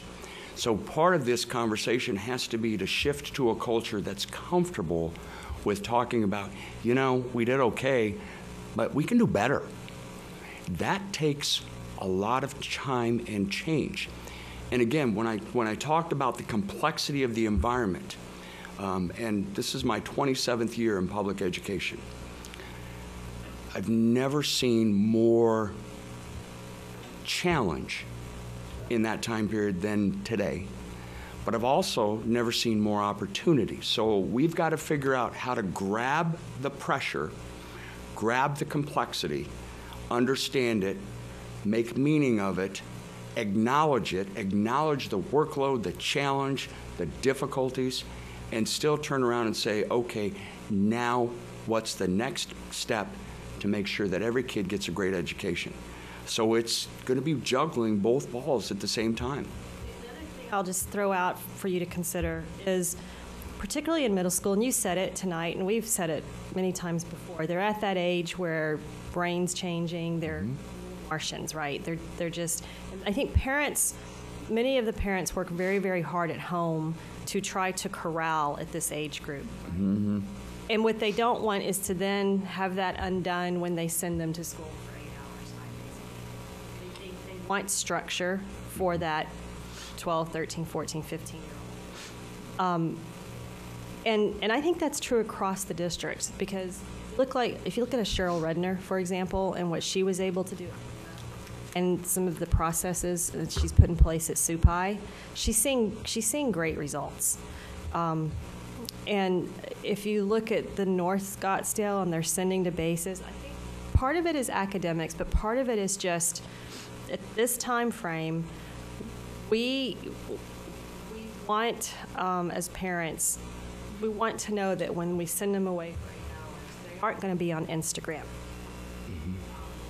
I think some parents like the idea of you drop your cell phone in a basket when you walk into class and you get it back when you walk out. And I don't know if we do that or not across the district, but that's also contributes to academic rigor, or at least the perception of creating an environment by which you can achieve academic rigor. Madam President, Ms. Kirby, that's at the foundation of the conversation. It's the key word is perception, and we've got to take perception and make that reality. And the challenge becomes that perception has a whole gamut of what that means to people. So, for example, and this is where we have to hone in and make that definition that makes sense, and that's the common definition and really gets at that issue. Because the other part of that is you can have structure and you can have that confinement. But if you look at really challenging kids with critical thinking skills at that highest level, which really is part of academic rigor, making meaning, that has to be really the ultimate outcome. And that's part of the challenge, because it's not necessarily independent, or it's not necessarily based upon the school itself and whether kids sit in neat rows. It's really about what's the instruction in the classroom. And there are places that we know that can have those traditional pieces that have high levels of academic rigor, and conversely that have low levels of academic rigor but could have, quote unquote, the same kind of construct. And conversely, you can take it and throw it out its ear and look at unstructured environments that are more individually based that may have very low levels of rigor or very, very high levels. Again, you got to go back and look at the instruction in the classroom. That's why this is so complicated. On the one hand, the concept seems to be very straightforward. But when you look at how everybody looks at the world with this, it has different meanings for different people. And that's, to me, what the real aha was when I was talking about the parents, because they were describing things that they associated with academic rigor that I never would have made the connection. But then I'm thinking, okay, I get it. But is it elementary school, and I agree wholeheartedly that Generally they are, yeah. So is it the age group of the middle school? Or do they perceive that we have academic rigor at elementary school and we just don't? That's, Madam President, Ms. Kirby, yes and yes. Again, part of the other thing is you have this dichotomy of opinions that people will have about the same topic or subject depending upon the context of the conversation. So, for example, I would have a parent talk about academic rigor in the first question and essentially associating that with a traditional school structure, and then turn right around in another question and go a whole different route on academic rigor, which really was about creativity. And they're not necessarily unrelated, but we had two very different definitions of perception of academic rigor from the same parent in two questions. So I've got to try and say, okay, and the reality is they're right on both. I'll quit hogging the mic, but this may also come into play as we talk about school consolidation, kinds of middle school environments. Can we offer an ANLC kind of middle school environment in some other mega,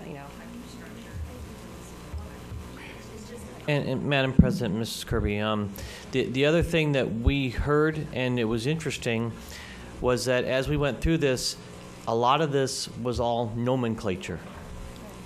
So a lot of times they said they had this honors course or honors program, and so people, then it was that perception of it's highly performing. But when you looked and start boiling down performance, pretty similar to what we were having. So again, it's marketing and nomenclature also. Board Member Jackson? I'll be real brief because we're getting long, but thank you so much. This is an incredible amount of work you put into this. I'm, again, just like before, really impressed. I appreciate the fact that you and Dr. Peterson spent the time to put this study together, and I agree with everything that Board Member Kirby said. I think it is middle school. Obviously that's where this data leads. And frankly, I've been reading your slides at the end on opportunities, and I think you're spot on all of it. I agree with everything. This is a great study, and I appreciate you doing it, and I think it was necessary. And thank you. I think we're taking a look at how to address the competition that we've never had to address before, and that's not an easy thing. And the reality is, and I'm just make it real quick, completely unfair. We do a lot of things. We're forced to do all kinds of things that our competitors don't have to do, but nonetheless, that's the world we live in. So thank you for going through this study, and thank you, Dr. Peterson. This is really great. And Board Member Jackson, I think it's also important to note for the record that dollars are also different here too. These schools purposely stay below 600 students, so not only do they get the extra $1,000 as a charter school weight for additional assistance, they get an extra $800 because of the small school deal. So for every student they have, they get an extra $1,800 compared to our students. So that impacts some things also.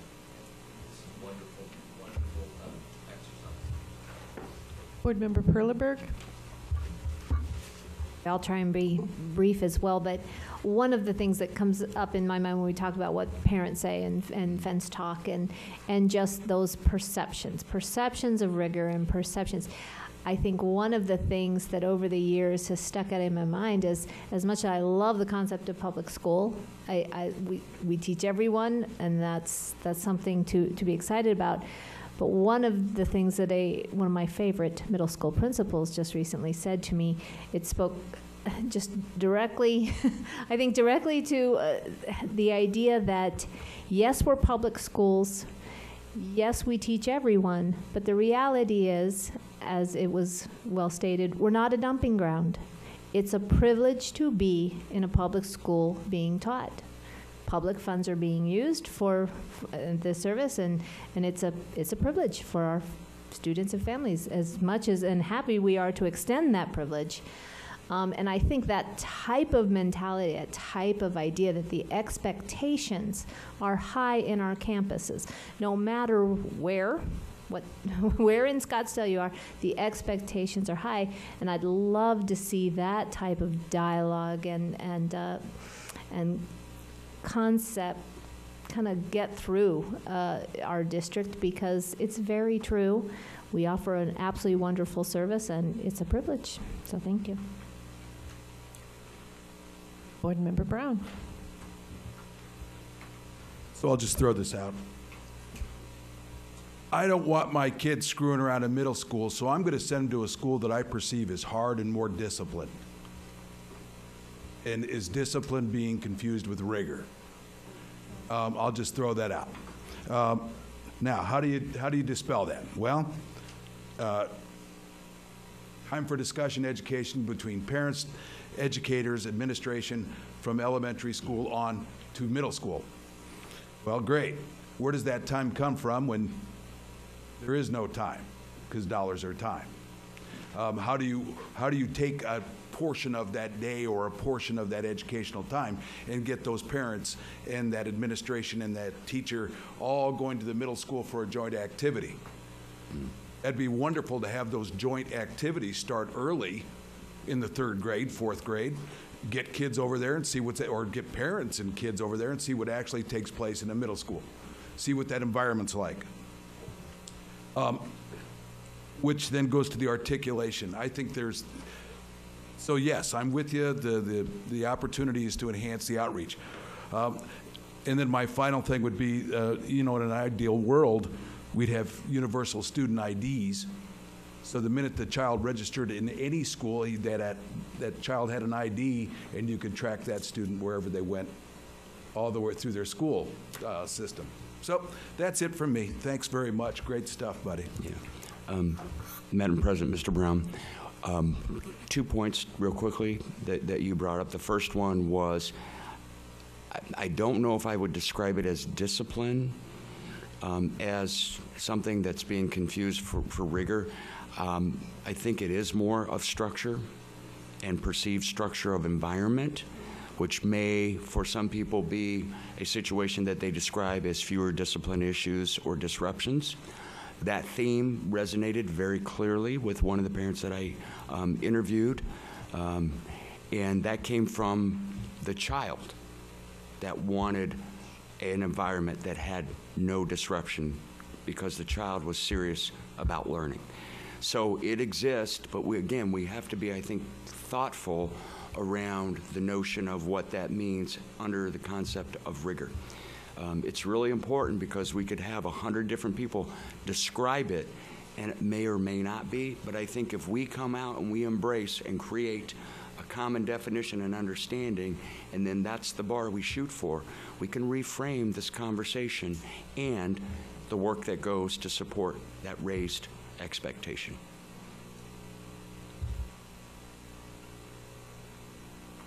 I'd like to thank you very much for this presentation. I'm sorry. It dawned on me as Board Member Brown was speaking. It's also, I would like to suggest, perception of structure or rigor with the parents. Because I think that's where we get in trouble with Scottsdale a lot, because we all know that Scottsdale parents are a blessing and a curse, right? And I sense that sometimes in an effort to manage the parents, we almost lower the expectations of the kids. Complain so much. And I think that what's happening is the parents aren't complaining anymore. They're just picking up their kid and going somewhere else. And so, and I compare it to my daughter goes to, and two examples are flexible grouping. They do it at the beginning of the year, and the middle school principal stands up. It's a required meeting for all parents, and in that meeting she says, you have entrusted your children to us for their education. Do not come in and complain to me about which group your child is in. I am not going to move your child, and if you don't like it, you can take your child somewhere else. It's that hard of a line, and the parents, many of whom are Scottsdale and PV parents, are sitting there, yes ma'am, yes ma'am. It's also, another example is the lanyards they have to wear at a different school. Other daughter goes to. First time you don't wear your security badge, you get a hall pass.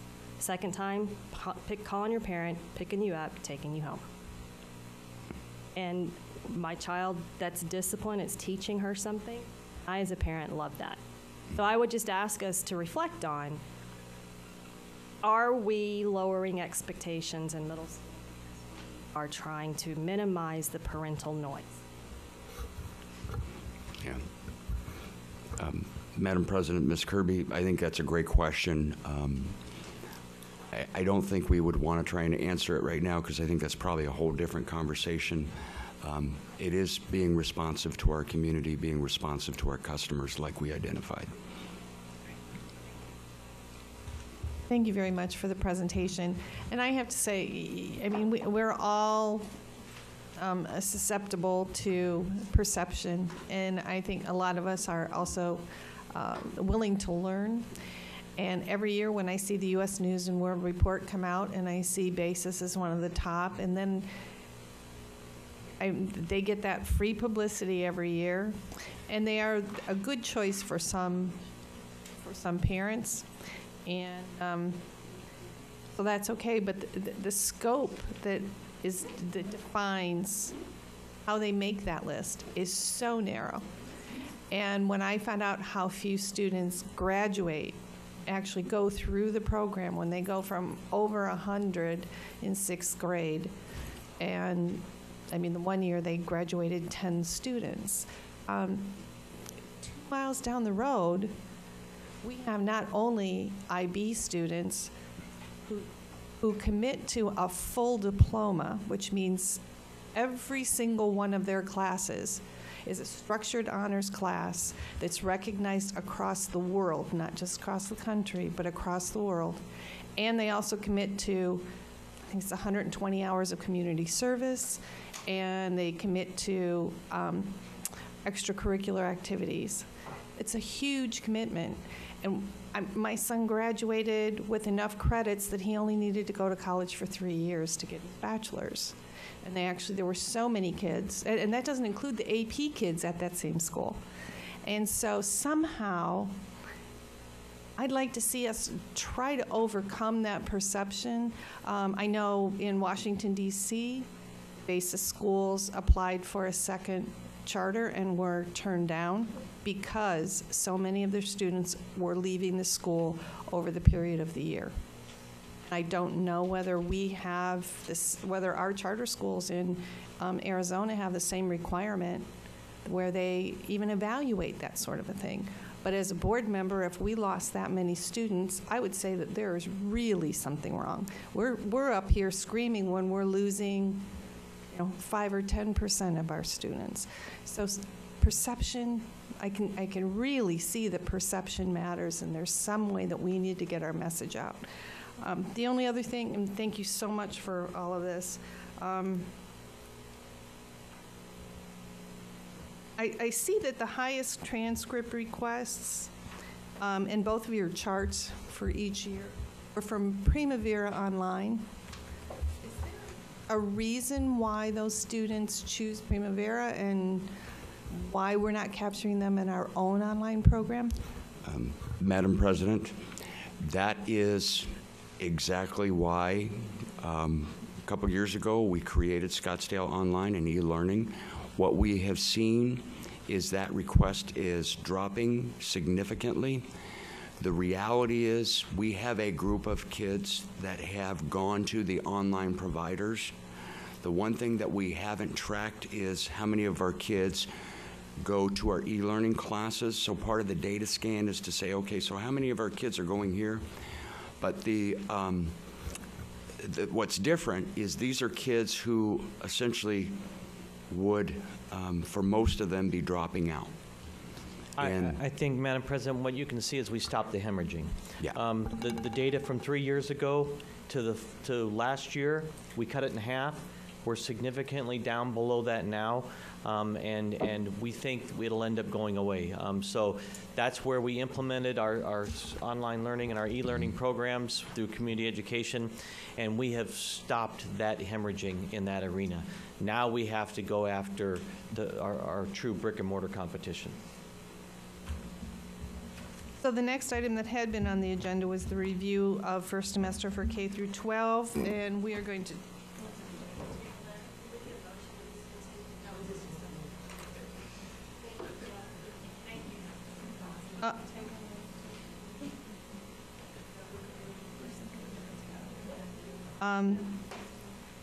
till the next meeting. For action, I have math feedback regarding tonight's discussion and recommendations. Board say that. 12. Is there any other action that the board members would like to bring up specifically?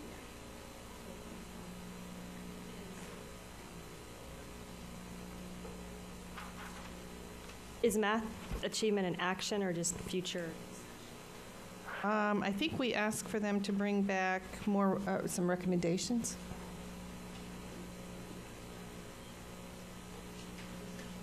I have.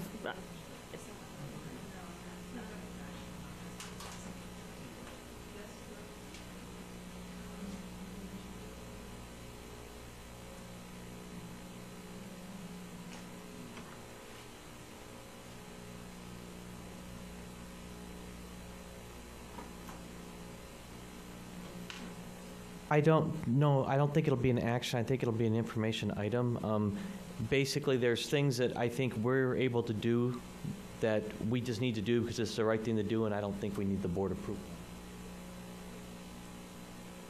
Are there any governing board reports? Oh, I'm sorry. Board member? Okay.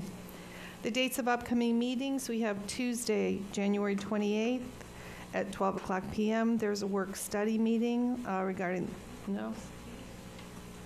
Oh, that's the one we canceled. I'm sorry.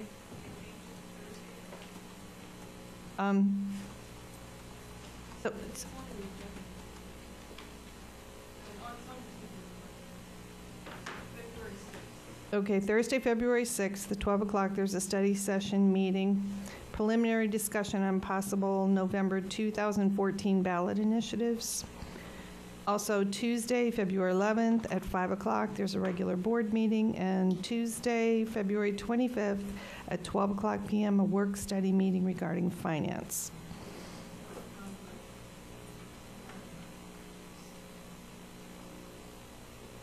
Yes. I misunderstood. I was, it says future action. I was waiting on future agenda. Okay. I have a request for some information discussion. Okay. First, I'd like just a springboard update, and Dr. Peterson gave us the implementation slide that I sent you from the April 2012 presentation, where we are in the financial and rollout, financially and with the rollout of springboard. And then I'd also like to add performance objectives, superintendent performance. And then along with that, the policy CBI and CBIE.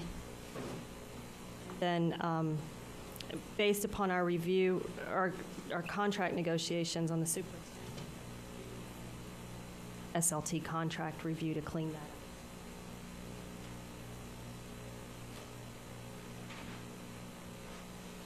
Can I have a motion to adjourn? Second? Second. All in favor? Aye. Aye. Aye.